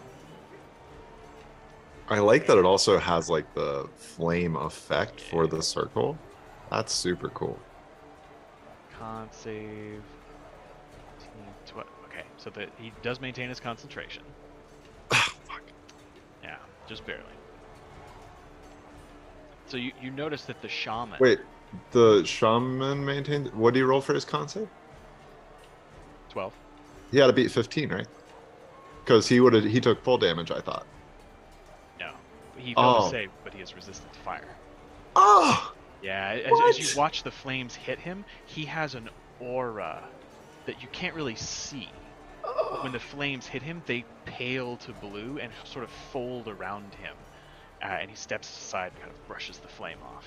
As a magic caster, I feel very stupid for targeting these people with fire. Cool. Awesome. That's my turn, Jack. Although I do want to... I think it's a bonus action. Let me double check. Yeah, I do want to go ahead and bonus action cast my Shield of Faith thing that I have on myself. So it's concentration up to 10 minutes, and it's from the full level spell. It's that's true. It is a full level spell. So even though it's granted via a feat, I can't use it this round. That is correct. Thank you. Via feat? I got it from that. Well, I got it from. It wasn't actually a feat. It was from the cleric book thing you gave me. The thing where it was like you can get one first level cleric spell. It was like the magic initiate feat essentially for reading the book. Okay. And it was like you get it once per day that you can expend it as the first level cleric spell. That's okay. the spell. So yes, it is technically a spell. So. Yeah. All right. I am gonna skip the ballista on this round because it's already gone. Kala. I am gonna shoot this shaman twice. The one closest to you? Yes. All right. 21 will hit. 11 damage. Okay. Hang on a second. Okay. Save. 21. Yeah, okay. 19 will hit. 10. 10. Save. For 11. Just barely maintains that concentration. Okay. We're on the defender's turn. Ice Raking is already gone. Keytree.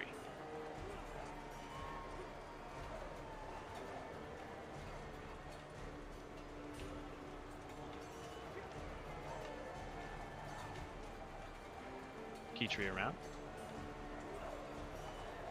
Oh, that's right. She's at her office. I forgot. Sorry. All right. And then Brina's on deck. What am I doing? It's my turn. Yeah, you are currently kind of heavily obscured, so you can't see anything outside of, just like 2 feet in front of your face. Okay. Oh,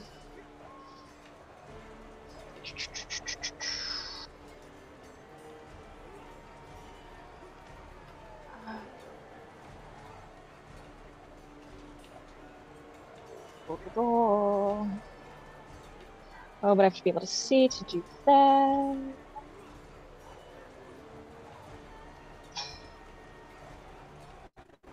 Okay. The way Hidden Paths is worded, so it says you can teleport up to 60 feet, or you can use your action to teleport one willing creature you touch up to 30 feet to an unoccupied space you can see. Is the unoccupied space you can see, does that apply to like the me teleporting, or just to like if I used it on another creature? Either way, you have to see the place that you're going to go to or send someone to. Okay. mean, I was like, if I can teleport out of here. Everyone around me is fine. And I'm on difficult terrain, correct? Yes. Oh, wait. Actually, make a dex save for me real quick as you start your turn. Just to stay upright, because it's very slick. That's a 21. You're good. You're at home in the elements.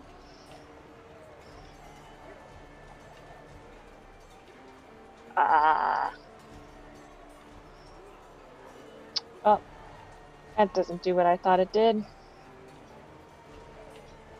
I'm sorry. I got distracted because there was a cop parked out by my car.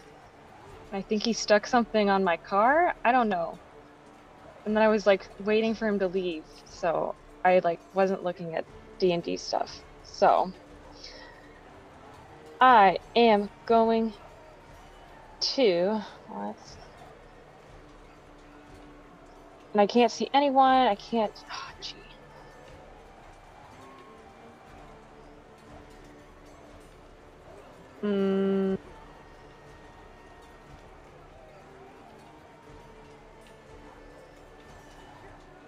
Oh, that says a reaction. Okay. Oh.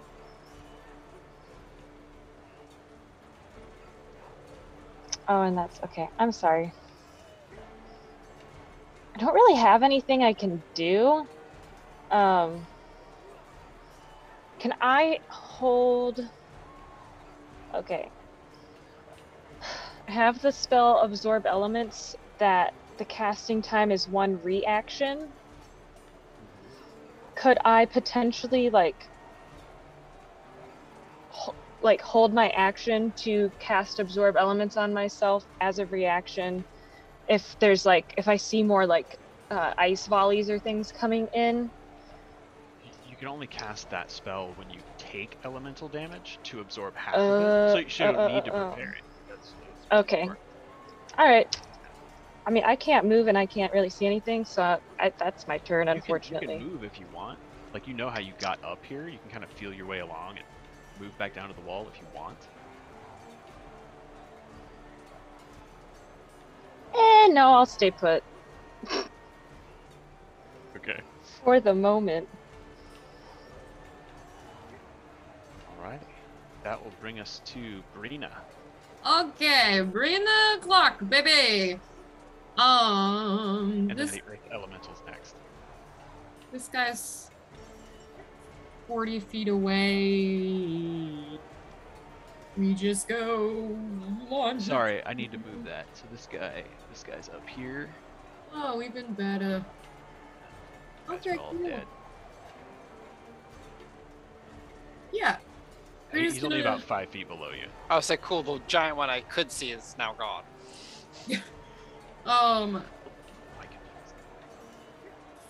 Rita's gonna do basically the same thing she did last time. Worked so goddamn well, might as well try again. Hop down and float. She probably is not going to latch onto him. She's just gonna fly directly above him. Okay. Two-handed. Yeah, two-handed with the flame tongue longsword. I'm gonna go ahead and rage because we're in proper combat. Aha! And let's fucking party. That'll hit. Right. 24. Can you put those walls on the trees back up? Can I? It's just a joke, because I don't. There's Don't more. wanna see all that? That's a lot more than I thought. So 21 hit? Yes, 21 definitely hits. Awesome. That's 25 for the second one. Not bad. Yeah, 2 meaty hits. Cool. He's still hollering and bellowing, but he is trying to actively move out of your way as you're just like cleaving chunks of ice off of him. Some of his long spines kind of crack and fall off on the ground next to him. Nasty hits. He's looking hurt. I will stay there for the time being. I don't love being on him because I imagine people want to hit him with stuff, but I also don't want to be hit by him. I'm gonna stay there. Sorry. Okay. The Earth Elemental, if it wants to make its slam attacks, it can do so with advantage.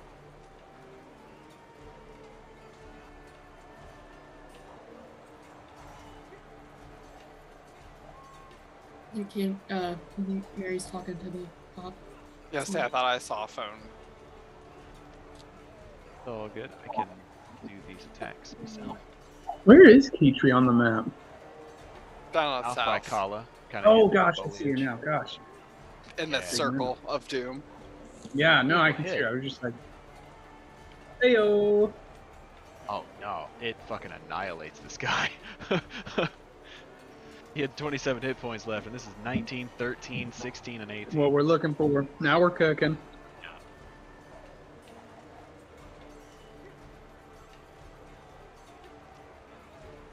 Yeah, this elemental just like walks up on this guy and turns him to paste. Just pummels him into the snow and the ice. Hell yeah. We're gonna pass Birdie this round because he went Yes. ahead, and we'll go to Yes. Alexa. Yes. I'm gonna take my 5 steps away from these gentlemen so I don't hurt them anymore. And if I do, I see everything, like the trees are not blocking Oh me. yeah, Okay. yeah. Those trees are technically below you. I didn't put enough nuance in the map to give like height differentials. Mm. No. And you know, we'll lay down the old acid eyeball right on top of them.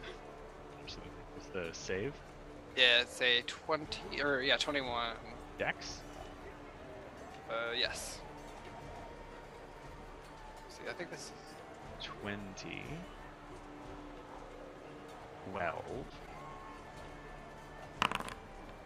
7. All fail. 27 to each.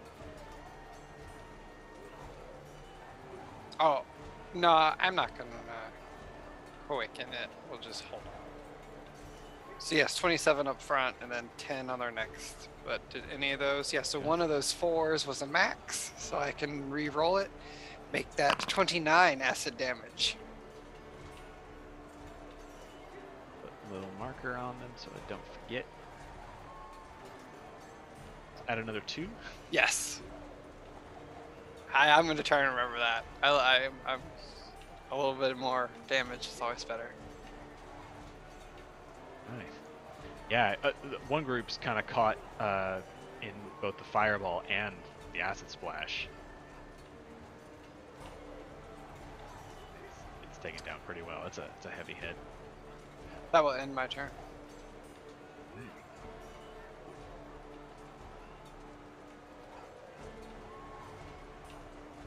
It's cool. I just had the elemental attack and it got a crit, so it just pasted that guy, crumbled him up.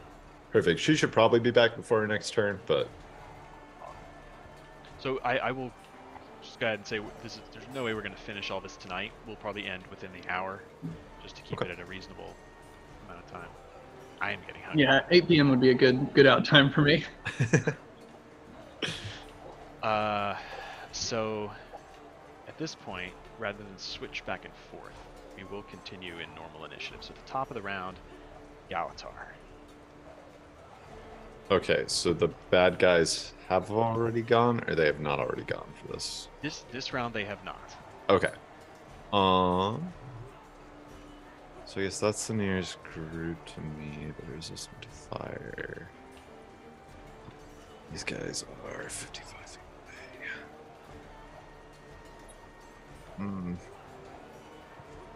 away. Is there? I guess there wouldn't be anything right near me to be able to get down easily, because they wouldn't put like easily climbed Yeah. and stuff down. Yeah. But it's only a 10-foot drop, which is 1d6 bludgeoning damage. Yes. And like you can see, all of the creatures in that gully are rushing towards the gate.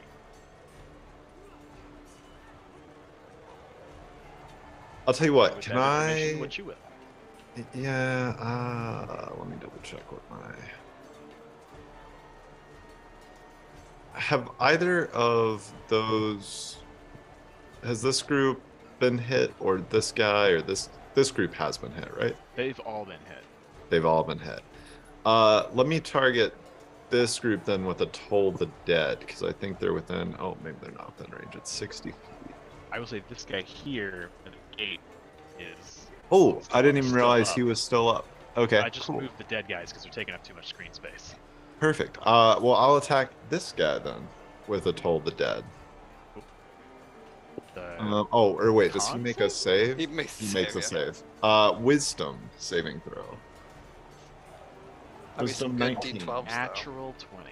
Oh. Fuck that, Ryan. But great job. I'm really happy for you. Well, you burned a nat 20 on that.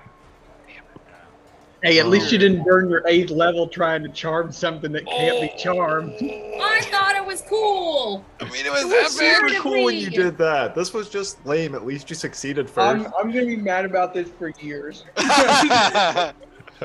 Yeah, you're still holding on to Wolgrax's shit, and I wasn't even there for it. That's true. That's true. That's so fucking To funny. be fair, the Let me roll some Wolgrag grudge like Alex stuff did. just was He was stunned twice. for the entire last fight, and they kept him alive like some odd sack of potatoes that they couldn't let I go. mean, at least you were in the Look into last fight Birdie's not walking original around fight. like Jimmy's character where you had gotten mind whatever. Evil-minded. Yeah. So you're just walking around like adults the whole time. Thing. Yeah, that's it for my turn. my cantrip didn't work. I'm not gonna move. We're all good. It's all good. That's me. That's life. At this point, the Norn defenders on the wall, I didn't want to put too many tokens on. They are going to man their siege engines. The ballistas fire a bolt. 14 is it? 14 does not work. 18 will hit. 17 piercing damage. Brina, as you float over this thing, hacking pieces of it off, you hear the as the ballista bolt is fired and embeds itself deeply in his right shoulder. He kind of staggers to one side. Oh yeah. They also pour the cauldron of boiling oil. He's gonna make another dex save. Fails. He takes 7 fire damage. Yeah, he staggers left away from the ballista. He staggers into a shower of boiling oil, and you have to kind of like flutter your way around so that you're not burned yourself. Yeah, he's looking pretty rough, and that'll bring it to Kala. Still shooting the shaman. 13, natural 1. What? With bless? It's a nat 1. Yeah. But a 30 will. There we go. There were 2 7 nat damage. ones, is what it was. It's crazy. But he will make his concentration check. Natural 20. You take this bitch out. I don't even know which one. I yeah. guess it's that one that's casting. Oh, I just noticed the snowfall on the map though, and it makes everything a little bit better. It's quite sweet. It's like a little snow globe. Ice Raking will come over and kind of lean over and rake his axe down.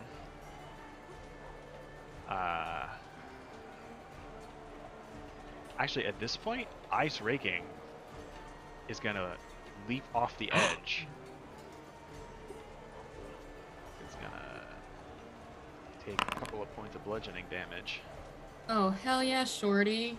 He's gonna run the fuck over here and start going to town. A new challenger approaches. Dun dun dun dun dun. It is nice.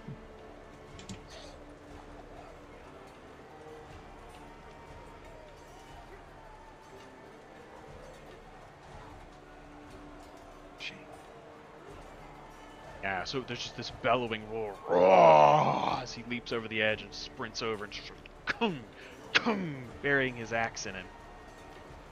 So we'll bring it to Keetree's turn, and Brina's on deck. Okay. Oh.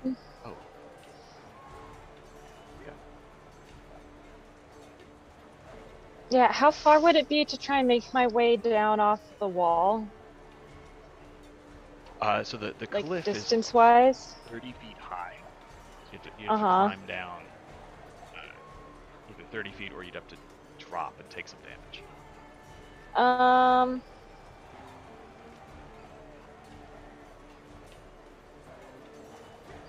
Or bonus action wild shape into a bird and fly away. He's great about that. Birds are cool. Well, I guess I can do that. So I'll wild shape into like a CR0 sparrow or something, and I don't know what the flying speed would be.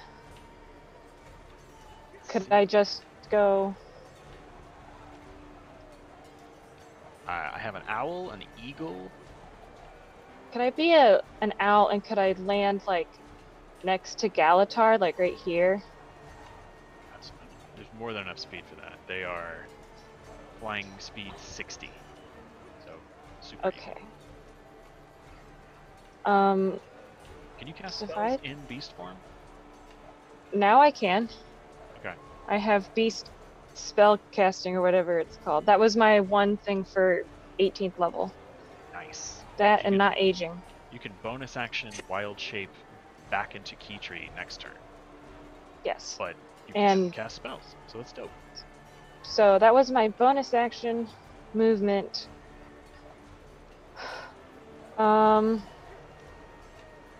As an action, that's a code in. Okay. Gee, there's a lot of people. I would like to,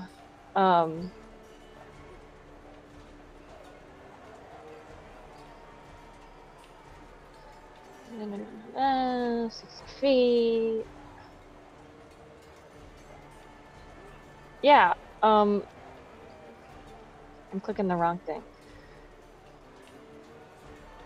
If I could, I'd like to cast on the giant beast that Brina's on top of. On him, can I cast Wither and Bloom? Yeah. And I'm going to give, I guess I want to give the hit dice healing to Ice raking. Ice Raking. Yes. But I need the creature to make a Constitution saving throw. Constitution save throw 21. Oh, well, they save. They take half as much on a successful, and so I'm just casting this at 2nd level. Oh. He's looking pretty hurt. Well, he would take Half of 1 3. point of damage. Yeah. Hey, it's less than he had. And then Ice Raking can use what? He Hit die? gets an unspent hit dice and regain a number of hit points equal to the roll plus your spellcasting ability modifier. So he can roll a hit dice and he can gain 8 hit points. Your spellcasting modifier is your wisdom modifier, which is 5. Yeah, plus 5. Yeah. You rolled and you got 3, so plus 5 I is got- 8. Yeah. Oh, you did the roll. Right? Is that what you're Yeah. saying? Okay, gotcha. I gotcha. rolled for the damage on the necrotic. creature. Yeah. Yes. And it's Does- that roll that Oh, it's determines. that roll. Yeah. My bad. I see.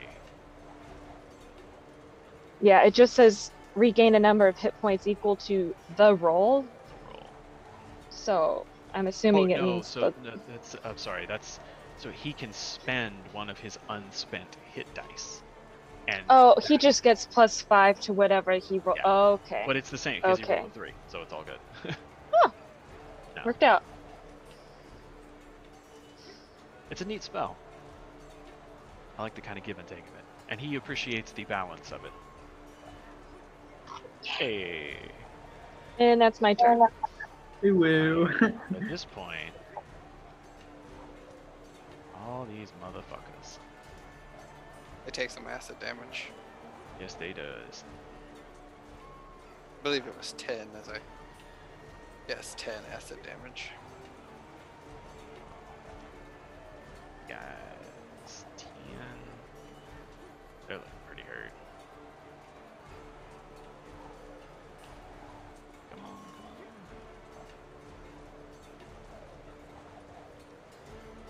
But yes, get closer, filter in, nice.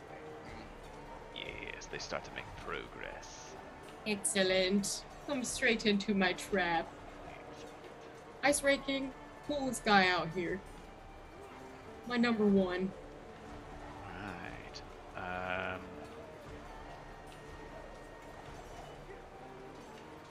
These guys are gonna attack ice raking.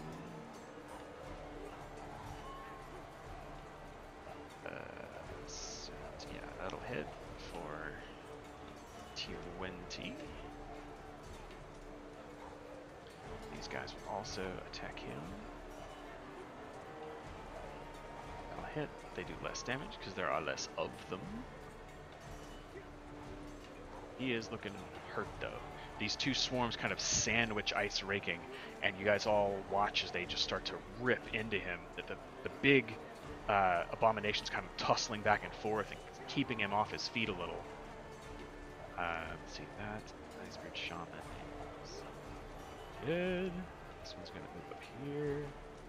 The one that's being shot at, gonna cast a spell. They are gonna, yeah, they're gonna cast up in there. So, Kala, I need you to make a dexterity save. It's probably not gonna affect you at all. Can he see there to cast it? Can he see through his own stuff? He doesn't have to. It's just on a point within range. Hmm. Uh-oh. Uh-oh. 13? Uh. Holy Yeah. shit. Ha The DC is 14. Hmm. The Char Engineers also both fail. Can I see those char engineer? Are they close enough to me? Technically, everything in there is heavily obscured, so no. Okay, You can hear them though, so you know that they're near you. that doesn't help. Who takes? Okay, so you take 10 bludgeoning damage and 19 cold damage.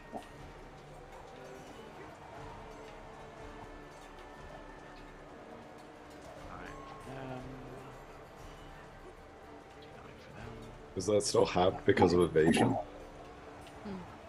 Ah, yes.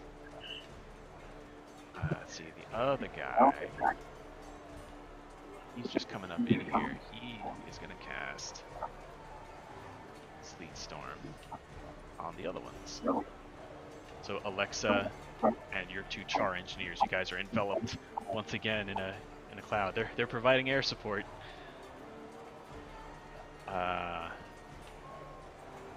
Does that reach down to me, or am I below that? No, it's actually kind of, I thought it was a sphere. It's a cylinder, so it's flat on the ground where they are, and it goes up. Gotcha. But you can see from the ground, it is a massive 40-foot radius cylinder. Yeah. It's about 20 feet high, so it's sort of like a localized whirlwind of snow and nasty. That'll bring it to Brina's turn. Alrighty. Let's first of all, guys, please don't let Ice Raking die. I'm gonna be so sad if he dies. But let's keep up the good work and get the big guy I'm on. One more game. That'll hit. Man, foresight fucking crazy. This is still two-handed. 18. Alright, cool. Okay. What? Solid hit. You bear down, and it actually like opens its jaws to snap at your sword, and you embed it in the back of his jaw and rip it out. Some of the long, icy fangs kind of break off and shatter. Still standing, but just barely. Oh, god fucking damn it. Okay, one more for good measure. That'll hit. Oh, there it is. Yeah, and with a follow-up thrust, right straight one side of the head, out the other. There's another shudder and a groan, and it collapses into a heap. Rena's gonna stand on top of his fucking crunchy motherfucking corpse and just point the flaming sword at some of the sons of Svanir directly in front of her, kids that she grew up with, kids she went to school with, and just get ready. There is a cheer from all the Norn along the wall. Which brings it to the Iceberg Abominations. This guy is gonna run up here underneath you, Brina.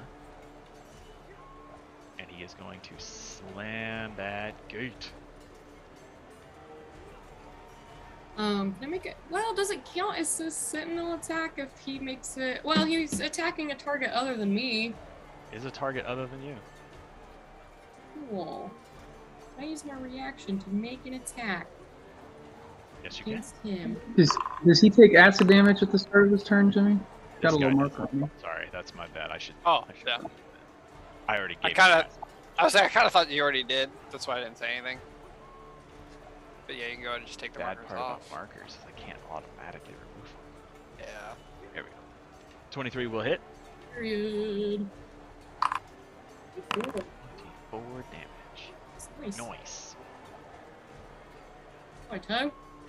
So this thing comes full tilt at the gate. The ice brood in front of it just knocked out of the way like bowling pins, and they kind of start picking themselves up off the ground. It ducks under you, Brina, and kind of elbow checks Ice Raking as he is staggering from all these blows and just rams his head full on into the gate. As it does it, you bring your sword down and use its own momentum against it to kind of peel the sword into it. But it crashes into that gate, and with a crack, the wood splinters. The beam inside broken, and the gate sort of hinges open. Oh, door. We're not done. Doing Oh, a good job. no. From behind the gate, a familiar voice, a husky feminine voice that says, Bear's strength shall not desert you. Acolytes, remind these creatures why they fear the Norn. and as she says that, Hertha comes busting through the gate with 2 Coden, 1 on each side, and 6 acolytes behind her, ripping the seams of her bear garb as she hulks out and becomes the bear. And just Yes, starts to bitch. dig her claws down the side of this abomination, grabbing chunks of it and like ripping her bare muzzle in and tearing chunks off. It's quite crazy. And a handful of Norn drop down the gate behind her, push the door shut, and are now bodily holding it. The beam is broken, but they are trying to hold the gate shut. It'll be a contested strength check now. That will bring it to the Earth Elemental.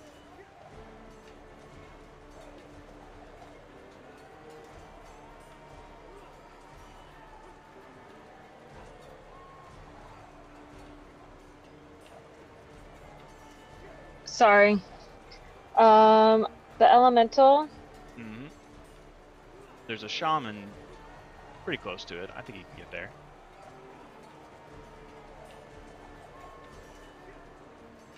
Oh, over this way. Okay. Yeah. How much movement does he? I think he's got. 30 He's got feet? 30 feet, and he can also burrow 30 feet. So Yeah, far, he can definitely yeah. make that. He's gonna run up to this man, and he's gonna slam him. Does that mean he gets? 3. Is it 3? Mm-hmm. Okay. There's 1.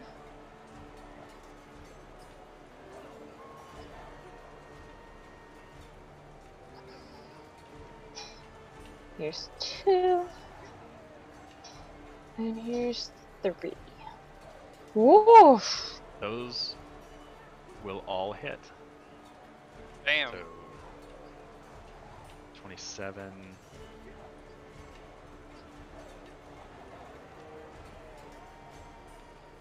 33. That actually makes it a 16 con check. I cannot do math. 58 damage total.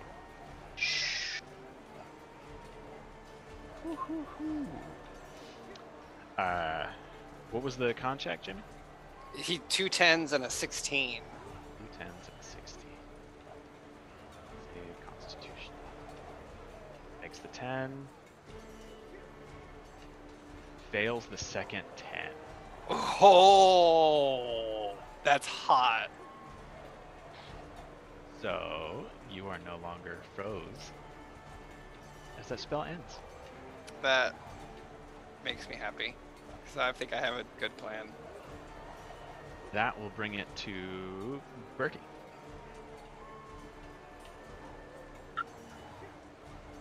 Interesting.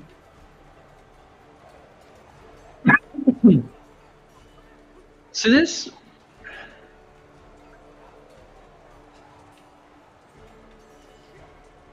So how is Ice Raking looking? He looks hurt. He's hurt. He's hurt.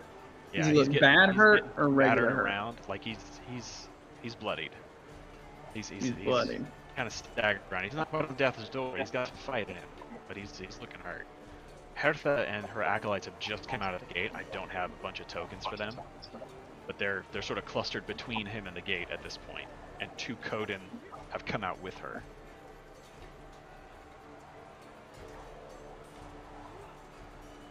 Okay.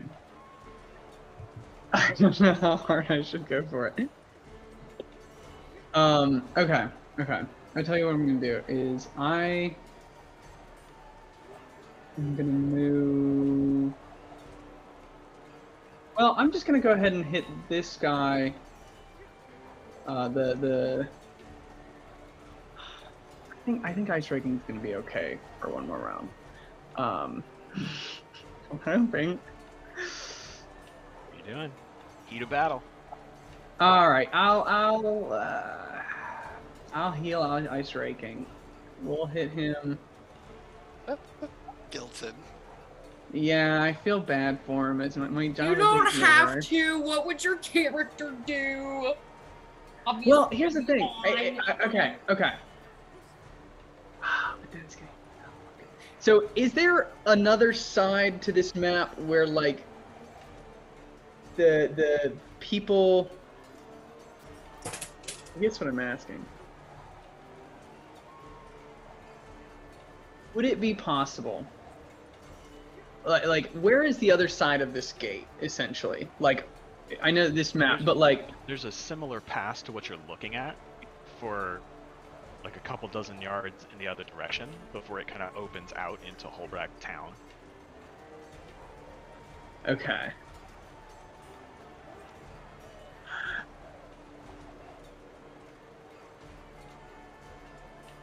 All right, I'm gonna start with I'm gonna hit Ice Raking with the heal, 6th level. Okay. Just the base level. So I think that's the base level. Yeah. So he gets 70 hit points back. Okay. He's almost at full. I love that polar bear. Yeah, as they come Well, charging out of the gate he's doing around good you, damage, so I'll keep him going. feels that sensation. Raises his battle axe up towards you and then turns with a grin to continue the fight. And then I will. Burning was already inspired. I'm already just barely set there. We'll leave it at that for the moment. Yeah, that's it. Okay. I'll bring it to Alexa. Yes. So seeing that storm come and go so quickly, and so very many enemies on the field, I take some of this knowledge, new arcane knowledge that I've learned, and I clap my hands together and I wish for a giant earthquake. Damn. Okay. All right. What does that do? A lot. Yeah. But they all need to make dexterity saving throws or fall prone. Okay. Holy shit. And for the next minute, it is permanent difficult terrain. So they're going to slow way down. I'm just gonna say they all fall prone. I'm not rolling all those. Their dex is not that high. And then up to you. There's no structures in this area, so I don't think that will apply, but fissures can open.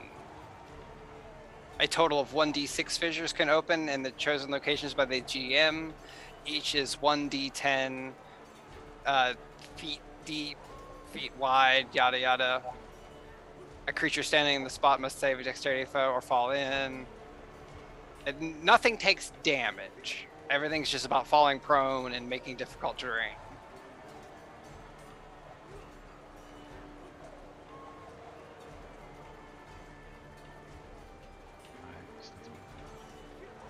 From one edge to the opposite? Okay. Well, I rolled a d6 and I got a 6. That's a lot of fissures. Yeah. 1d10. This is a 5. Oh no, I don't think it's supposed to be 1. I think it's supposed to be 10 by 10 feet deep, 10 feet wide. 1d10 times 10 feet deep.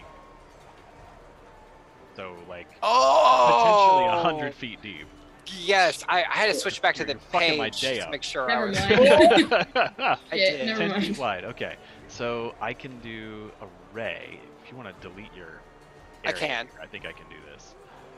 Oh, yes, I can. So if I do something like this. 10 feet wide and extends from one side to the other. God bless. 10 feet wide. Well, I mean, do you want it back just for that? and no, as long as I have the radius. Okay. 100-foot radius. Well, and it's all difficult terrain. I don't know if you want. So that was 100-foot radius. Yes. Is that what that circle is? I would have thought that would be bigger. No, it's 100 feet. Okay. I made sure to push it back. Yeah. That's wild, Jimmy. Oh, it's an 8th level spell. 100 feet long. I can't even zoom out far enough to place this. I know. Well, it's within the range. Right. Well, Yeah. I have to like. Yeah, it's turn just like edge of map to circle. Yeah. Gotcha. Real quick, so- can I'm gonna actually go drive home because they ticketed my car, and in the time it would take me to move my car to a place I won't get ticketed, I could be home. Okay. So I give you permission to puppet Kitri and the elemental. Okay. I'll tell you But- what. You go ahead and do that. The rest of you guys, go ahead and take a bio break. We'll meet back in like 10 minutes. Let me place this shit. Okay. I'll pause the recording. Zoom. All right. For the recording record, the fissures from the earthquake spell will open at the start of Alexa's next turn.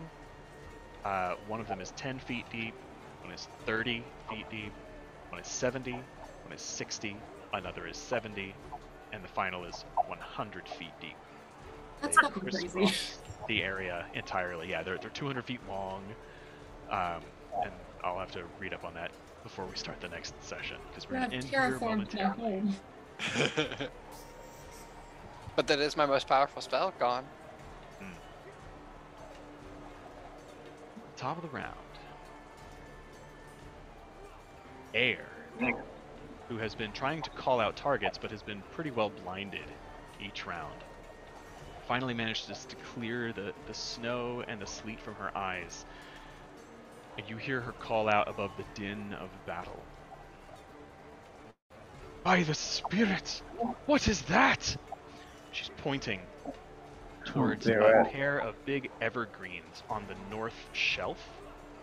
Not the tall cliff, but the 10-foot shelf. They bend and sway and then crack as a massive 6-legged reptilian shape, easily 30 feet long and standing 15 feet high at its head, pushes its way through them and kind of sizes up the area around it, hissing, and you can visibly see this smoldering, misty breath emanating from its mouth.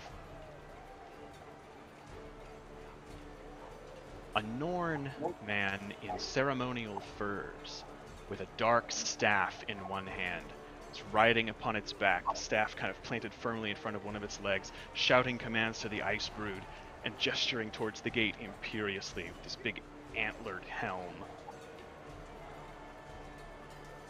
Things are looking a little bleak, but you guys are doing fairly well as more and more ice brood kind of howl their way into this pass towards the gate. And suddenly a single resonating horn from even further behind sounds. You see several of them hesitate mid-stride and turn their attention to their rear flank, just as several big, hulking creatures carrying great clubs stalk their way around the corner. A group of Jotun, roaring defiance, each 12 feet tall with what looks like an uprooted tree in their hand held aloft. At their head, another tall Norn warrior on the back of a large white saber cat, half of his body and face warped and disfigured by jagged, glistening ice, screaming, "Irayali!" Which, Rena, you hear this faint echo over the battlefield, and you realize it's a giant phrase. It just means death. And he was wildly swinging what looks like a warhammer overhead. There's a moment, Brina, as Hertha and her acolytes grab onto Ice Raking, and they start to pull him back just as Bertie heals him. And then hearing this, her bear-like head pricks up, and she locks eyes. And you hear her shout in a gruff, toothy voice, "Halvar!" And then she lets out a fierce bear roar of her own, and she and her acolytes just wave into the battle. Just wading hip deep into all these ice brood. The Kodan that came out with her and the Wolfborn warriors along the wall brace themselves and then leap from the battlements and charge in with them, battle cries echoing off the steep cliff walls. Air calls out to you all. "Focus on the leader!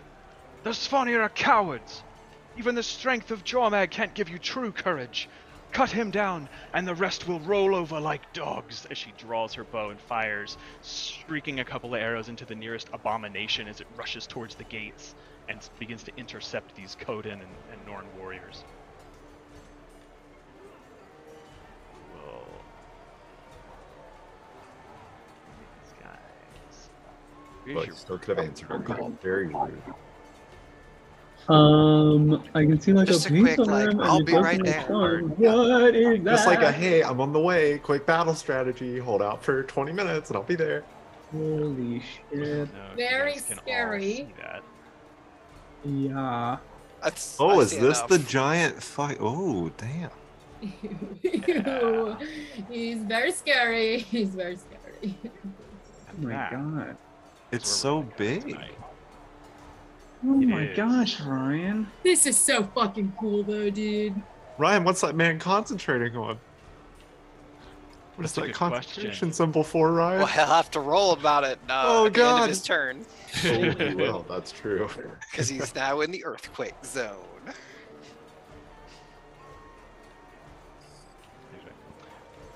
That is where we will call it tonight. I hope it's Dominate Monster and then he loses concentration and gets eaten. It's not That's- Dominate Monster. Oh, Because that would have been awesome. that would be fun. So next time when we pick up, we will engage the Freyr of Jorvak. Ooh. Mm. Oh man.